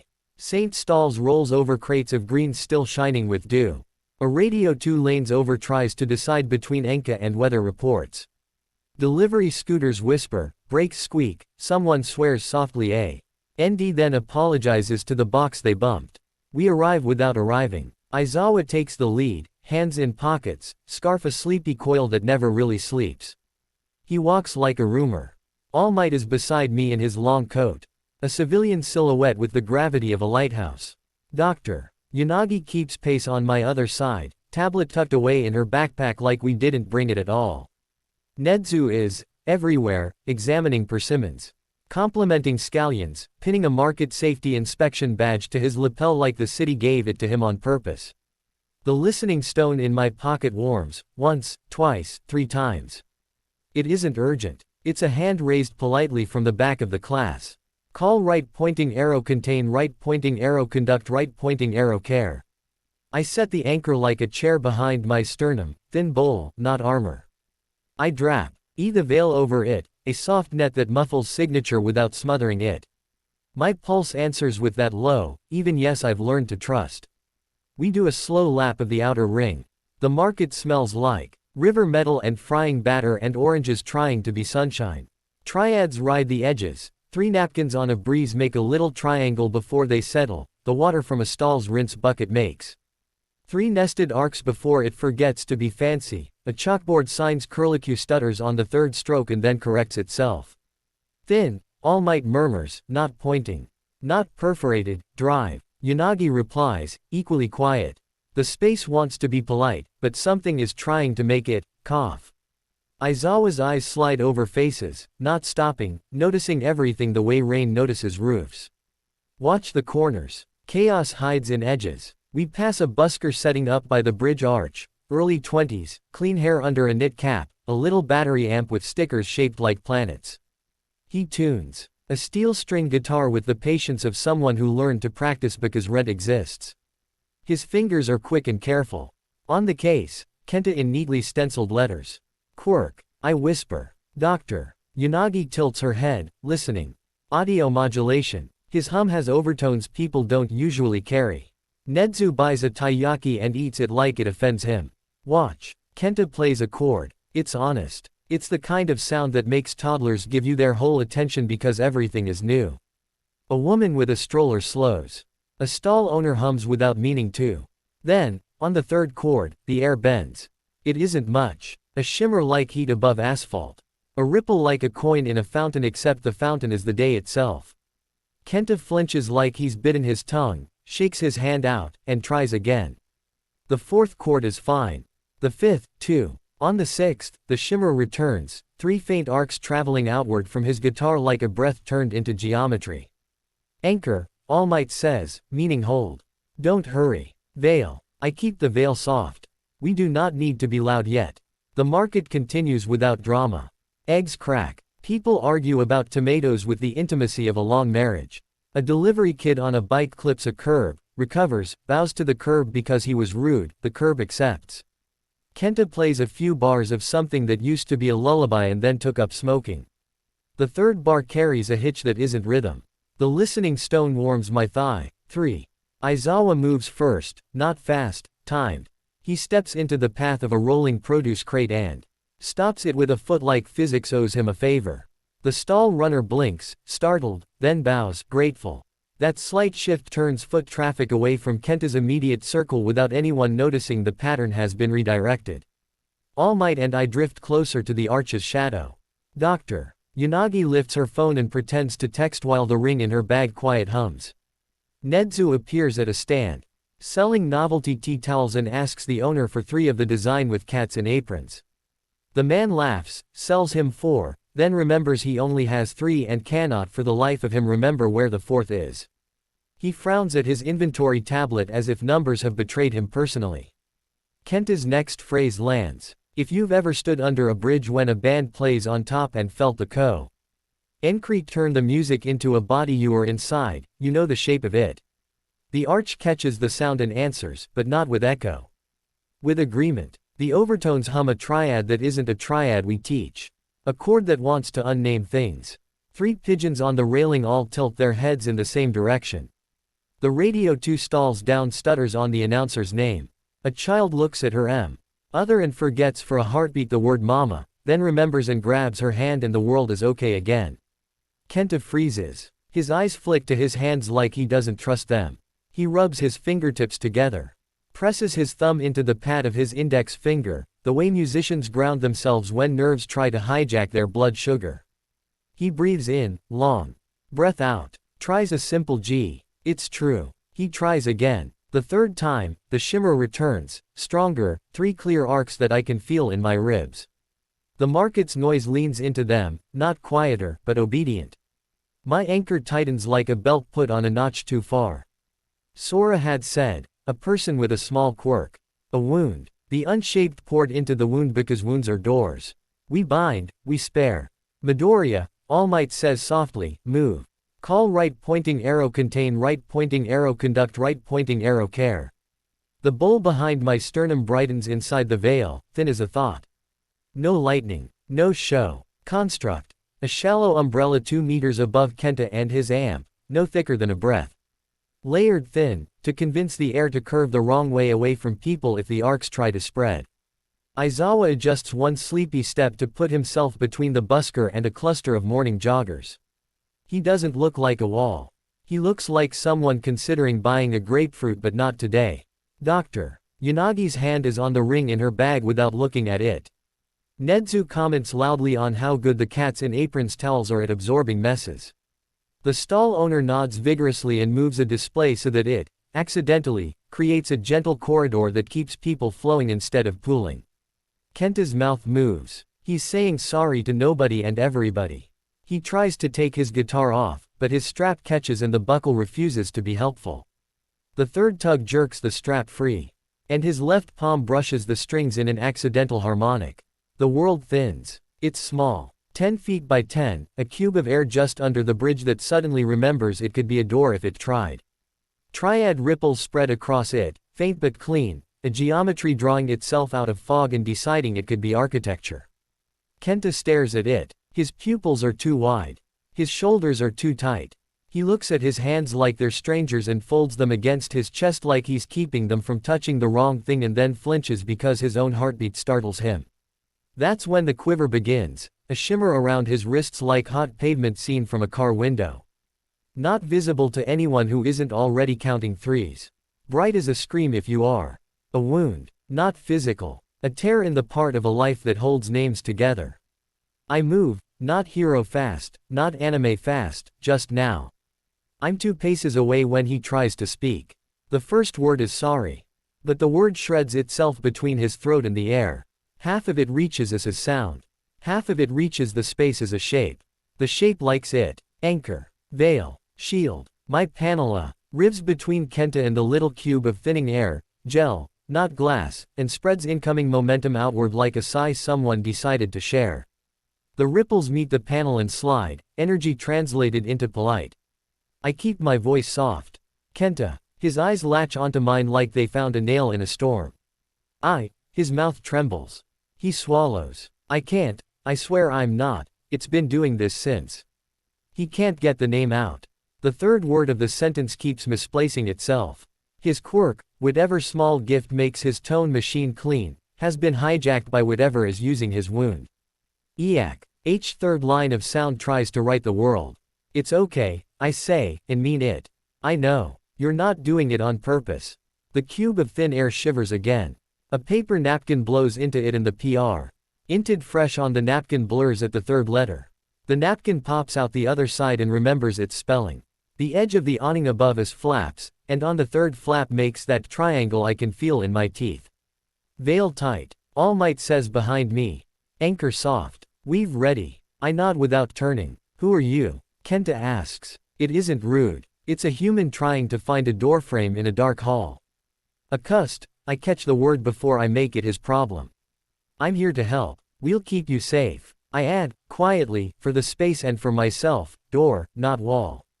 Doctor. Unagi is close now, bag at her feet.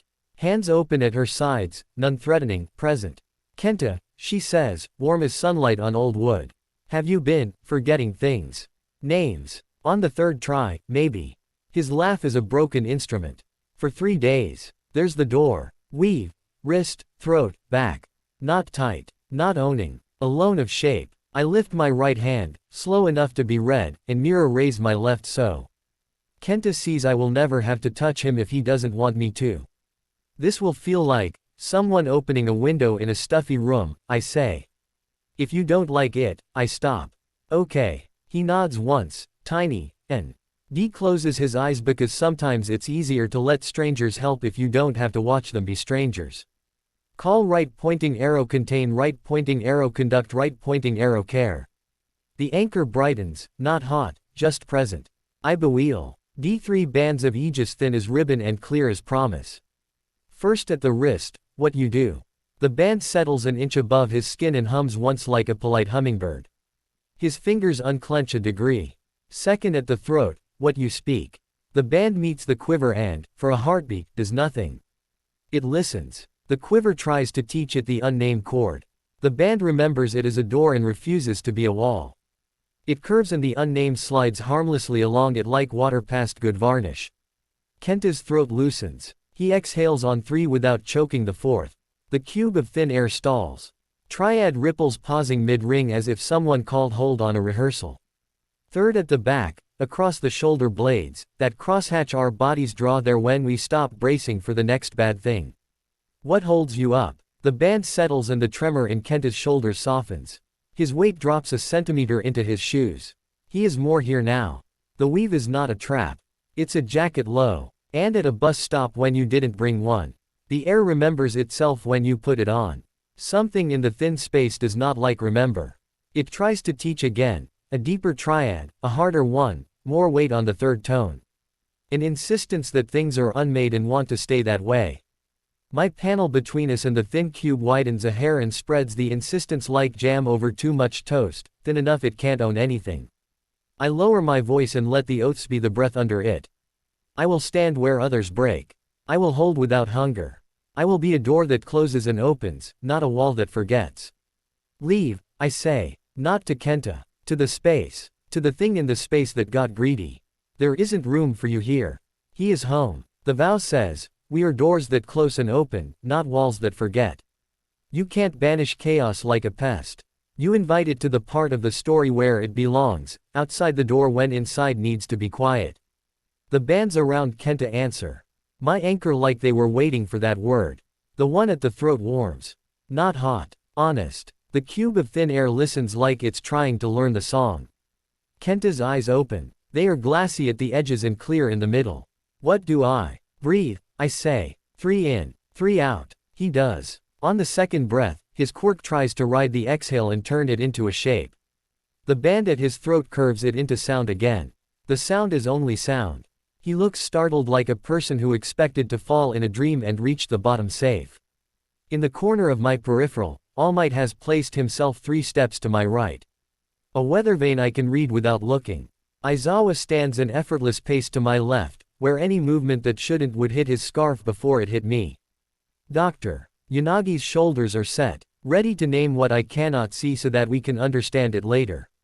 Nedzu has somehow produced a market maintenance, wet floor sign and leaned it in the exact place where a curious passerby would step and then decide to respect authority. The cube of thin air tries one more thing.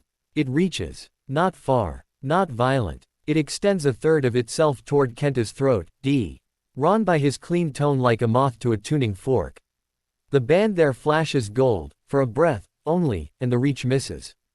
Not slapped. Not punished. Missed the way a key misses a lock when the lock isn't taking visitors. Good, I say. To the space for understanding, to Kenta for breathing, to myself for remembering care. Can I? He swallows. Tries again. Can I play? I consider the math. Playing could be invitation. Playing could be exorcism if we let the weave turn design into music. Soft, I say. Under the veil. I angle my panel upward and widen the umbrella, just a bit, to make a chapel out of air over our heads. The people nearest us feel something like a cool day getting cooler and drift 3 steps sideways because they forgot why they stopped here. The market's noise keeps itself busy elsewhere. The cube waits, unable to decide if it is still invited. Kenta lays his fingers on the strings. Not a chord, one note, pure, clean, on purpose. The weave at his throat hums. The band at his wrist steadies his knuckles like a friend putting a hand on your shoulder and saying you can. The band across his back refuses to let his spine become a flagpole for the unshaped.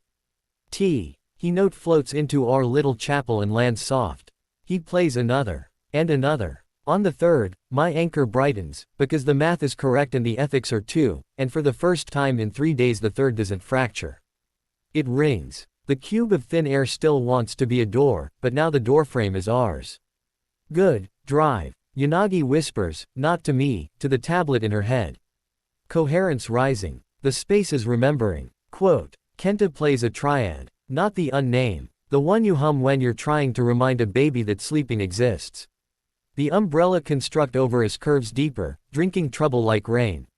The cube shrinks. Not banished, redeployed. Thinness is useful when it waits in the right places, windows, breaths, silence between beats. Not in a market that wants to sell onions in peace. I keep my attention laid wide. Anchor steady, veil soft, panel easy, umbrella polite. I feel the strain enter the edges because this is work that looks like calm and sneaks up on your focus. I go back to the cadence recovery girl loves, out on pour, in on rebuild. Kenta plays one last note and sits back like someone who has finally put a heavy bag down. The cube ripples once, twice, 3 times. Each ripple quieter than the last, then collapses into air because air is what this space is when it isn't being rude.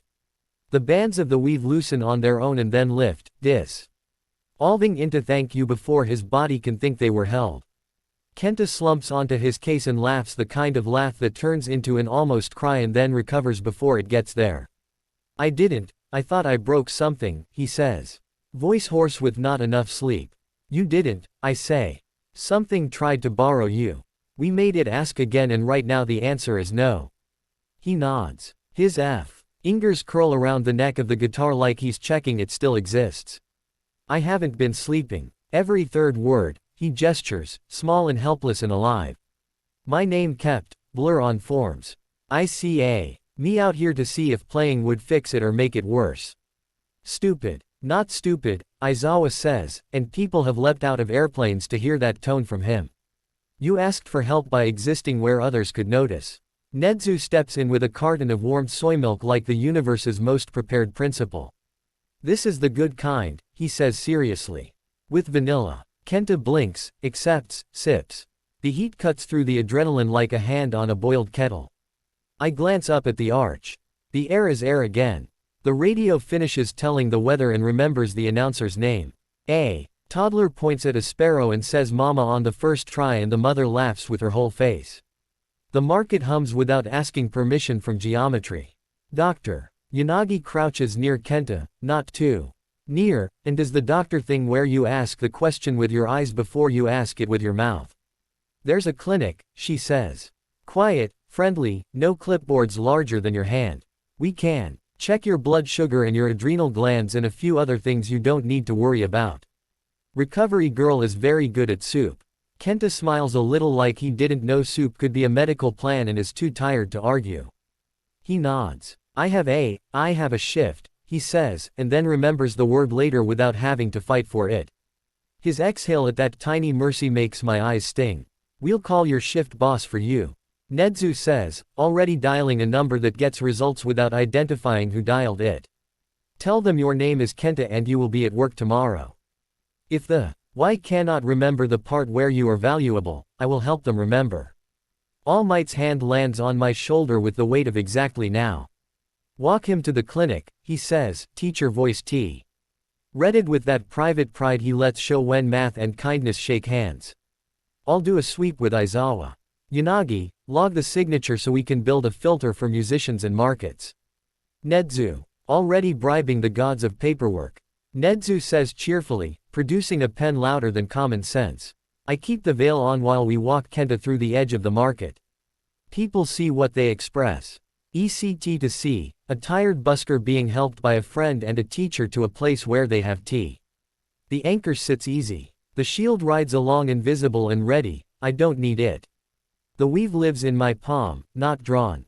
Not needed, but known. On the way, Kenta asks, tentative, you're a hero. I think of capes and cameras and signs. I think of lulls and quiet and a little boy in a doctor's office, told he had nothing. Learning years later that his nothing was a door. I'm a guardian, I say. And I have good teachers. He nods like that's a job that should exist. He's right. Recovery girl. Takes one look at him and clucks with satisfaction because some people's love language is scolding. She shoos us out after we sign the forms that say we saw him breathe and he's ours for an hour. Doctor. Yanagi leaves a neat card with a number Kenta can call that isn't 911 and isn't customer support and does answer. Aizawa texts clear. Nedzu texts press unaware followed by a cat in an apron emoji because of course he has an emoji set. We reconvene under a ginkgo tree that is trying to be generous with leaves and not doing a great job yet. All Might leans on the little fence around its base, face turned to the river. Debrief, he says, and the word feels more like thank you than test. Doctor. Yanagi runs the narrative like a made-up sports highlight reel designed to win practice funding, signature onset on the third bar. Ambient space coherence at 0.3 trending thinner, agent identified with small audio modulation quirk, wounds likely psychosocial with linguistic overlay, we've applied non-contact, binding accepted. Space returned to baseline, post-care engaged. Aizawa adds the teacher's line, we did not make it worse. Nedzu adds the principles, the taiyaki was adequate. All Might looks at me. And this is always the part where he wants my words because the words tell him what the math will forget. He was a door for 3 days, I say, soft.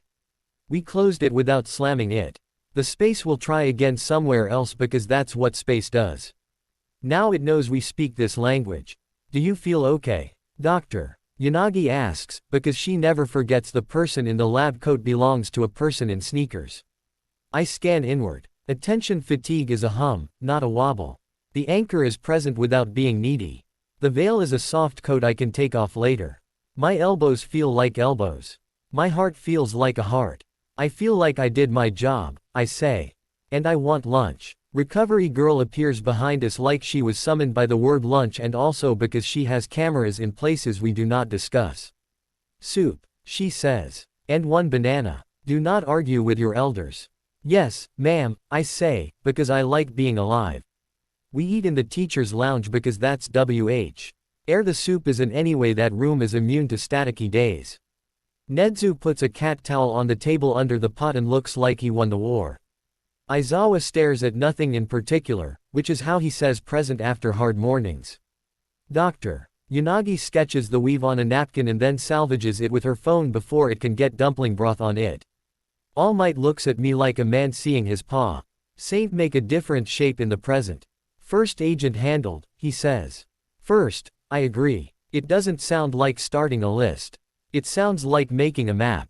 After lunch, in Gym Gamma, we log the details in handwriting and geometry because computers can be slow at learning ethics. I add a line to the notebook under agent protocol. Remember, the goal is not to win. The goal is to return. IW. Write it twice because some days I will need to see it twice. I underline return because it is kinder than banish and stronger than ignore. That evening, when the dorms are noisy with homework and noodles and gossip, I sit on my bed and knock 3 times. The answering 3 come lazy, content. I open my notebook and add a new vow, the one Sora gave me in the culvert and All Might translated into a life. I will hear what I am meant to hear. I will rest so I can stand. Outside, somewhere distant enough not to step on my sleep, a billboard light flickers 3 times and then remembers steady. A train's chime stutters and then picks the note it wants. In a small clinic room, a busker named Kenta sleeps with vanilla on his breath and wakes only once, smiling, because the 3rd word in his dream arrives on time. Far away from markets and soup and cat towels, in a dark room where hands that never learned to care count instruments instead of people, 2 men feel a change. One grinds his teeth, the other grins his grin and feels something like the opposite of hunger. We will meet them soon. For now, the first agent is bound, the person is safe, the market sells onions, and the river pretends it has never tried to be a door. Tomorrow the city will try being ordinary again. We will help it remember how. The first siren we heard wasn't a siren. 3 short beeps from city flood monitors, muted, apologetic. Wrong time of day. 3 blink fails on the same traffic light along Kurigane Avenue. 3 calls to dispatch from a warehouse block with no scheduled deliveries. The liste. Ning stone in my pocket matched the pattern with a low, steady hum that felt like a pulled thread. All Might's text came in one word: move. We staged 2 streets off the river, where warehouses stack. K-like ribs and the wind between them thinks it's a song. Aegis cell was lean by design. All Might teacher drive. Yanagi mind Nedzu policy meet custodian with Aizawa in the shadows because some doors deserve chaperones. Backup formed its own ring. Iida for cordons, Uraraka for lift, Yaoyorozu with a mobile crate that could become anything sensible, Zero stringing lines like a safety net the city forgot to install. Kirishima rolled his shoulders, the sound his forearms made when he hardened was a promise. Bakugo arrived last, scowling like he'd beaten every red light out of spite. We took our breaths together. Call right pointing arrow contain right pointing arrow conduct right pointing arrow care. The anchor settled, the veil draped soft. I carried the shield at fingertip distance, no show, just a panel willing to wake up if the air got rude. Report, Aizawa said. Telemetry flagged triad vortices along storm drains, drive. Yanagi murmured, eyes flicking.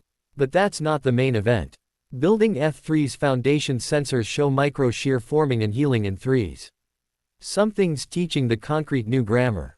Nedzu clicked his pen. Evacuation. Already rolling, Iida said over comms, voice crisp. Perimeters clean in 2 minutes. Last civilian is a stubborn forklift operator who will absolutely not leave his forklift. Kaminari is charming him with sincerity as we speak. Aizawa's scarf nudged the wind and the wind apologized. Eyes up. It's not just thin here. It's pulled. The street learned a new texture. Dust didn't fall. It decided. It ran to the gutter, stopped in a neat little triangle, and waited. Farther down, a street lamp flexed, no. Softened, as if the idea of holding its shape had become negotiable. And then, as if the city had been trying to pronounce a difficult word and finally got it wrong deliberately. Shigaraki turned the corner. He walked like boredom learned how to ruin a room. Hoodie up, hands loose, sneakers whispering their grievances against concrete. His hair looked like he'd laughed at a comb and the comb had agreed to retire. The air around his hands was the only dramatic thing about him. Dry, like paper left too close to a heater, like a library that had forgotten its own policy on silence and decided to be absolute. I'd seen him on screens. I'd seen him closer than screens should ever let you see a person. But the way decay makes the world hush when it's in the room. That you don't feel until you're there. Aizawa stepped out of shadow before Shigaraki could make the first bad decision. His eyes burned red, the scarf lifted as if remembering 1,000 saves. Shigaraki Tamura, he said. Even and awake. Do not move. Shigaraki stopped, tilted his head. The grin pulled at the edges of his mouth like a thread he liked to break and tie again. Teacher, he said, vowels softening against the inside of his teeth. His gaze slid and snagged on me like an old itch. Lamp. All for one had called one for all a light. Shigaraki's choice of word felt like something else.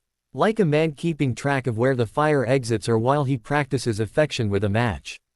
Midoriya, All Might said, very quietly. Anchor. Veil. The shield unfolded from my palm. Into a panel I didn't have to look at to keep honest. I took 3 steps right, 3, not 2, to put myself where Shigaraki would least expect the floor to tell the truth. Civilians? I asked, half to the channel. Clear, Iida answered. Except for that forklift. Kaminari is. Sir, your forklift will be here when you get back, or I will be the forklift, Kaminari's voice said in the background. Full of the kind of sincerity that often works on uncles and small gods. The comm clicked out. Shigaraki scratched his neck once. The motion shed a dust that wasn't dust. The first ripple rolled. From his sneakers and the top layer of the street forgot it was concrete. It turned to gray powder and began to teach the air what forgetting felt like. Aizawa's gaze locked. The crimson light behind his gaze sharpened to a line. The ripple stuttered, its confidence gone, the forgetfulness knocking without an answer. Shigaraki's grin didn't falter. You brought homework, he said, eyes on me. Show and tell. YouTube friendly. No gore. No profanity. But if malice could make puppets, the face would be the string. He took a step, just one, and tapped his fingers to the air, not the ground. The world made a terrible decision. Decay to surfaces. We'd all learned that. Shigaraki had learned new tricks. He turned the air into a surface for just long enough. The wave he sent was not a wave you could surf. It was policy. The kind that says you belong to me now and forces you to agree. Shield. The panel widened into an umbrella, thin and sincere, held above the ring of heroes like a truth we could all own. The first sheet of decay hit and didn't go away, spread. The umbrella bled its nastiness sideways into a harmless curve that slid along the alley walls and ran out of opinion. Shigaraki blinked. I didn't stop moving. Anchor bowl. Veil soft. I set 2 discs left and right like stepping stones for invisible river water.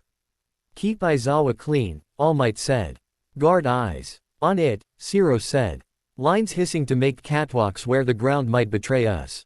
Uraraka floated 3 metal crates and held them gentle, ready to be shields for people, not for pride. Yaoyorozu conjured. A filter curtain that would catch shrapnel without making the shrapnel feel embarrassed about its life choices. Shigaraki angled his chin toward me like he was curious about what a hand looks like before it breaks skin. You change the air, he said, smiling without joy. His voice got lighter. Cute. He open palmed the concrete. We'd never been close enough for me to feel decay like an argument. He didn't flail. He proposed. The street considered no longer being a street. Wedge. I shaped a panel into AV in front of his hand and asked the bonds in the concrete to borrow my manners for half a second.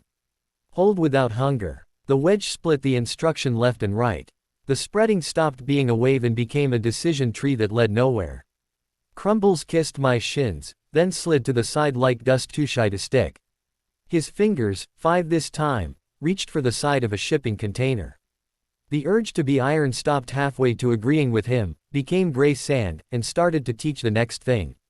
Aizawa's gaze cut, red hot, erasing the quirk. The spread stalled. A beat bought. A hero life is held together by bought beats. Bakugo moved on that beat. He blasted forward, gauntlets throbbing like a disciplined thunderstorm, not to attack, to herd. He kept Shigaraki off the lines Zero had strung and away from the too thin patch of wall that would pitch a good kid into bad air. He wanted to blow a hole through the day, I felt him not. That not was how you know someone is learning. Left. He barked. I was already there, panel low to the ground, widening into a maw. The forklift couldn't catch if it tried. The spread from Shigaraki's last touch hit the mat, and the mat told it no like a parent who is kind and non-negotiable at once. Sora had said, he is not the source. He is a harbor. And harbors collect. Shigaraki didn't look at me when he spoke next, and that made it worse.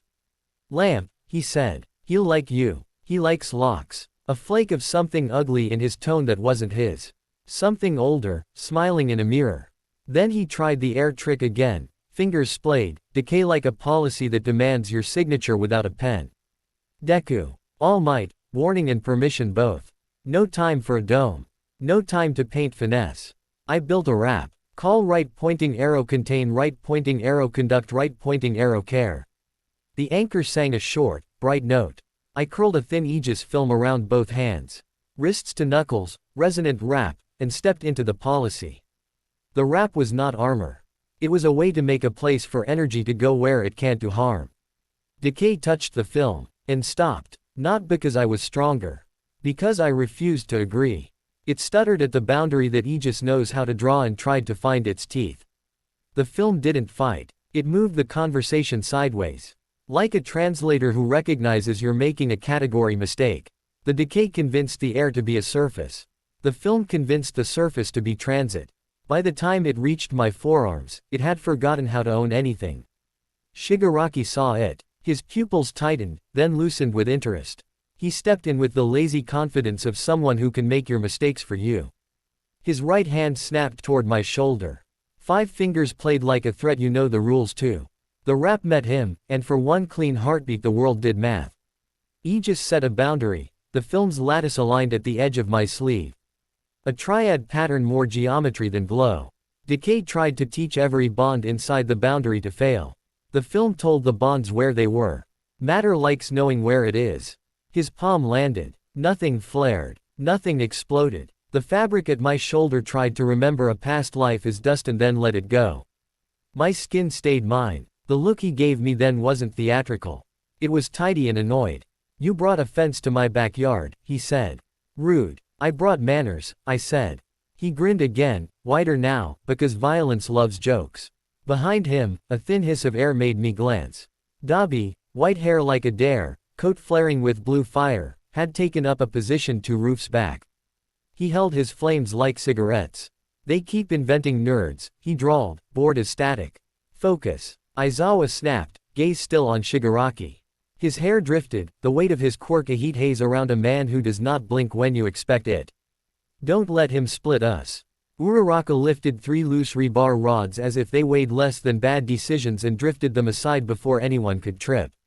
Yaoyorozu, already thinking 5 steps, fabricated a quick, porous wall to corral any drift of decay dust away from the evac route, porous so air could move, firm so bad ideas couldn't. Shigaraki flexed his fingers and flicked decay at the ground near Kirishima as if to be petty. Kirishima met it with hardening and a look that said, not today. Decay crawled over rock-hard skin and failed to find joy. He stopped playing. His next step wasn't toward me. It was a stomp, flat, almost careless, into the middle of the intersection. The kind of step toddlers take when they want the floor to understand their feelings. The concrete listened too well. A hairline crack appeared, then another, then 3, branching clean and fast. The policy wave rolled in 3 planes, ground, air, wall, toward every direction at once. Aizawa's erasure caught the focus, but the ripple had math and memory now. There were edges to guard that let decay spread as idea, not quirk. Network, All Might said. Deku, segments. I ran. The anchor didn't feel like a trick when it worked that well. It felt like putting load-bearing walls back into a house that had decided to be modern and open plan. Panels slammed into place as wedge and mat, tying into one another like paper. Shields in an origami lesson taught by a kind architect. Each construct didn't block, it redirected. The wave that was supposed to be a circle found a corner and slid along it, whittled thin by every polite, this way, please. Aizawa's eyes watered but didn't break. Uraraka's crates made umbrellas over evac choke points. Siro's lines took weight and movement off the ground. Bakugo, glory to Restra. Int, kept Shigaraki's angles ugly with micro-bursts that hurted without handing over momentum Shigaraki could borrow. Dobby's blue flares licked the alley mouth and found nothing willing to be fire than KS to Yaoyorozu's chemical common sense spray. And still, the man in the hoodie walked like nothing deserved to be there when he was going to be there. He reached for me again, bored fingers splayed. I met him, quiet. Call. Contain. Conduct. Care. I layered the wrap on my hands thin and drew a second weave in the air, a tiny, precise band at his wrist. What you do? He jerked his arm, the band hummed and didn't grab him. It asked. His motion lost tempo for half a second. The lava of his smug went a degree toward hardened. Rude, he said again, and swiped with the other hand. His fingers grazed my sleeve and my sleeve, obedient sleeve, tried to crumble again. The wrap curved the failure around me, and the fabric remembered being useful. He leaned in, spoke low so only I would hear. He asked me to say hello. All Might's breath hitched, too small for anyone else to notice. The earbuds hissed with systems and strategy and the old fear you never exorcise, you just house train. I didn't answer Shigaraki. There was nothing to say to the harbor about the sea. Deku, All Might said. Your tempo. I nodded. I didn't go harder. I went cleaner. I set the shield at my back to UARD the others and built a construct I'd only sketched in napkin math, Aegis Gyre. A shallow, spinning panel disc that didn't spin the way fans spin, spun like a river eddies around a rock. I set it in front of Shigaraki's leading foot. When he stepped, the decayed dust his heel kicked up didn't billow at us, it spiraled into the gyre and fell harmless in a ring at the edges. My boots didn't slip. Kirishima didn't have to move. Siro whistled through his teeth, admiring, not loud. Shigaraki rocked back, surprised without admitting it. He looked at the gyre and saw his policy turned into weather. He hates weather. You can't own it. You anticipate it and bring a coat. He made a choice then. He went for Aizawa. Blink and he was there, quirks stacked in his bones, speed like a headache. Aizawa's scarf writhed and caught his forearm. Kirishima slid in and absorbed a swipe of fingernails that turned a steel bollard to ash but couldn't find rock to eat. Bakugo popped a controlled blast to stay El Shigaraki's balance without writing him a ticket. I was already moving. Anchor a bell. Shield a promise. I set 3 panels at ankle height. He tripped without falling, and then threw a band of weave across his back. Not rope, not chain. A suggestion that he carried weight where hubris had convinced him he carried none. He shrugged it off with irritation. He is not an accident, he is a decision. He twisted and reached for Aizawa's goggles. 5 fingers open, the intent to erase an eraser. I don't think, thinking is for later. Aegis wrap bright at the edges, I planted my left foot like I own. Ed a piece of earth and pushed a panel up between his hand and Aizawa's face, a door that knew exactly when to close. Fingertips brushed honey-thin film and the policy had nowhere to file the paperwork. It stalled. He looked at me then without the grin. There's a man in there who was a boy who was used as a box. You can hate the man and still know the boy was done wrong. You can hold both. The anchor helps. Lamp, he said. Quietly now. You'll burn out. I kept my voice even. I learned to be a house. The line did what it had to in a fight, it kept me from sayable fear. He tried again, cheap, flicked decay at my shoe. I let it take the lace. It crumbled and fell. The wrap kept my foot and skin and bones mine. I didn't flinch. He frowned because cheap didn't buy anything. On the roof. Dabi barked a laugh and lit the air for show because attention is a currency he will always spend. Bakugo tilted his gauntlet and, a miracle, didn't shoot at the man on the roof. He popped the edge of the roof instead. Masonry cracked. Harmless to anyone on the street but annoying to a man who thinks he deserves clean edges. Dabi swore. Good. Stay mad up there. The ground under us whispered in a language I was learning. 3 fresh cracks tried to meet in a neat star. I laid mats across them and made the star lose interest. The air felt better when interest was replaced by exhale. All units, Ida's voice on comms. Professional but thrilled, perimeter holds. Evac is complete. The forklift gentleman has agreed to go home if someone watches his forklift. I am watching his forklift. Thank you, Nedzu said primly. All Might, we have 2 minutes before curious phones violate our quiet. I know, All Might said. His voice had the steel he saved for decisions he'd rather not make. Deku, on me. We changed the drawing of the street. All Might stepped forward, not in the body the world remembers, but in the posture the world can't forget. He raised 1 hand, 2 fingers, and the air listened because it remembers him. Aizawa shifted 2 paces to give us the angle. Uraraka slid the floating crates into a lane that kept the others clear. The plan arrived as soon as we all recognized the picture, break contact clean. Shigaraki must have recognized it too. He grinned without reaching. Next time, he sang, bored. He left like grease leaves a pan, slick, messy, irresistibly effective. The alley around him crumbled where his soles kissed it. He stepped up onto the wall like gravity had become a polite suggestion and then over the edge. Dabi's fire flared and went with him. Blue like a bruise you can see from space. I wanted, old habit, to chase. The part of me Sora made me name reached for, prove, a reflex like scratching a scab. The anchor touched it on the head like a teacher telling a child to look at the board, not the window. I let him go. We didn't win. We held. The quiet after fights is my favorite sound. We put the street back the way you can when you didn't punch it into pieces. Uraraka eased the crates down. Yaoyorozu handed out filter masks in case the dust got ambitious. Ciro's lines turned into handholds for paramedics who'd arrived too late to be useful and didn't mind being late. Kirishima checked everyone's knuckles because he believes in knuckles. Bakugo stalked away to swear at a wall he had permission to swear at. I heard the syllables in my head and removed the vowels to keep it YouTube friendly.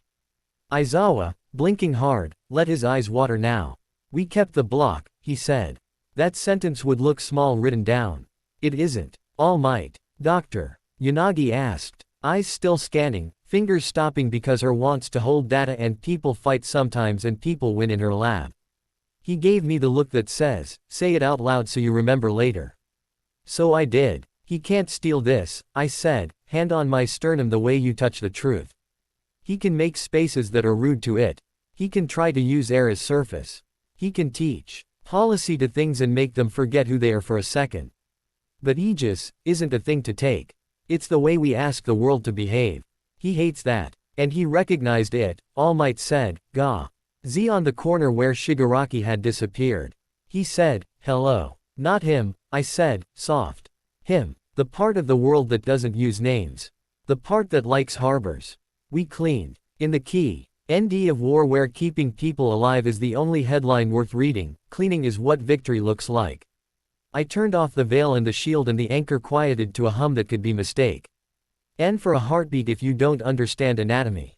Nedzu directed a street sweeper with the energy of a man who has never lost an argument with municipal maintenance. Iida returned the forklift to its precise chalk outline and texted Kaminari a sticker of a forklift to celebrate. Uraraka yawned and hid it and failed to hide it, and we loved her for trying. Bakugo came back, cheeks calmer, hair exactly as explosive as physics requires. We debriefed in a wedge of shade that pretended it was a room. Dr. Yanagi turned my rap into lines on a screen. Resonant rap, she said, writing it large. Boundary imposed refusal at contact. Works because we make decay travel rather than take. Works best when Aizawa buys beats. Costs attention, not bone. Aizawa wrote a line in his notebook that I know by heart now: do not be an idiot. It means don't escalate after you've handled it. It means don't turn a hold into a brawl for pride. It means you did your job, go eat. All Might clapped my shoulder. Once and did not say proud because he doesn't have to. My body knows that word from him like it knows the oaths. We scattered before phones turned our quiet into a story we hadn't prepared the world to hear. We left behind a street that went back to being a street. The last thing to become ordinary again was a triangle of dust that thought about staying and then remembered it had somewhere else to be. Back at UA, Nedzu brewed tea and it behaved like tea. Dr. Yanagi tested my elbows, fine, my knees, fine, my pride, also fine, surprisingly. Aizawa's scarf sagged on the chair back like a cat sleeping where a person needed to sit, nobody moved it. Bakugo texted me a single message that said don't get cocky, which in his language translates to roughly I noticed you didn't die and I prefer that. All Might stood with me at the gym door long after we should have been elsewhere. We looked at the mats as if they were the kind of sea you don't get tired of naming. He'll force a public moment, he said. Soon. I know. I said, not from fear, from map. Chapter 11 had been in my notebook for days, the public revelation. The spiral smash. Not show. Signal. Your tempo, he said again, softer this time. Now that the street had stopped trying to teach us new grammar. Anchor first, I said. Manners second. He laughed, the kind that comes from ribs that have a lot of memory. Stored in just enough space for new ones. Good. That night I slept with the veil light and the anchor softer than a breath. My dreams had edges but didn't need correcting. I woke to a city that sounded almost ordinary and a stone that hummed once, not warning, not omen, just proof that we were still listening to it, and it was learning to listen back. Far from our neat block and our soup and our scaffolds. A man in a room without windows practiced saying hello to locks. He tried to remember the last time one didn't care who he was. He was annoyed. Good. Tomorrow, the camera would be on. The shield would have to learn new manners. And a move I'd only imagined, a spiral smash held safe by Aegis, would have to behave on the first try, in front of a world that loves making clips. We would not try to win. We would try to return a city to itself without breaking it in front of its own eyes. And we would show them a power that is not a quirk. A language anyone can understand if you teach it gently. Stand. Hold. Door. The whiteboard in Nedzu's office carries a new headline written in tidy block letters. Reveal Protocol V1.0. Under it, 4 lines. Language. Stability technique, construct safety. Containment method. Principle. Disperse and direct, never damage. Visual. Calm posture, clear forms, no theatrics. Exit. People safe, street clean, no grandstanding. Nedzu taps the board with a long pointer like a conductor testing air. We can't keep the Aegis quiet forever, he says. Bright as a bell with a secret. When the moment forces us, we will give the story handles, words ordinary people can carry without spraining a philosophy muscle. Aizawa stands by the window, scarf looped once. Eyes half lidded. We do this only because we must, he adds. We don't chase the camera, we let it arrive and behave itself. All Might, coat, cane, a light who, say pretending to be a lamppost, draws 2 rings around visual. No dramatic wind-ups, he tells me. No shouting names of moves. Just work. Doctor. Yanagi pushes a tray of tea to the middle of the table. We call the new move spiral smash in the lab, she says, but publicly we'll say, spiral containment, if they force a label. It sounds like something an engineer would approve. I nod. The words fit the promise. Contain first. Then conduct, always care. My phone buzzes once in my pocket. The listening stone hums a soft 3 that touches bone. Nedzu's ears tilt. Well timed, he chirps. Aizawa's eyes focus like a shutter. All Might's cane straightens an inch. Doctor. Yanagi has the ring case open before the room remembers to breathe. The alert arrives across 3 channels at once. CityNet. Elevated section of the Kurigane overpass sags near Pier 6. Dispatch. School bus caught mid-span, rear wheels hanging, traffic dense, media already overhead. Telemetry. Triad ripples in load sensors, concrete thinning at intervals of 3. Move, All Might says, and the room becomes the hallway, and the hallway becomes the sky over the river. Kurigane overpass is a gray ribbon strung too tight above weekday water. Today, the ribbon frays. A school bus, yellow like optimism, nose heavy with children's drive. Awnings taped in the windows, tilts across a failing joint. Behind it, a fuel tanker shines like a bad idea. Commuters stack bumper to bumper, their cars a necklace of red brake lights and held breath. Overhead. 2 news helicopters hover, their cameras drinking everything, their rotors shoving wind into problems. Beneath the span, the river slaps pylons and tries not to look eager. We land 2 land. Back from the bus, Aegis cell in the pocket, support where support belongs. Aizawa is already on the deck railing, scarf looping to catch an anchor point that tells him it will hold. Uraraka lifts T. Recars off their tires an inch and glides them backward to open a lane. Iida takes the open lane and turns it into an evacuation artery with hand signals that could convince Rain to queue. 0 STR. Ings lines to a lamppost in the bus's rear frame, just enough to be there, not enough to be the plan. Yaoyorozu fabricates cribbing blocks like she's built bridges before, Recovery Girl sets a triage. Ribbon with a clap that turns gawkers into helpers. The bridge talks in groans. Every third one is wrong. I feel the thinness before the stone reminds me. The joint ahead wants to be still and has been taught to be undecided. Triad ripples pulse along the load like a heartbeat the bridge didn't ask for. A hairline crack opens in the concrete collar.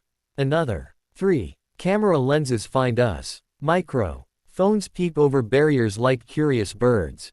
The veil sits on my shoulders like a soft coat that knows it will be unbuttoned. All Might steps beside me. His voice is the inside of a compass. We stick to the board. I breathe the cadence that has been saving me from myself. Call right pointing arrow contain right pointing arrow conduct right pointing arrow care. Anchor. The bowl behind my sternum kisses into place with the familiar click that divides panic from sentences. Veil. I loosen it 2 notches, enough that cameras will catch what they need to see, not enough to turn the street into a theater. Shield. I bring a panel up at bus height, gel not glass. Catching falling dust and bad decisions. Plan. Aizawa snaps, because the uselessness of, be careful, is one of his creeds. Stabilize the joint, drive. Yanagi says, eyes on tablet.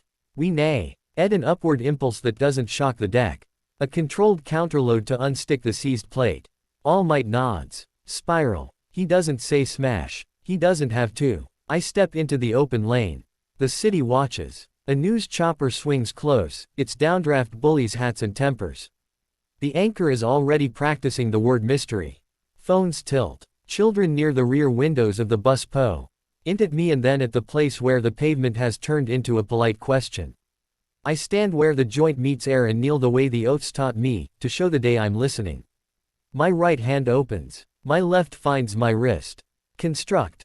I draw a coil of Aegis around my forearm, thin, tight, helical. Not armor. A manifold that knows how to pour without spilling. I set it spinning, not mechanically.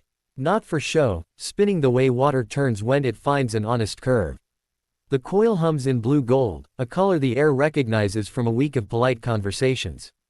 Recording, drive. Yanagi whispers. Because the lab will want to see what the world will not understand. Conduct. I ask one for all for 20% and mean please. The current slides into the coil and finds a path it didn't know it missed. The green threads into the blue, and where Aegis touches OFA, the color shifts, blue-gold lightning feathering outward, visible even in noon light. Contain, All Might says. I wide. NA dome above the bus, umbrella turned shallow shell, thin as a breath, layered twice. It's not for looks. It's the hand cupped around a flame. The coil tightens. My elbow is a hinge, the world is a table that doesn't get to shake. The coil drinks OFA's kinetic insistence and teaches it manners. The air around my forearm fuzzes like a summer heat haze, the fuzz resolves into arcs that march like a tidy parade. Aizawa's gaze flickers, checking me, checking the bus, checking the joint. He doesn't blink. On your count, Midoriya, he says. I count the bus's sway. I count the traffic's hush. I count the bridge's offended groans. The triad pulses decide they could be on my beat if asked politely. 3, I say, and the word is permission. I drive my fist down, not into the concrete, not at the joint, into the air an inch above it. The coil releases with a sound like a low note that's finally allowed to become itself. The energy spools out spiraling, a column of air taught to be structure. E for a fraction of a breath, a tornado made of consent. There is no bang, there is a press. The spiral cups the joint from beneath and lifts the way a team of gloved hands lifts a piano corner, no drop, no jerk, no showing off. The stuck plate unsticks. The bus rises a finger's breadth.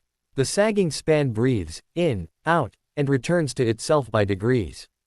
The dome over the bus shimmers, then dims. As the worst of the rebound dies inside the shell and leaves having learned kindness. The dust that would have been a cough becomes powder snow and settles harmlessly away from people. The tanker stow. PS being a cliff and becomes a heavy thing on a surface again. On every screen, in every reflection, a blue-gold spiral wraps my arm, visible, impossible, calm. Phones catch their breath. The news chopper drifts closer. As if pulled by attention in a flight plan that's suddenly boring. Down on the deck, a kid in the back of the bus presses both palms to the window and whoops. His voice doesn't reach us. But the shape of his mouth does. I hold the spiral 2 breaths longer than I need to, because that's how you finish a job when the street is watching. Then I let go. The coil thins and unwinds, not exploding into glamour. Fading like a phrase that was heard and doesn't need to be repeated. Yaoyorozu's cribbing slides into place under the joint's shoulder like a wedge that read the manual. Uraraka sets the bus down as gently as bedtime. Iida jogs alongside the doors, steadying people with a hand that is both permission and direction.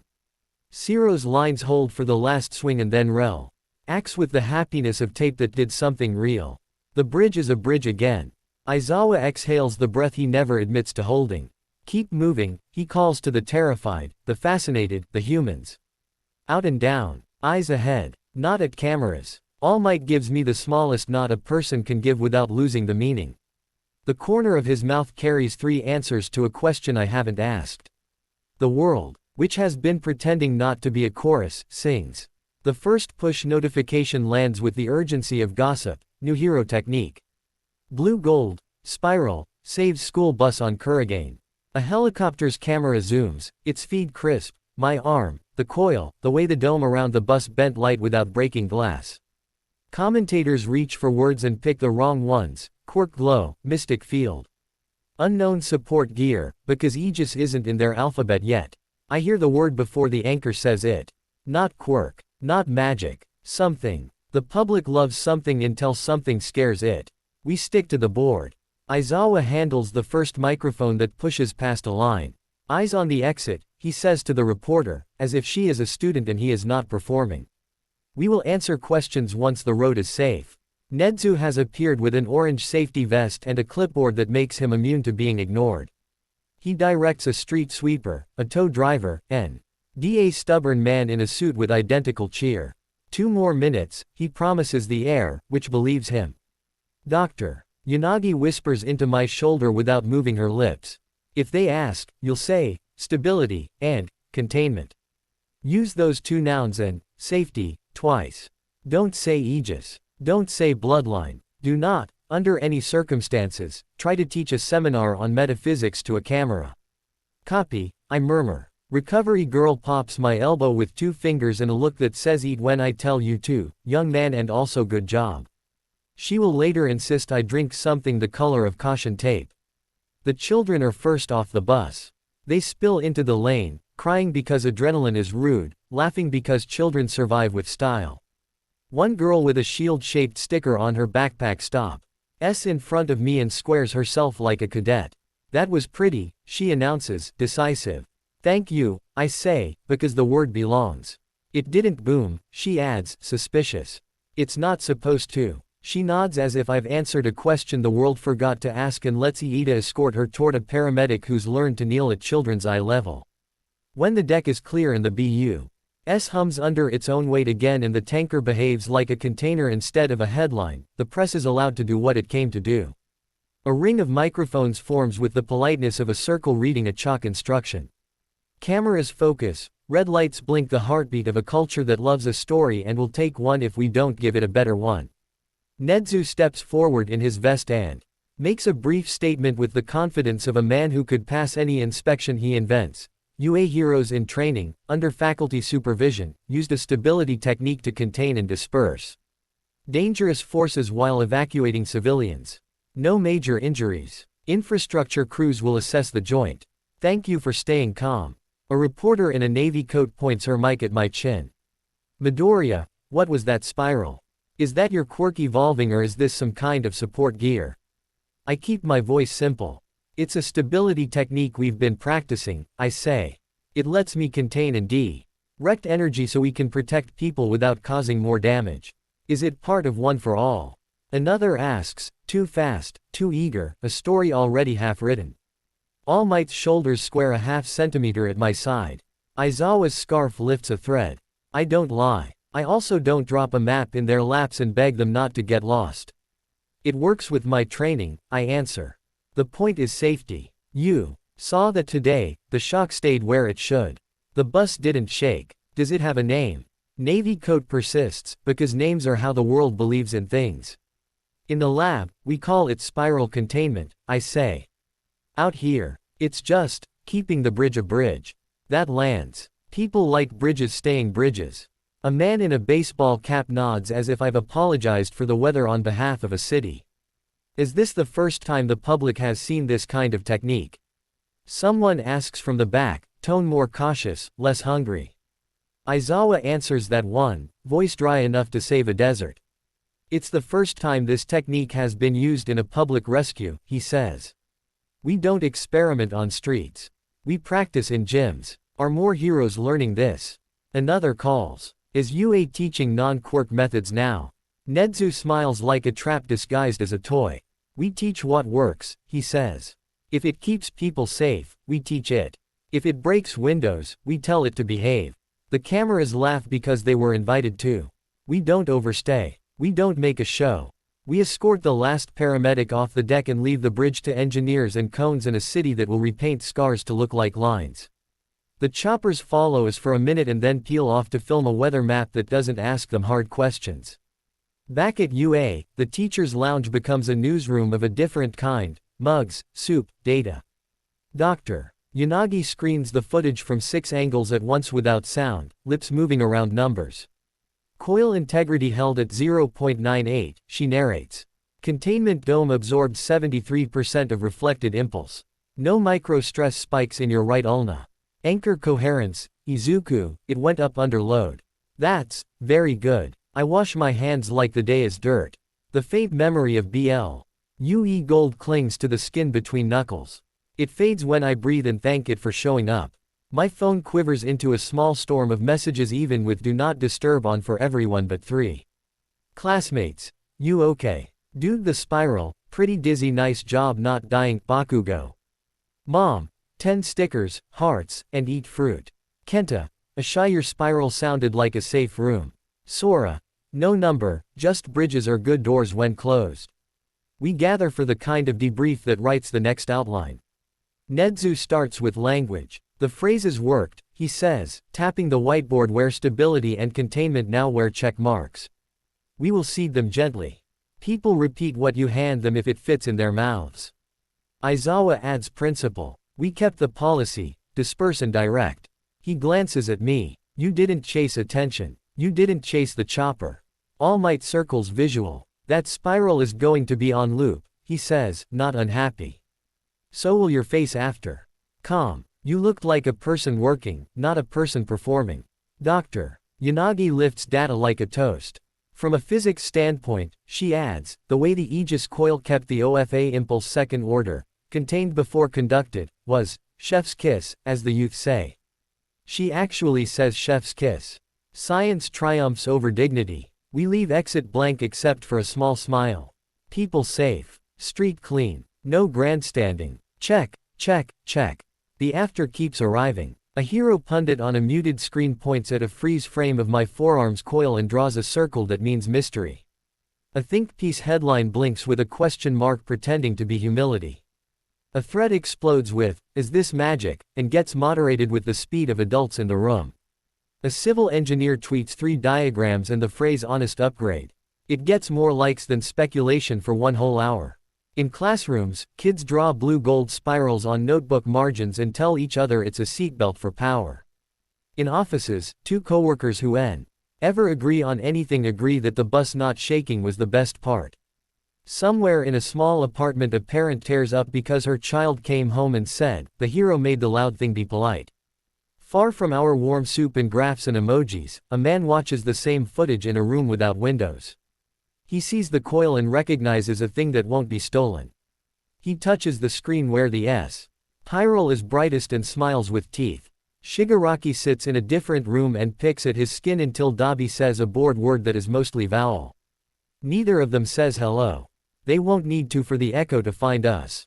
Before bed, I write down the move in my notebook in case a future me needs to remember how a present me behaved. Technique. Spiral containment Aegis coil plus OFA. Purpose. Prov. I'd upward counterload precise impulse while suppressing shock and preserving structure. Recipe. Anchor soft, wide. Coil thin, helical, clockwise or counter per site geometry. Containment dome 2-layer umbrella, gel not glass. OFA 15-25% poured through the coil, not into the arm. Release at air above target, not at matter. Cues. Spiral drinks, dome diffuses, anchor listens. Public words. Stability, containment, safety. Never. Perform. Always. Return. I add one more line because some days I'll need to see it when the world is loud. A bridge is a promise. Keep it by holding, not by hurting. The veil goes light. The anchor goes soft. I knock 3 times on my sternum and the space answers like it has adopted me and doesn't mind the rent. Outside, Musudafu decides to be ordinary again for exactly 8 hours. A camera van drives away. A street lamp that flickered 3 times yesterday holds steady, newly convinced. The river rolls under the overpass and hums to itself, please. Ed to be under something that remembered how to be. Tomorrow, governments will send emails with subject lines like inquiry and guidelines and training. Tomorrow, kids will bring cardboard tubes to school and call them spirals and ask gym teachers to show them how to contain a ball without catching it. Tomorrow, more thin places will ask for our hands. Tonight, the city sleeps with a spiral on its timeline and a bridge in its bones. The world has seen a power that isn't a quirk. It has seen a language anyone can learn to hear. Stand. Hold. Door. For 24 hours after the bridge, EV. Everything behaved like it wanted to prove it knew how. Traffic lights didn't stutter on 3. Turnstiles didn't cough. Even the faculty vending machine, famous for eating coins and reputations, spat out my water with a chime that sounded like, good boy. We leaned into the quiet. Aegis drills at dawn. Veil practice at lunch. Spiral containment twice from a kneel, once from a stand, once from a run. Doctor. Yanagi's graphs wore smiles you could hear. Aizawa's scarf did not move without reason. Nedzu made a new whiteboard. Reveal protocol V1.1 and underlined exit twice to remind us to leave before cameras turned work into myth. By the second night someone had put a blue gold spiral on the cork board in the dorm common room with sticky notes that said seatbelt for power and pretty dizzy. I took a picture, sent it to mom. Then wiped a smear of curry off the corner because love is practical. At 9:02 the next morning, the listening stone vibrated like a spoon against the rim of a cup. Not the warm 3 of omens. A long, Thin line that said pay attention to the thing pretending not to be a thing. All Might glanced up from his tea before my pocket finished humming. You felt it. Felt something, I said. The anchor fluttered like a curtain opening without wind. Aizawa's phone buzzed. He checked, waiting long enough to teach patience. City press conference, he said. Public soffit. Why bureau at the Beacon Plaza, the big outdoor stage? 10 minutes ago they decided to do the talk about new stability techniques without asking us. 2 helicopters already there. 3 celebrity anchors. His mouth flattened. Not everything that deserved to be a joke was funny. Nedzu put his cup down with hospital precision. Of course they would. Doctor. Yanagi looked at the ring in her case as if it were a bird she might have to release. We go. All Might's cane straightened by an inch. We go. Beacon Plaza was built to be televised. Granite steps, a clean skyline, a stage wired so words sound like plans when you say them there.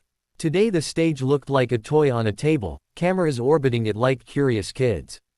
A banner read City Safety Update above a lectern that had suffered more speeches than the city deserved. A semicircle of officials in serious suits tried to look like they were coordinating. Microphones craned as if the metal had developed curiosity. We didn't take the stage. We took the edges. Aegis cell spread through the crowd the way tea spreads in hot water. All Might near the back steps, hat low, Aizawa on a speaker tower. Nobody noticed. Dr. Yanagi left of the stage, eyes down, ears up. Nedzu with a lanyard that gave him permission to be anywhere, me by a retaining wall with the veil-draped light and the anchor a calm bowl that knew it would be needed. The Public Safety Commissioner stepped to the lectern. His tie remembered symmetry. His notes did too. Good afternoon, he began. Yesterday's stability technique demonstration on Kurigane Overpass show WS that with proper containment and training, our heroes can. Every screen, every jumbotron, every camera, every phone darkened to black. The speakers didn't pop, they softened and then filled with a voice that never needs volume to own a room. Good afternoon, Musutafu. All the hair on my arms stood up and held a meeting. The black screens filled with white text, no logo, no image, just CL. In letters drawn by a hand that preferred contracts to art. An announcement from a stakeholder. The commissioner's face drained of color like a coffee filter finishing a job. He tried his mic. The mic remembered it wasn't brave. Nedzu's ears went very still. Behind my ribs, the anchor sat up. The oaths hummed in the polite register they use when the air is listening to. Stand. Hold. Door. A cough of static, never messy, announced a new slide. New rules need new owners. The voice continued, mild as weather, amused as arithmetic. Congratulations on discovering manners, it said. The blue gold seatbelt for your tantrums. I approve. I have always approved of systems. All Might's hand tightened on the cane. Aizawa's scarf lifted a thread like a cat opening one eye. But, the voice said gently. You are playing with the wrong toy. The screen went white again. Then text, smaller. Demonstration. Do not be afraid. I value infrastructure. The word demonstration fell neatly into the day like a paperclip dropped in slow motion. 2 blocks north, a billboard bent its metal frame by 3 precise degrees and then straightened. The crowd murmured with the relief of people great. Full to be entertained where nobody bleeds. A cluster of traffic lights at the far intersection all flipped green at once, then yellow, then red in a sequence that wrote the triad down the street. No accidents. Just shone. The fountain at Plaza's center, never particularly musical, started arcing its water in 3 repeating patterns that made your eyes find triangles even when you looked away. All Might didn't look at me. Veil, he said. Call right pointing arrow contain right pointing arrow conduct right pointing arrow care. The veil draped. The anchor widened. I placed a disc 2 centimeters off my palm and drew breath through it the way you breathe through a straw at sea level. The voice chuckled without teeth. Hello, Yagi, it said, kindly cruel. You raised him to be a house. All Might's jaw sharpened. He said nothing. The choice carried weight. Show yourself. Aizawa said from the tower, voice flat. 10,000 throats tried to clear themselves at once and failed. On the screen, the white text faded. A shape washed in, outline of a man sitting in a chair the way a king sits on a throne he had never learned to love. Life support rig. Mask. Suit that made violence look expensive. You could never see his eyes, you always knew he was looking. All for one, someone whispered, and phones remembered how to record. He inclined his head toward the camera as if greeting a board meeting. The Aegis, he said conversationally. Using the word I had not put on any microphone. I have missed it. The crowd heard a proper noun they had not been given. They tasted it. It tasted like a new news cycle. Nedzu's eyes didn't move. His paws did. 3 taps on the clipboard that told a half-dozen staffers exactly how to get children out of a perimeter without anyone realizing children were a variable. All for one continued. Voice as smooth as the guilt of a man who thinks he invented guilt. Once, he said, before any of you knew how to spell yourselves as quirks, there were people others asked for help when chaos had made a home where it shouldn't. They held doors. They closed some. They opened the right ones. He paused, like a conjurer watching his audience count his fingers, invited one of them to be mine. The anchor pressed upward like a hand from underwater wanting a real air. The oath swarmed. It declined. Rude, he said, mild. You cannot steal a vow. I tried to learn that quickly.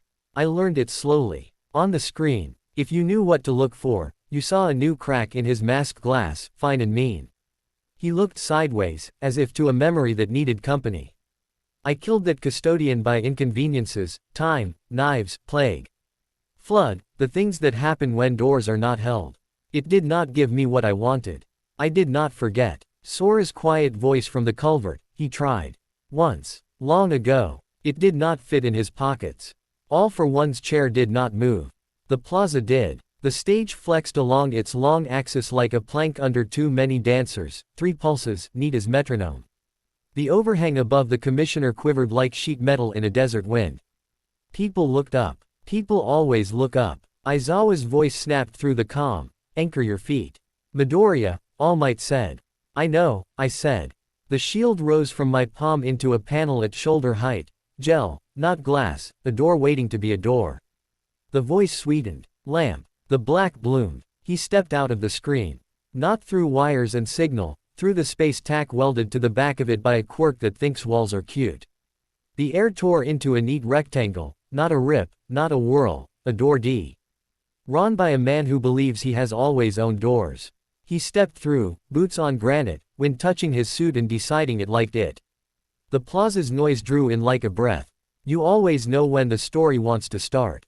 Yagi. All for one said, a nod for old times, a pat at an old bruise. Then his head turned toward me and the weight in the air shifted a degree that doesn't measure in physics. Lamp, he said again. And in the word lived the hello Shigaraki had been taught to deliver and had not enjoyed. The mosque's mouthpiece tilted. If you could see past reflective glass, you will. See teeth that do not belong on a man who learned to say, we. The world tried to write a rule that said run. The anchor laid a napkin over it. Call right pointing arrow contain right pointing arrow conduct right pointing arrow care. I prefer locksmith, I said. Because Sora would have wanted me to be honest but not impressed. He laughed, delighted. Good, he said. I worry your generation has no taste for roles. The stage twanged. He did not lift a finger. He doesn't need to. He imposes policy with the casual cruelty of bureaucracy. The granite under his feet forgot which bonds mattered. The plaza's geometry wanted to become an instruction instead of stone. Aizawa's eyes went blood red. The spread stumbled, caught its foot, and remembered being rock. He bought a beat. Heroes live on bought beats. Don't crowd him, All Might said. Quote, evac under mask of sound system failure. Keep the cameras focused on me, not him. Nedzu said, oops, a power issue, into 3 walkie-talkies simultaneously and the stage manager repeated it into 4 languages and then into mime. People moved. Good. All for one stepped forward and the concrete didn't dare crack in front of him because the concrete has learned to gamble and loses anyway. You're going to show them, he said to me. Head cocked like a crow considering a button. You're going to show them a not quirk that makes their laws bite their tongues. You already did it on a bridge. Shall we finish the lesson? I have a syllabus, I said. Mine says no casualties. Charming, he said. But you can only teach children to behave if they fear the principal. Nedzu smiled with a LL32 teeth the way a fox in a shirt smiles at an empty trap. Then all for one moved without moving. Air cannon shoved the day, impact recoil lied about inertia, compression made space remember it liked being small. Some stolen search quirk tasted attention like oil between gears. He threw quiet violence at me, a sheet of pressure, no flame, no light, a policy memo with muscles. Shield. Umbrella. The pressure hit. Tried to own, and found gel, not glass, found curve, not wall. It slid. Granite groaned because respect hurts old joints. I widened the dome over the front rows, thin, layer.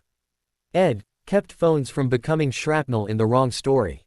The wind your fear invents never arrived. He did not look annoyed. He tried a variation, a sleeper sonic you feel in your teeth, tuned to make a crowd want to run. The veil damped it at my skin, the dome out front drank it like a blanket absorbing small rain. Children in the second row clapped because the flags on the stage fluttered prettier than flags deserved to. He had tricks for miles. I had manners for as long as I could tell my body not to get clever. Midoriya, drive. Yanagi in my ear, low, calm, the kind of voice that unlocks specimens and worst days. His composite has a beat. 1, 2, pressure. 1, 2, pull. He couples dashes of gravitic nonsense with a little push on people's panic. Keep your anchor wide. If he tries to name you, forget him. Rest is part of standing. Copy, I said, and because my mouth wanted sugar, I bit the recovery girl candy she'd shoved at me during tea. It tasted like citrus that believes in math. All for one cocked his head. You're clean, he mused, more interested than predatory. Your power tastes like air. No handles. Inconvenient. He extended a hand, the glove matte and unforgiving. Black tendrils unspooled from the palm, quirks braided into a shape that thinks it knows what ownership is. Not the messy hunger of Shigaraki's decay, this was a contract coming to get your signature. The tendrils reached. The air thought about becoming surface to help them along. The anchor went bright and polite. I pulled up the resonant wrap on my forearms and hands and drew a second W. Even the space between us, 3 thin bands, wrist, throat, back, not on him, in the air where his policy likes to sneak. He touched the first band with curiosity. It hummed like a string plucked by a man who has never played an instrument for love. The tendrils kinked, not snagged. Refused entry like a club that knows your face and your record and will let you in only when you remember your manners. He spoke while he tried. Because he likes to be the narrator of other people's bodies. This is where I take the light, he said. This is where it belongs to me. And the blue gold thing you are like prayer beads, this is where I prove you were just another container. He pressed. The tendrils met the boundary and collapsed like bad paperwork on a good desk. It didn't stop him trying. He is a man who repeats unpleasant experiments until the subjects break or the numbers lie to him. He sent a second wave, thicker, now with a hook tied to a quirk that makes names slide. The weave it, Throat, warmed and the hook missed the lock it wanted. He tried back and found weight where he expected fall. His hand read no in 3 polite languages. His mask tilted. There are 1,000 ways to look angry. He picked interested. Yagi, he said, almost fond. He is better than you at saying no. All Might did not answer. The answer was in the way he squared his shoulders so the crowd would have a shape to borrow. In the back of the square, the first phone started a livestream with captions that would become facts in homes by dinner. In the corner of my eye, a boy climbed onto a planter. To see and his mother pulled him down with fingers that were gentle and hard. People aren't props. They never will be. He stopped trying to steal. He started trying to hurt. Velocity bent around him in ways nobody should be proud of. A compression pulse went earthquake at shin height, subtle, ugly, designed to break legs without making good TV. I laid mats like a seamstress, thin and overlapping, turning the pulse into a blanket that fell flat before it found anyone worth naming. Air cannon kissed the umbrella, it sighed and said not now. A line of flagpoles tried to remember being javelins. And then remembered unions and benefits and decided to stay flagpoles. He is used to being the gravity in the room. Gravity can be tricked if you know where home is. He went still then, and still is his ugliest shape. The mask pointed directly at my chest. The world hummed in key with nothing and decided to make space for him because space likes to be popular. I heard All Might without my earbud. Now or later, he said. Later is a lie, Aizawa said softly, eyes burning. Dr. Yanagi, coil integrity will hold. Dome 2 layer. Izuku, if you're going to give me a heart attack, please do it on account so I can label the graph. Copy, I said, and tasted my blood for adrenaline-like metal with ethics. Call right pointing arrow contain right pointing arrow conduct right pointing arrow care. Anchor, full, not hard, present, my ribs made room, my knees found ground, veil, thin, cameras can see, they won't understand, that's okay. Coil, I built 3, nested along my forearm, helix inside helix, a rope of blue gold that knew where to pour. The Aegis lattice signed itself in triads up my wrist like a sleeve stitched by a grandmother who doesn't brag on the internet. Dome, I widened it over the front half of the plaza, 2 layers, one to drink, one to remember. Gel not glass. Door, not wall. Oath, I whispered into the skin of the day. I will stand where others break. I will hold without hunger. I will be a door that closes and opens, not a wall that forgets. I will hear what I am meant to hear. I will rest so I can stand. Inside the anchor, the vestiges of one for all stirred the way family does when someone announces a hard thing at dinner. They didn't gather around me like a choir. They turned their faces so I could see they were listening. Please. 3 heartbeats. Everything. They said yes in the way old houses serve. I've storms, by already being built correctly. 100, All Might said, not a dare, not fear, permission from someone who had earned it the worst way. I poured. One for all doesn't hit like an ocean or a freight train or a meteor. It hits like memory realizing it was always muscle. It flooded the coil and the coil didn't spill it. The Aegis held, not by cinching, by naming the path. My forearm F is with blue gold arcs that thought about drama and then chose work. The world slowed, not time, attention. The coil tightened, tightening me smaller instead of trying to explode me bigger. The dom, E above us shivered and then went very clear. All for one's mask tipped. Good, he said, pleased at his own taste. I stepped, not with speed you brag about. With precision into the room he thought he owned. I didn't punch his mask. I didn't punch his chest. I punched the air between his policy and his person. The apex spiral, that's what it felt like, that's not what I said, released. A column of contained impulse bloomed outward from my fist, spiraling, drinking its own rebound, bending through the Aegis coil and into the shape I'd written in the day. It hit the place he had chosen to name mine, and taught it no with the gentleness you use on a dog that doesn't know better yet and the finality you use on a lock that has no business being picked. There was no boom. There was a a pressure drop. A pop as the air decided to be a good neighbor, and then light, blue gold veined with green, struck the mask and the quart composite behind it like a question. His head snapped a fraction to the side. Not from broken things, I didn't break him, from lost agreements. 4 stolen quirks blinked at once. His compression hiccuped. The pull he had on the stage forgot a step and apologized to the building codes. The masked glass ran a crack like a line on a map you should not cross. He slid a half-meter back as if the granite had turned polite. You could see his breath fog inside the mask for the first time. You could see he had to take a breath instead of own one.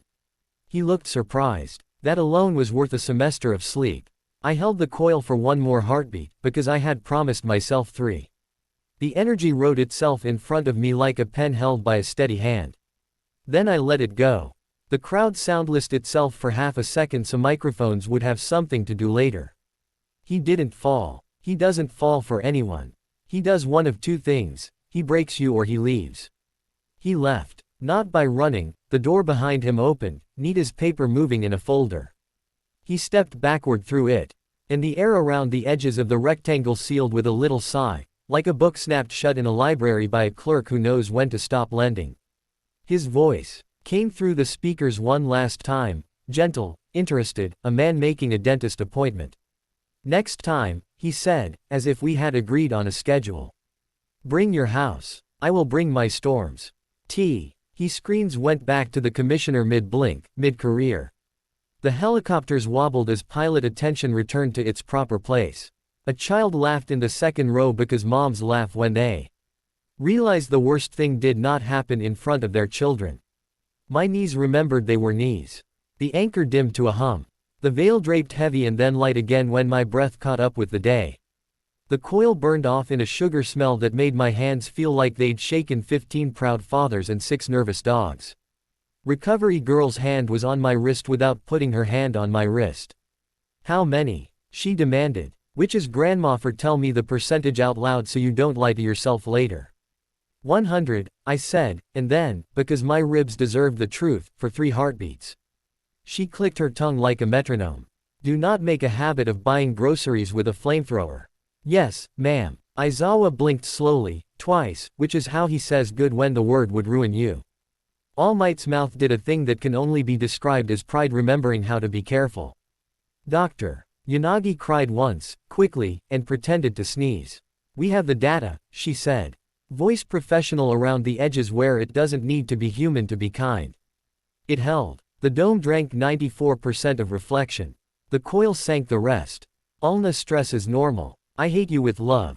Nedzu stepped into the press ring like a man stepping into his garden and announced with the delighted authority of a small god, we apologize for the interruption by unauthorized theatrics.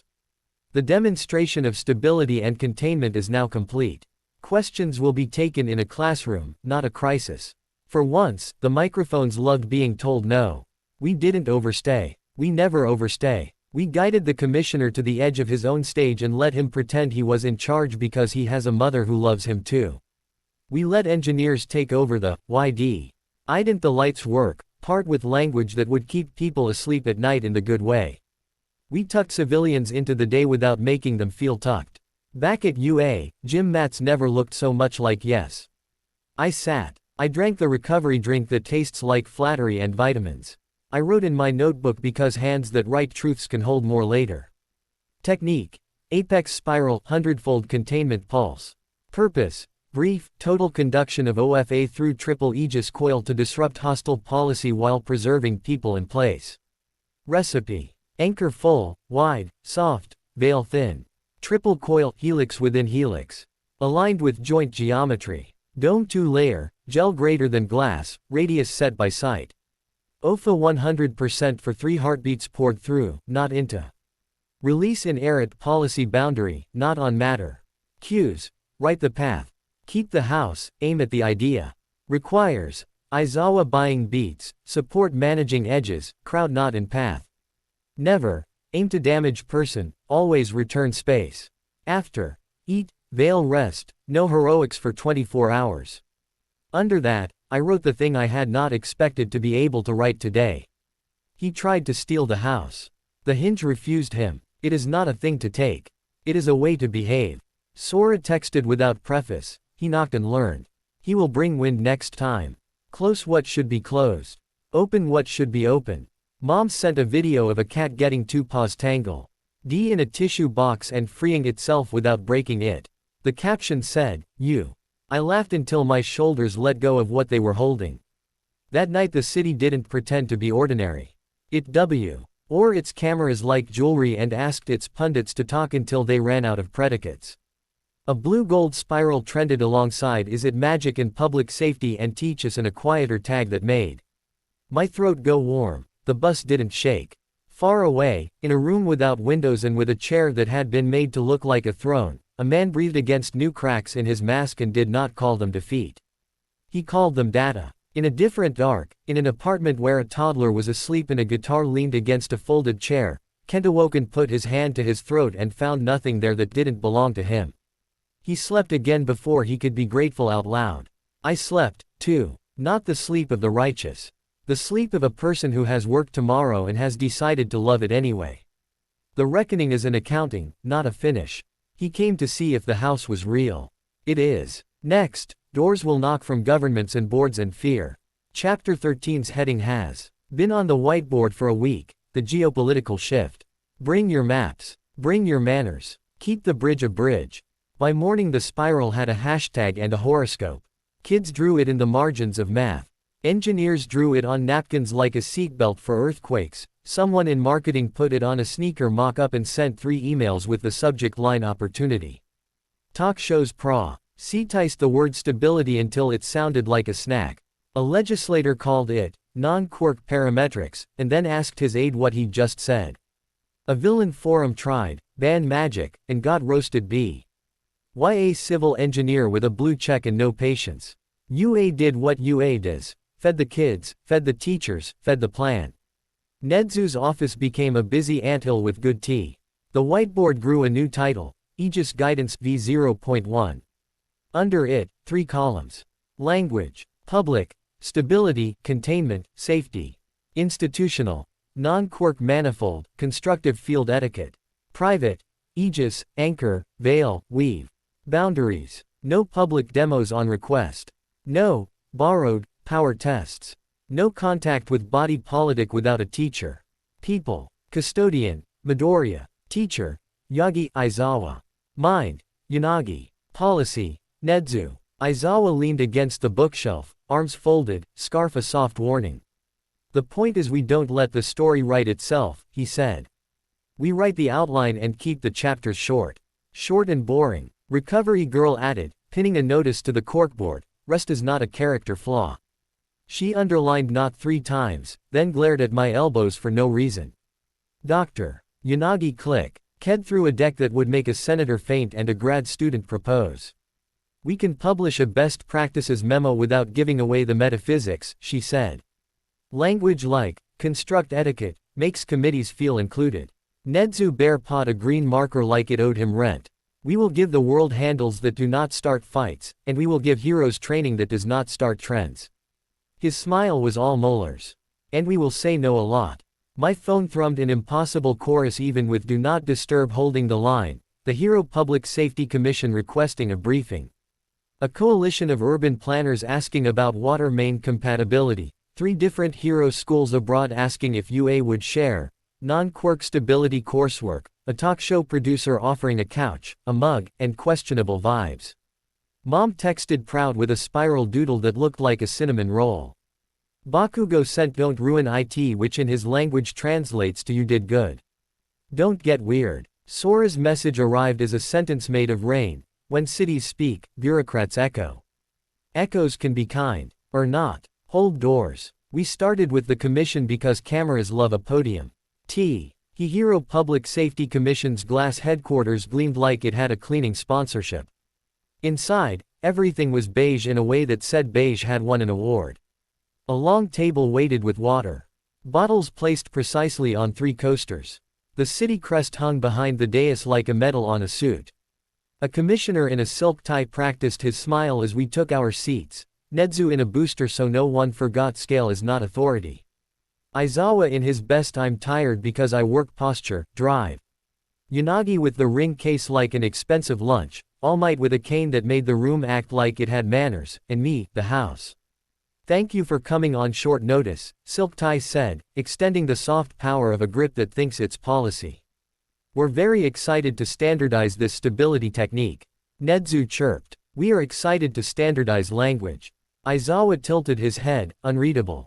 All Might's smile had 3 layers, public, private, and don't. Silk Tie's smile thinned. There are obvious public safety implications. If we can integrate spiral, containment into national hero curricula, we could reduce collateral by 42%. Drive. Yanagi supplied. Potentially. With training. With restraint. With supervision. With ethics. Excellent. The commissioner clasped his hands like a man satisfied with an order he hadn't paid for yet. We'll need your design specs. What you need, Aizawa said. Polite as a locked door, is a syllabus and a caution sign. Nedzu slid a packet across the table, Stability and Containment in Public Rescues, a primer. It had diagrams, field rules. And exactly 0 metaphysics. It was the difference between, here's a recipe, and, here's how to source ingredients from a magical market at midnight with the right lullaby. Silk Tie flipped, frowned. This is, high level. Quote. It's safe, Aizawa said. We don't hand out chainsaws at kindergarten. All Might cleared his throat. The room shut up because history had entered the chat. What you saw on the bridge, he said, voice steady, was a method, not a toy. Midoriya's technique works because it sits on a bed of restraint. If you teach the shape without the why, you will make a new kind of mess. A commissioner at the far end, hair silver at the temples, leaned forward with the alert look of a man who built a rescue team before he built a resume. Then we need your why, he said quietly. I found the oaths in my mouth and gave them the smallest version the room would tolerate. Our rules are simple, I said. Stand where others break. Hold without hunger. Be a door that closes and opens. Not a wall that forgets. I kept the next line for me. Hear what I'm meant to hear. Rest so I can stand. Silence, the kind that contains 3 opinions and a truce. Silver Temples nodded once. We can build training around that. Silk Tie smiled like a man who had been forced to eat a vegetable. And gear. Support items. Replicability. Dr. Yanagi slid him a second pack. T titled Construct Etiquette Equipment, What Not to Build. The first page read, No glow sticks. The second page read, No bracelets. The third had a cartoon of a hero trying to sell a spiral gun, crossed out with Nedzu's tiny paw. We'll pilot a short course at UA, Nedzu announced. We will publish principles. We will not publish recipe cards. If you try to clone a house from a photograph, you'll get a carnival booth. Public expects demonstrations, Silk Tie said weakly. Public expects bridges, Aizawa said. We kept one. The meeting adjourned with polite fists inside polite gloves. Silver Temples shook my hand and didn't squeeze like he owned it. Silk Tie asked for a selfie and did not get one. Outside, All Might let a breath go like he was returning rented air. We will be as Ked to do that conversation 100 times, he said. Then we write it down, Nedzu said, bright. And send gift baskets. Dr. Yanagi scribbled a note. Outreach kit, 3 pages, 1 diagram, soup recipe. She circled soup twice. The asks got bigger and stranger. A city on the coast requested a consult for harbor cranes that were developing opinions. A northern province wanted to know if SP Iral containment would protect against aurora interference, as if lights could become a mood. A country whose flag had too many eagles in it asked if we would license the technique to strategic partners. Nedzu sent them a handwritten reply, number. At lunch, I scrolled and tried to eat fruit, because mom had opinions and they matter more than eagles. Kachan dropped into the chair opposite like gravity owed him money. You trending nerd, he said. Try not to be a brand. I like bridges, I said around a grape. TCH. Everyone likes bridges. He snagged my grape, ate it, made a face like he'd been tricked into vitamins. You gonna teach this or keep playing secret superhero? Both, I said. Teach what won't get people hurt. Keep what needs, vows. He studied me, expression jerky with annoyance and, under it, recognition. Good, he muttered. If someone sells Aegis gloves, I'm blowing up their warehouse. Legally, he added, because legality is a learning process. Uraraka slid in with a tray, eyes bright. Your spiral made my aunt cry, she reported. In a good way. She said it looked like a hero saying please to the world. It felt like that, I admitted. Iida hovered, full of efficiency. The student council would like to schedule a teach-in on stability etiquette. We can host civic engineers, paramedics. Yes, I said. But not this week. Next week, he said, clicking, satisfied. We will provide snacks. Yaoyorozu approached with a binder labeled Civil Partners and 3 color-coded tabs, the sign that civilization might barely survive this trend. We should seed a guideline, she said. A simple phrase others can remember, disperse, direct, don't damage.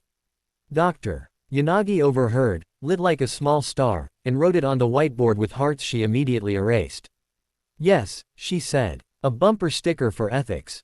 By twilight, international calls were arriving with the hushed voices of people asking for favors they didn't know how to place on a map. A hospital in Nagano reported 3 triad glitches in ICU monitors. We relayed a built breathing cadence and a veil pattern for nurses to hold a room without scaring a patient. A flood channel in Yokohama coughed up an old knot. Sora texted they tied this with singing, and Dr. Yanagi sent a field team with microphones and a man who remembered lullabies. That night, Nedzu convened a meeting in the big lecture hall, students. Teachers, 2 city engineers, 1 firefighter captain who radiated competence like heat, and 3 cameras approved to behave. On the screen behind him, Aegis and you, how not to make a mess. He spoke without show. You have seen a language, he said, pointer pointing at stability, containment, safety. It is not a quirk.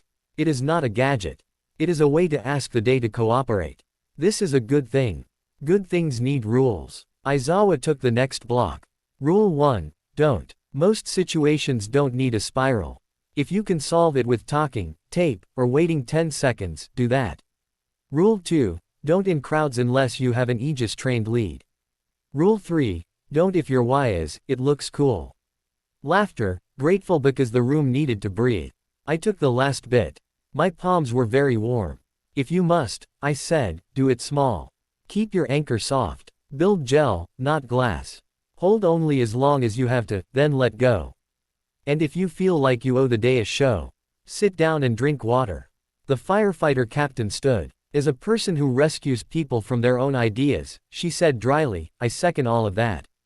We ended the talk with a slid. E that made Nedzu happy. Soup recipes for anxious citizens courtesy of Recovery Girl and her pen. 3 ingredients starred: thyme, heat, salt. An audience member asked if soup had anything to do with spirals. Recovery Girl looked at them and said, everything, which is the kind of pedagogy that saves countries. The world did not stay theoretical. Thin places multiplied, like music that had found its chorus. Most were small and polite, some were hungry. We got calls from cities we had never visited, places we couldn't reach before the news cycle changed the questions. A coastal town had waves that kept trying to make triangles in the harbor mouth. We sent the breathing protocol and a veil pattern municipal crews could hold while they repositioned buoys. A subway station reported doors opening and closing in sets of 3 when no train was due. Aizawa guided the station chief through a weave for the room itself. Wrists, turnstiles, throats, announcements, backs, power lines, a loan of shape for a tired machine. Once, at 3 in the morning, Sora knocked on the dorm's air and I met them on the roof, hair damp, heart awake. You are heard in places you do not stand, they said, not happy, not sad. Is that okay? It is cost. They watched the city like surgeons watch a monitor. You built a house and left the door open. That is good hospitality. Also drafty. I pulled the veil like a blanket over my bones. We can build more doors. You will, Sora said. You will also need rooms. The next day, Nedzu renamed a part of the sub-basement to rooms and gave us the keys. Rooms looked like any other utility corridor except for the way sound decided to learn manners as soon as you walked in. We built it into a lab, classroom, chapel in 3 afternoons with Momo's conjured whiteboards. Jiro's cables, Yanagi's ring, Siro's patience, Ida's label maker, and a sign Recovery Girl insisted on. No, just one more drill. We painted 3 circles on the floor: anchor, weave, dome. We wrote the oaths big enough to read without squinting. We taped a sticky note that said no names on the internet. We made tea. Classes began in quiet. First we trained teachers, the rescue course leads, the municipal partners, the support staff who already know where the good tape is. We taught a version of anchor that isn't Aegis: breath, attention, don't demand. We taught gel versus glass with yoga blocks and sponges. We taught weave as a room pattern anyone can imagine without glowing. Wrist, what happens, throat, what is said, back, what sustains. Then we trained students who wanted to help because some kids are built like that. We rejected half of them with love because help is also saying no to yourself. The ones we kept learned to build umbrellas out of tape ND chairs and held their Y in their palm like a marble. Protect people, return space. I wrote the Aegis cell expansion on the board. Aegis section, pilot, lead, Midoriya, faculty, Yagi, Aizawa, Yanagi. Ops, Iida, logistics. Yaoyorozu, fabrication and filters, Uraraka, lift and flow, Siro, lines, Jiro, sound etiquette, Asui, ground and water, Kirishima, load and cover, Shoji, sensing and crowd shielding. Support, Recovery Girl, rest and soup, Nedzu, policy and teeth. Guest, Sora, locks. Bakugo stood in the doorway, reading. Where am I, extra? External deterrence, Aizawa said without looking up. Occasional noise management. Bakugo smirked. Hey, we ran drills that would make cinema sleepy and EMTs smile. Bus sway, balcony give, crowd surge, thin room. We taught kids with explosions how to say please to walls. We taught kids with rope how to invite chaos to leave the person's body and go home to the wind. We taught not being the main character. We published a 1-page public guide with Nedzu's blessing. When space feels weird, a friendly notice. 1. Slow your breathing. Count 3 in, 3 out. 2. 3. Don't shout. Speak evenly. Space listens. 4. 5. If doors open and close on their own, step back from thresholds. 6. 7. If names feel slippery, write them down and read them aloud once. 8. 9. Call professionals. Ask, do you have an Aegis-trained lead? 10. 11. Make soup. We're serious. It helps. 12. The city reposted it with cat emojis. A. Grandmother taped it to her fridge and told the news, I always did number 6 anyway. Not everyone wanted the spiral to be a lullaby. A wealthy hero agency announced a spiral squad in bespoke yacht. See Kets in a sponsorship deal with a company selling stability sleeves that lit up when you put them on. They held a press day where they posed under a bridge and took turns, containing a smoke matchin'. While a hype track tried to convince you physics had a beat. The comments were not kind. The city engineers union posted a thread titled Please Don't with diagrams. It ran longer than the press conference. A foreign news clip showed a militia in dusty fatigues trying to use spiral on a water tower. The tower held, the tower sulked, the tower considered a career change as a cascade. No one died. The army stopped the demo. The internet did not. All for One's name crawled through the feeds like static through a radio. What did he mean by new owners? Is the spiral a weapon? What will villains do? Shigaraki posted nothing, which meant nothing soon would be something. I took a quiet hour in rooms and sat on the anchor circle, back against the wall, knees up, hands slack. The veil mellowed everything. The anchor made a bowl and invited my attention to sit down. I knocked 3 times. The day knocked back, slow and friendly. All Might sat beside me the way a lighthouse sits beside a cove. He didn't ask a question. He never has to. I feel like the world is louder, I said. Not angrier, just more mouths. It is, he said, amused at a fact older than he is. We gave it a word it didn't have and told it to share. It will mispronounce it. It will also sing it. What if they use it wrong? They will, he said. Most will try to use it right if we make right easy and wrong boring. I laughed. You're good at this. I had a good teacher, he said, and his eyes found a place that isn't here and smiled at it. We sat. The room breathed. The day outside changed shoes. After, I wrote a new line under the Aegis guidance on the board. Make right easy. Make wrong boring. Nedzu added a paw-drawn carrot and a tiny stick. Geopolitics arrived like a fax from the last century and a drone from the next. A block of nations proposed a non-quirk construct convention, language that would put Aegis and similar phenomena under international guidelines. Nedzu sent CK a draft that replaced phenomena with techniques and added ethics thrice. A defense minister in a gray suit asked for a demonstration behind closed doors. Aizawa said, no. All Might said, no.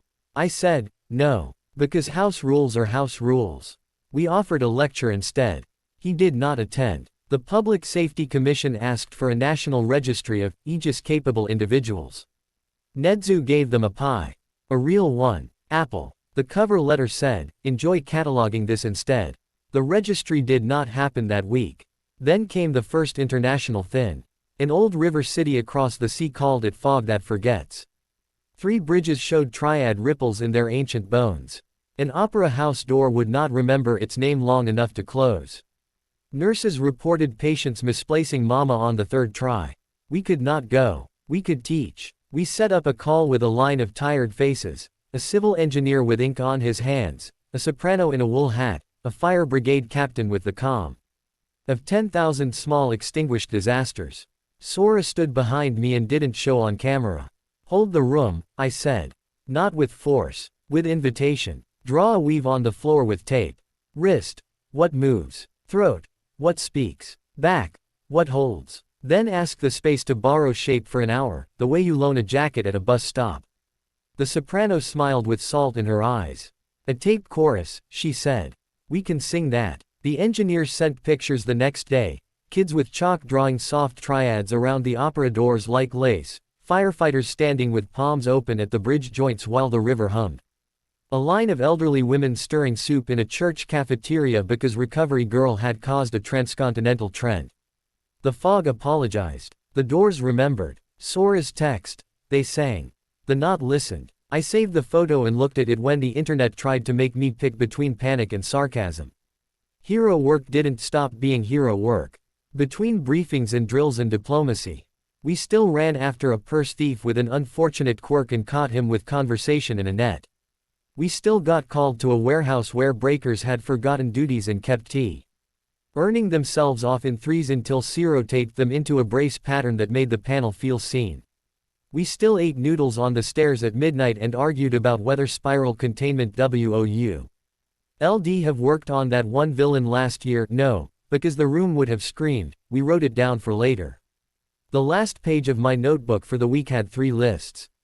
What we can teach. Breath pacing. Room weaves, tape, chairs. Chalk. Gel versus glass. Crowd etiquette, don't shout, count 3. Spiral with supervision, 15% OFA. What we cannot teach, yet maybe ever. Anchor in the Aegis sense. Veil is muffler for signature. Apex spiral, 100%. The way a vow feels in bone. What we must remember. Return greater than win. Make right easy, wrong boring. Soup. At the bottom I wrote the line that had been circling me since the bridge. A bridge is a promise. Keep it by holding, not by hurting. All Might underlined holding when he thought I wasn't looking. The week ended, as weeks do. In a gym that smelled like effort and a sky that pretended to be an ocean. Nedzu called a small assembly under the glass, our Aegis section ringed by friends, faculty, and a half-dozen city partners who were learning to speak stability without making it a brand. He spoke lightly because he believes seriousness wears better that way. We're formalizing the Aegis section, he announced. Not because we like clubs, but because names help people ask for the right help. We will train a cadre of boringly competent responders. We will publish guides that grandmothers approve. We will refuse interviews that would make good television. Laughter softened the ribs. All Might and Aizawa will continue to teach restraint as if lives depend on it, because they do, he continued. Dr. Yanagi will continue to explain physics like poetry. Because she can. Midoriya will continue to be a house with open doors and reasonable rules. The rest of you will continue to make right easy. He looked at me then, eyes bright. You don't have to carry this alone. But you do have to own it. I stepped forward because the day asked. The anchor found me the way your name finds you in a crowded hall when the right person says it. I won't turn this into a show, I said. I won't sell you a sleeve. I won't teach you tricks and call them truths. I will teach you how to hold a room. I will show you a way to be a hero that makes bridges proud. And when the agents come, we will bind them without breaking the people they try to use. Kirishima whooped. Uraraka beamed. Iida nodded as if I had just filed the correct form. Bakugo smirked and said nothing because sometimes he is perfect. We didn't swear anyone in. We didn't roll out banners. We did what we do. Went to class, to patrol, to a late night. Call about a mall fountain making triangles again, Uraraka. It's trying to join. Me. Invited to sit, fountain, sits. When I crawled into bed, the city had stopped shouting. It hummed like an appliance you trust.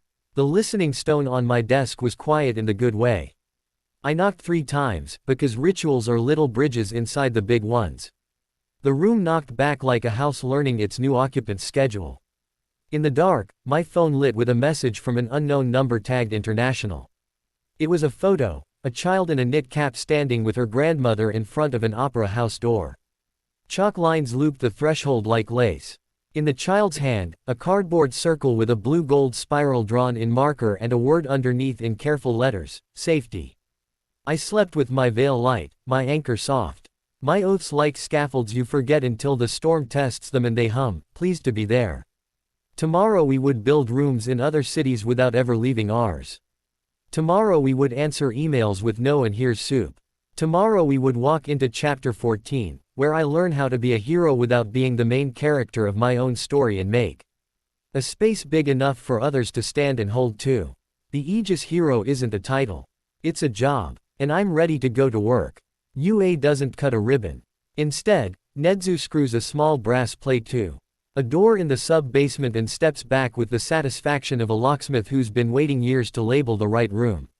Aegis wing. Hold. Return. Remember. No ceremony, no streamers, just a hallway that decides to be a spine and a set of rooms that learn your footsteps after the second visit. 3 circles painted on polished concrete, anchor, weave, dome, and a whiteboard with recovery girl's tidy handwriting. House rules. 1. Make right easy. 2. 3. Make wrong boring. 4. 5. No, one last drill.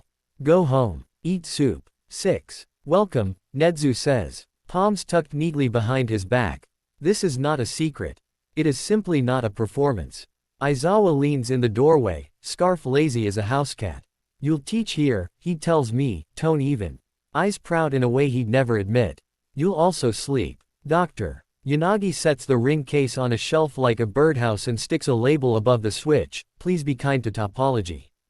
All MI. GHT taps the plate once with his knuckles and smiles as if the brass just promised to be brave. We begin the way we saved the bus, quiet, precise, no boom. Students trickle in, curious and careful. E keep the first cohort small. Iida logistics, Yaoyorozu fabrication, Uraraka lift, flow, Siro lines, Juro sound etiquette, Asui ground, water, Kirishima load, cover, Shoji sensing, A. ND later coda animal calm because some rooms listen better when the small lives inside them relax. Bakugo stands in the doorway with a scowl and a protein bar. We list him as external deterrence and he pretends to hate the title. Anchor, I say, standing in the first circle. Not a glow. Not magic. Attention with manners. We breathe 3 in, 3 out. Call right pointing arrow contain right pointing arrow conduct right pointing arrow care. The R. Hushes because rooms prefer to hush if invited. We practice veil without aegis. Juro demonstrates how a soft hand on a soundboard can mute a squeal without killing the song. Siro tapes a grid across an empty doorway, wrist, throat. Back, a weave built from blue painter's tape and an idea. Yaoyorozu conjures porous barriers that redirect, not resist. Uraraka floats 3 folding chairs and asks them to agree to a safe lane. Asui hops the perimeter and marks thin spots with chalk frogs. Iida labels everything with an efficiency that would make gods of filing blush. Kirishima plants his feet in the load circle. The floor likes him. Of course it does. Gel, not glass, I repeat until it's a rhythm. Door, not wall. Hold, then let go. We don't touch aegis in front of them. We model the manners that make room for it.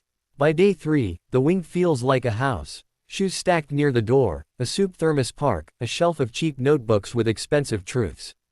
Aizawa pins a paper above the light switch. We save people. We return space. He underlines return. The call that makes us a department instead of a hobby arrives at 4:17, the neonatal ward at Musudafu General Hospital. Monet. Oars are miscounting heartbeats in 3s. Doors to the incubator room are forgetting to latch and then latching all at once. The charge nurse's message is 1 sentence long and braver than most speeches, please help quietly. We move. Aegis section travels like a lullaby, no sirens, no logos, no camera bait. Aizawa takes point because knights like him. Doctor. Yanagi pushes a cart with nothing on it that looks like it matters. All Might holds the elevator with his presence so coffee cups stop shaking. I carry an empty bag and the anchor like a sleeping child. The NICU hums with machine hush and baby breaths. Soft light. Soft shoes. The air tastes like hand sanitizer and hope. The attending physician meets us with her jaw set and her eyes not blinking. No theatrics, she says. No language I'll have to explain to parents. Yes, doctor, I say, and we mean it. We do not conjure light. We draw chalk. Siro tapes a weave, wrist on doors, throat on the nurse's station radios, back along the power strip feeds. Juro tweaks the room tone, a tiny dip around the frequency that makes monitors itchy. Yaoyorozu fabricates 2 porous screens and slides them into the visitor corridor so sound agrees to wait its turn. Asui crouches by the HVAC vent and hums low until the airflow remembers it isn't a storyteller. Koda whispers to the tiny lives and their small twitching hands stop trying to conduct the day. Doctor. Yanagi sets the ring to listen, not lead. The screen draws a neat, polite triad over the incubator room. The space isn't malicious. It's eager. Like a grandparent who tells a joke. At a funeral because they love you and timing is hard. I step into the anchor circle we've taped on the floor and knock 3 times on my sternum. The room answers with a warmth I will be grateful for until bones no longer matter. Room. I say at conversation volume. Borrow my shape for 10 minutes. Weave. Wrist, throat, back. Dome. Chalk line around the incubators, gel, not glass, a good hand cupped around a candle. The latches stop their little comedy. Monitors tick like metronomes again. A nurse's shoulders shiver once, then settle. A man in scrubs pretends the mascara smudge under his eye is sweat. We don't stay long. We return the shape, we thank the room for behaving, we drink the weak coffee their break room keeps on principle, we leave a laminated when space feels weird by the sink. The attending physician squeezes my forearm exactly once, hard enough to file in the, "why I do this," drawer. "All my babies?" she asks. "All your babies," I say. We walk back into the morn. Like we didn't just ask reality to be kind. That's the point. A headline later calls it the quietest rescue. We pretend not to notice. The parents don't need a vocabulary lesson attached to a photo of their child. After NICU. The city trusts us with boring emergencies and we rejoice. The mall fountain keeps making triangles, Uraraka laughs softly and invites it to sit, which works every time. A suspension skybridge starts to hum at a frequency that tickles teeth. Juro hears it, we set 3 counter mats along the nodes, I give a 12% spiral under All Might's count, the hum lowers to polite refrigerator, and stays. A metro concourse glitches its automatic doors in 3s during rush hour, Zero tapes a temporary weave, Iida reroutes flow with hand signals like poetry, Asui marks the thin patch. And Yaoyorozu conjures a do not perform sign that feels friendly and is obeyed. We fail small and learn big. Once, I hold a dome 5 seconds too long and a toddler starts crying because the echo doesn't bounce right for his game. We shorten the dwell time.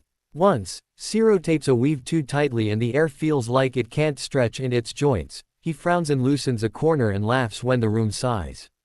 We keep a wall in Aegis wing for mistakes. Under today I learned we write. Held dome too long. People feel off. Shorten to 2 breaths. Weave too rigid. Leave slack for doors to be doors. Do not attempt helpful explanations in metaphor while someone is scared. It's like a cat is not helpful to non-cat people. Kirishima. Soup helps. Always. Recovery girl. We add a second wall for words that worked. Let's make the room safer for your hearing. Juro. We'll keep the bridge a bridge. Iida. Can we try something boring? Uraraka. Thank you, building. Asui. Public appetite grows. As it does, and we say no more often than we say yes. No to the talk show where the host wants to try the spiral. No to the agency selling stability sleeves with LED strips and a liability waiver. No to an ad where my silhouette is paired with a life insurance tagline. Nedzu writes increasingly polite letters ending in no. We say yes to cities. An inland prefecture asks for help with a reservoir dam whose spillway gates are developing a synchronized hiccup, of course it's 3. We run a weekend, rooms in a box, training on site, chalk, tape, chairs, breath, don't.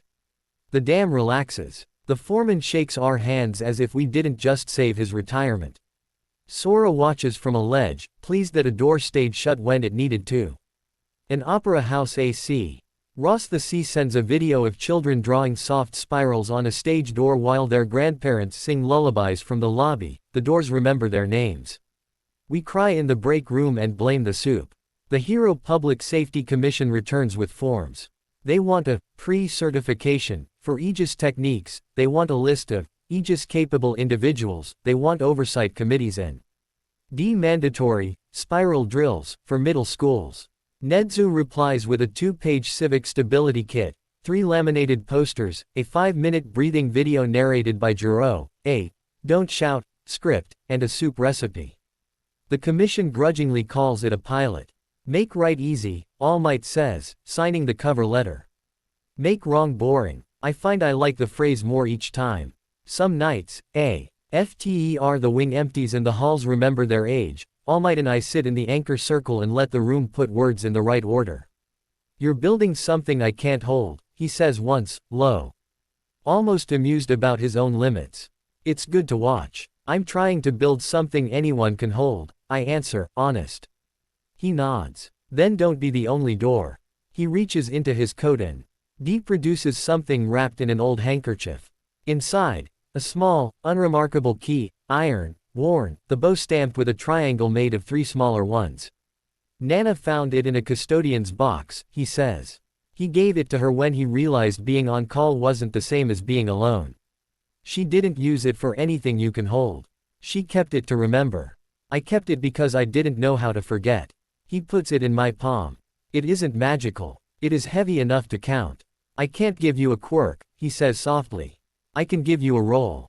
It's yours whether you want it or not. You've already taken it. Take the key too. I close my fingers around old iron and 3 triangles and a promise that existed before cities and will exist after metrics. I don't cry. Not in the room. Later, maybe. For now, I nod. Thank you, I say. I'll make more doors. Good, he says. Also, sleep. We do. The veil light. The anchor soft. The oats humming like a building with the right anchoring bolts. We're on a live fire drill with the city engineers when the roof of the Haneda Hall starts to sing. It's an exhibition center on the outskirts, long spans, tensioned cables, a roof that loves to flex like a cat. Today, a touring expo has the place full of kids, robots, and too much sugar. The wind outside flips between 2 moods, the roof translates mood swings into oscillation. Triads. Jiro asks, head cocked. Fingers on the floor. Not yet, she says, then winces. Now. We arrive to the smell of popcorn and the sound of a note nobody agreed to play. The oscillation isn't violent, T's coherent, every third beat standing taller than its neighbors. The roof is trying to be a chorus when it should be a ceiling. We do what we always do, no show. Iida directs foot traffic with hand. Signals that should be taught in civics class. Shoji shepherds small groups toward exits without triggering herd panic. Yaoyorozu conjures tuned mass you can carry, weighted cords we clip to cables to smear the coherence. Zero tapes an interruption web across the service catwalks. Jiro hums through her chest to find the node that thinks it deserves a solo. Asui marks the thin span with chalk and a sticky note that reads be nice. Spiral at 12, All Might says, checking the load diagram. No more, no less. I stand under the center truss, knees soft, a hand over the anchor the way you cup a flame when wind is silly. The coil wraps my forearm, thin, helical, polite. 3, Jiro says into comms. 2, 1, now. I press the air. The spiral containment rides out, drinks its reflection, and gently spins the note a half step off key. The roof sighs. The chorus forgets itself. The kids don't notice because the robot dog in Hall B is doing something hilarious.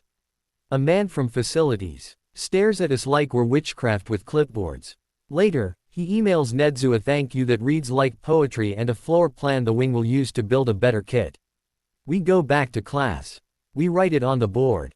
We eat soup. We take a nap. We say no to a news slot about the unsung heroism of structural stability, because if they have to add unsung, they didn't understand the point.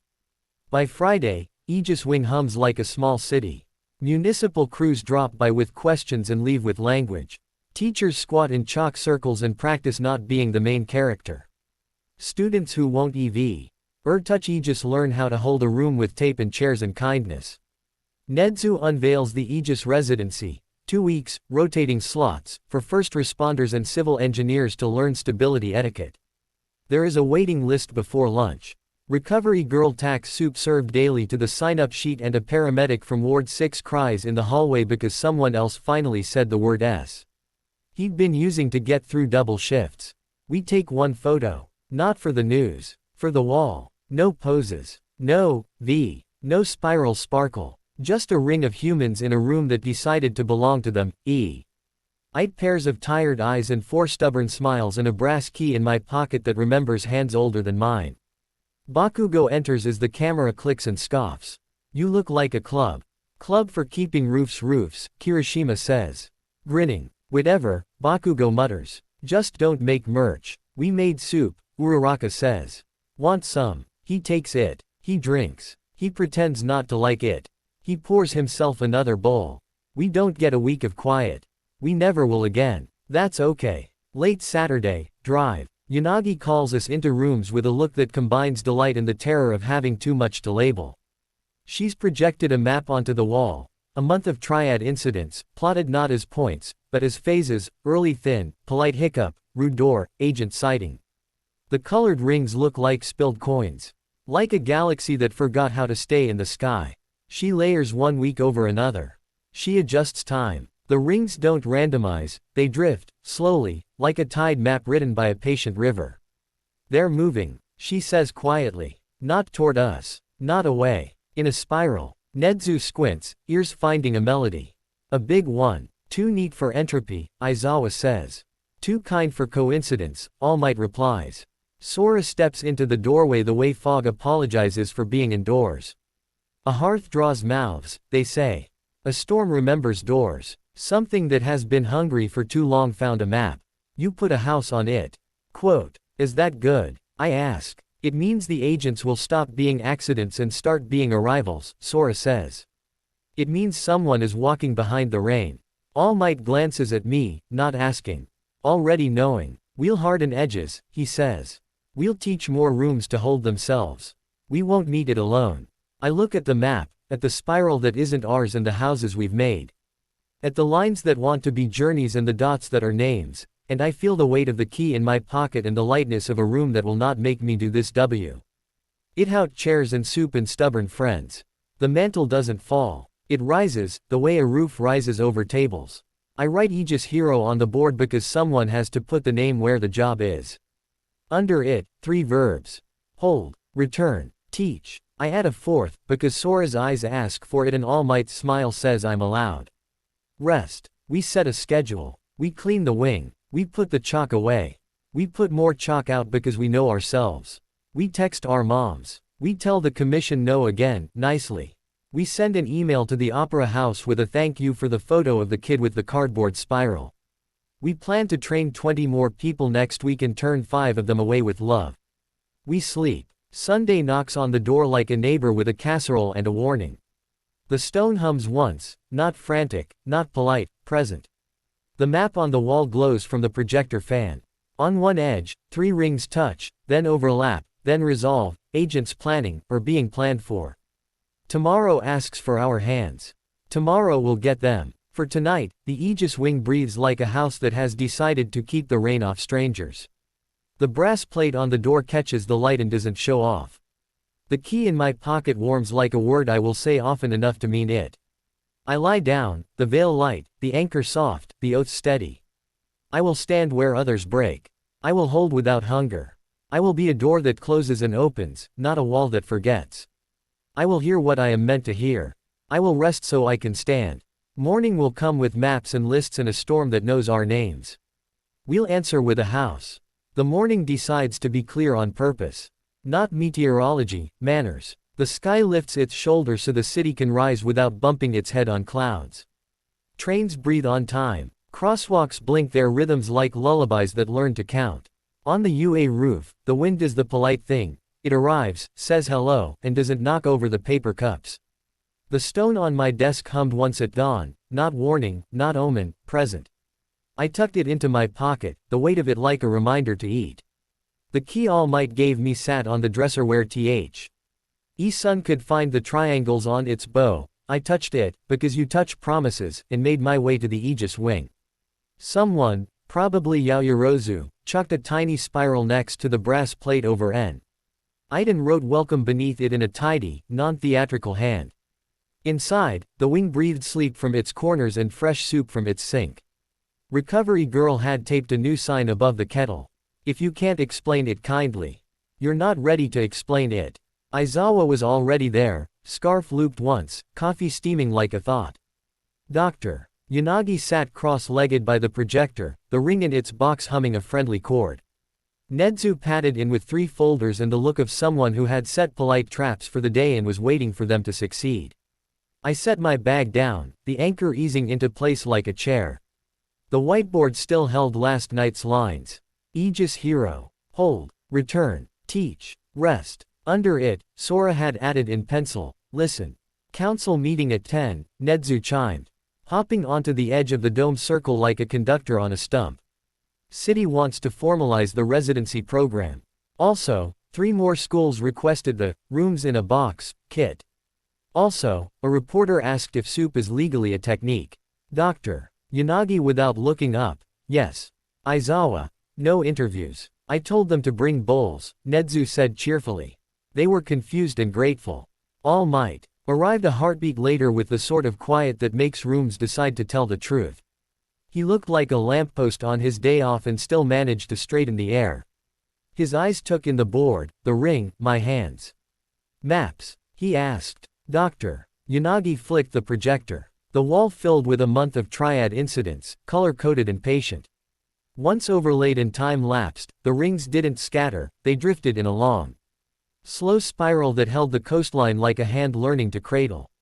Sora stepped out of the hallway's shadow the way fog apologizes. We thought it would try to be a net, they said. Voice like rain on old stone. It decided to be a road. Road to where? I asked. Out, Sora said. In. They smiled without their mouth. Horizon. The day asked for civic clothes first. City Hall's atrium had been decorated by someone who loved banners and diffused light. Engineers, firefighters, and 24 municipal leads from neighboring towns filled the first 3 rows. Behind them, teachers in sensible shoes and reporters with careful faces waited for language they could repeat. The Aegis residency was up for a vote. Boring was our strategy. We wore sweaters that didn't make statements. Nedzu opened with thank you and we will not be exciting. Dr. Yanagi followed with slides titled Stability Etiquette 101, Breath, Tape, Chairs, Don't. Aizawa read the 10 rules aloud in a voice that made them sound like permission to live.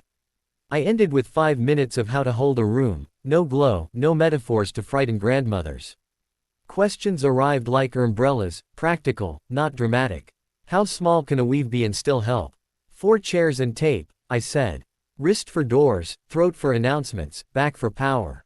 Leave slack. Don't trap the room in your idea of it. What if the thin place is outside? Tense. Parks. A parks director asked, hair full of leaves and dignity. Umbrellas, Uraraka answered from the aisle, lifting one and setting it down. The room understood. We can invite the wind to behave. Who signs off on a spiral? The fire captain from Ward 6 asked, the one whose laugh had saved 3 medics last week when the elevator decided to forget floors. An Aegis-trained lead, Aizawa said. No exceptions. We're not making a show. We're keeping bridges bridges. It passed unanimous. We didn't cheer. We shared soup at long tables. The way cities celebrate when they want to remember being neighborhoods. The rescue captain tried recovery girls miso, made a face, then asked for seconds. A reporter asked me if I would show a coil for their B-roll. I pointed them to the wall of We Learned Notes instead. They filmed a bullet point about toddlers and echoes and called it a day. On the steps outside, an older woman in a car. Deegan touched my sleeve the way people do when they haven't decided if contact is allowed. My grandson was on that bus, she said. He said the loud thing didn't boom. He helped, I said.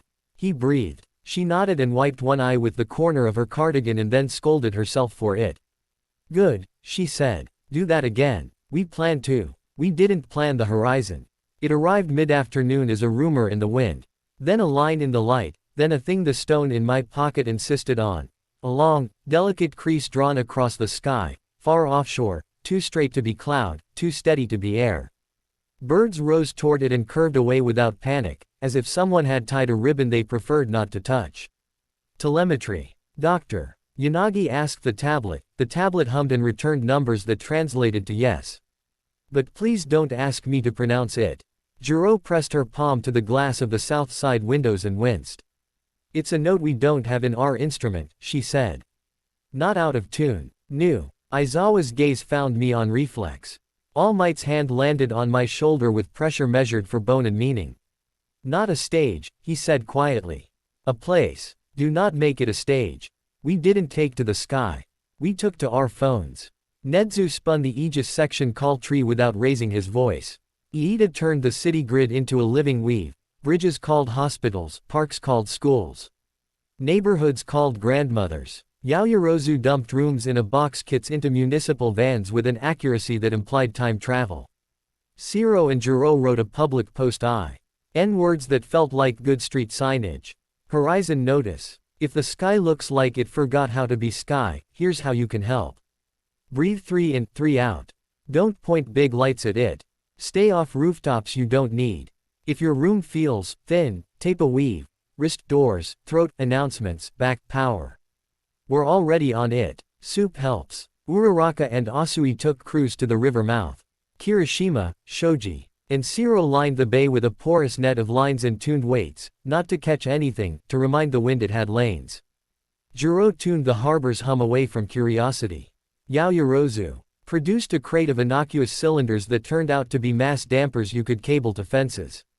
I stood on the seawall with all might. Aizawa, drive. Yanagi, and Sora, the anchor soft and wide, the veil light as a shirt. The shield a promise I didn't show. The crease sat on the horizon like a closed book. Rude or polite? I asked the day. Neither, Sora said. Held. We listened. Wind learned to listen, too. It came ashore in steady breaths, not the excited chatter it loves during spectacle. The water made triangles and then reconsidered.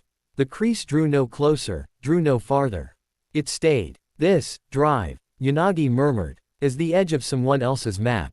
A helicopter drew near, thought better, and banked away, encouraged by Aizawa's look, which translates into no in 30 languages. A floating billboard at the edge of the bay tried to show an ad for sneakers and then crashed into a solid block of horizon notice courtesy of Nedzu and an intern with fast fingers. A kid with binoculars made of cardboard asked his dad if the sky had a zipper. The dad said yes, calmly, because that is the right answer when you don't know and your kid is 5. The crease flickered, once. Sora's head tilted, listening to a word that had yet to arrive. It will knock, they said. Then we answer like a house, All Might said. Not 5 minutes later, 3 small incidents lit the P at once like points in a constellation that had been rehearsing. A pier piling 3 piers down tried to step into the water and then apologized. An observation deck elevator forgot which floor was first and third and chose both. A harbor clinic reported 2 different monitors miscounting Mama. Not accidents. Arrivals. Section deploy, Aizawa said, calm as a lighthouse. We split like a sentence diagram. Uraraka, Kirishima. And Shiro took the pier. Float, hold, tape, breathe, laugh. The piling sat back down like a child reminded about inside voices. Jiro and Yaoyorozu handled the elevator with a weave and a soft hum. The elevator remembered it carried people, not opinions. I went to the clinic with All Might and Dr. Yanagi because Mama is important and clinics have rooms that deserve kindness.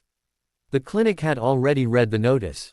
A crayon weave spread across the lobby floor, wrist around the door, throat around the desk, back along the power strip behind the aquarium. 2 newers. Breathed with a toddler who had decided chairs were suspicious today. The toddler breathed back and accepted a sticker shaped like a duck. The monitors in the back shook their heads like people who had considered being rude and thought better. Borrow my shape, I asked the neonatal room, weave thin and kind. The dome I laid over 3 bassinets felt like hands in mittens. The anchor hummed WH. And a mother said Mama and the room agreed.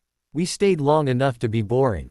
We left soup. We moved on. At dusk, the horizon crease did a strange, beautiful thing. It rotated 3 degrees clockwise, then returned. Far away. Something watched the city watching. All Might's mouth pressed into a line. Aizawa's scarf lifted a thread and stopped. Sora's eyes were the color of doorways. He's walking the edges, Sora said. Which he? Aizawa asked. Sora's answer was 2 words in a weather report, Old Hunger. A flash, brief and silent, far out over the water, like someone had opened a book to see if the pages still turned. Sensors ticked. The stone in my pocket warmed once. A breath. A knock. I didn't step forward. I rooted, anchor down, veil soft, shield at palm length, coil asleep on my forearm like a cat that trusted me. The city behind us held itself. Bridges humming at the right frequency, rooms with chairs and tape and grandmothers, kids with chalk drawing lace around doors. This is not a fight. I said to the wind. This is neighbors. The crease thinned, once, almost invisible, then held. Whatever walked behind the rain had recognized a house. By morning, the sky remembered how to be a sky without making a speech about it. The crease faded, not like a secret, like a promise postponed. Our map updated itself politely.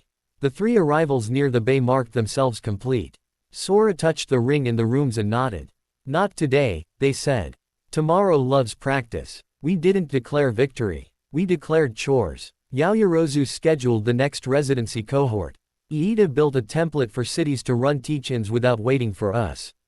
Jiro and Shiro turned the horizon notice into a graphic parents could print and stick on refrigerators.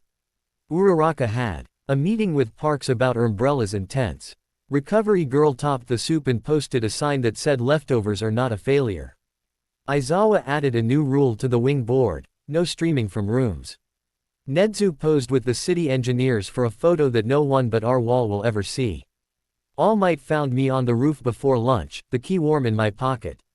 You didn't flinch at the 100, he said, meaning the day before.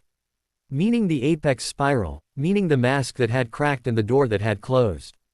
You didn't reach for it today. Didn't need it, I said. Didn't want it. Good, he said. Keep want for when it belongs. We sat with the skyline. Somewhere down the hill, a class changed periods and the sound of sneakers trying to be stealthy drifted up. The wind made a reasonable argument for jackets. I put mine on. Mom asked if I'm eating, I said. Are you? Yes, I lied, then corrected myself. Mostly. He laughed. Bring her to see the wing. I did not panic. I only made a mental note to hide the no glow sticks cartoon. In the afternoon, I walked home on purpose. No patrol, no rush, home. The grocery clerk near our building had added a small triad of paper cranes to the register, all facing the door, all dusted, all taped down with affection. Ms. Fuyumi from 402 waved from the stoop and asked if the spiral could make the apartment's water pressure less dramatic. I told her I would send Ciro and a wrench. Kids drew chalk spirals around a storm drain and then argued about frogs. The city felt like a house where people had learned each other's footsteps. Mom's apartment smelled like ginger. She was at the stove with a spoon and the expression she wears when she's pretending not to be nervous. You're early, she said, which is one of her excellent hellos. City told me to sit. I said, which is one of my true sentences. She served soup, because of course she did. We ate at the table that has been a ship and a courtroom and a stage and a lab and a safe room. She watched my hands the way only moms and tailors do. When she reached across to touch my wrist, the wrap flickered gold for a breath, not glow, gratitude. She pretended not to notice. I pretended not to show it. I saw you on the bridge, she said, eyes on the spoon. In the plaza. She swallowed. You were kind. That's the job, I said, because that is what the job should be. She nodded, satisfied by that line in a way she would not be satisfied by numbers or graphs. You're eating, she added, daring me with a smile to argue. I am, I said, and for once it was entirely true. After we washed dishes in the choreography families learn without chore charts. When I left, she pressed a container into my hands and a note onto the lid. The note was one word, written like a lesson plan and a blessing. Return. I put the soup in my bag and the word in my pocket with the key and the stone. Evening gave me one more classroom. We'd advertised Aegis Night S. Chul for the neighborhood, how to hold a room, why tape helps, what to do when doorways get ideas. We expected 10 people. 50 came. They brought folding chairs and pastries and 3 toddlers and one very patient dog in a sweater. We taught breath and weave and gel. A grandmother in a floral blouse raised her hand and asked if it mattered where you put your soup. Yes, recovery girl cut in from the back. On the table. With a ladle. This is non-negotiable. People laughed and wrote it down. They practiced boring. They asked for posters and got them. When it ended, they stayed to STA. CK chairs and wiped the board because house. At the door, the patient dog's owner pressed something into my hand, a small, cheap key blank. For the wall, she said. Make more doors. I put it next to All Might's iron in my pocket and felt the weight shift into something light. We didn't get credits. We didn't get an ending. We got a map and a week with edges in a city that is learning how to hold itself when strangers knock. But I did write a last page, for this story, not the job. A New Horizon, notes. The world saw a power that isn't a quirk. It saw a language, stand, hold, door. The Aegis wing is a house, not a stage. We will keep it boring and kind. We taught rooms to behave and crowds to breathe. We said no to shows and yes to soup. The horizon is real. It knocked politely. We answered like neighbors. The agents are no longer accidents. They are arrivals. We will bind them without harming the people they borrow. The Aegis hero is not a title. It's a job shared by many hands. We will make right easy. We will make wrong boring. We will rest. Under it I copied the oaths again, because repetition is how you teach muscles to agree with truth. I will stand where others break. I will hold without hunger. I will be a door that closes and opens, not a wall that forgets. I will hear what I am meant to hear. I will rest so I can stand. I closed the notebook. The stone warmed in my pocket, once. The key pressed against it like two nouns learning to share a sentence. Far away, somewhere you can't walk to with feet, something that is not a man and is not as. Torm looked at a city that had learned manners and felt a new feeling, inconvenienced. Closer, in a room without windows and a chair that insists on being a throne, a man touched a crack in a mask and considered weather. He would bring wind. He would bring arguments. He would hire storms. We would bring a house. Tomorrow's page waits blank and patient. The map on our wall has a spiral that is not ours and a net that is. The phone will buzz and the kettle will boil and the wing will open its door the way doors should. On my way to sleep, I pass the brass plate and lay my palm on Aegis wing. The way people touch old church doors, not asking permission, saying thank you. Good night, I tell the rooms. They knock back, 3 times, friendly. The city turns over, tucks one hand under its cheek. In dreams of bridges behaving and faucets remembering and the sky choosing to be a sky until someone brings it a better offer. We'll be there when the offer arrives. We're ready. House lights dim. Anchor soft. Veil light. Shield quiet. A new horizon, not a cliff, a threshold. Thanks for watching guys. Hope you all are enjoyed this video. So let's end this video here. Until then, see you in next video.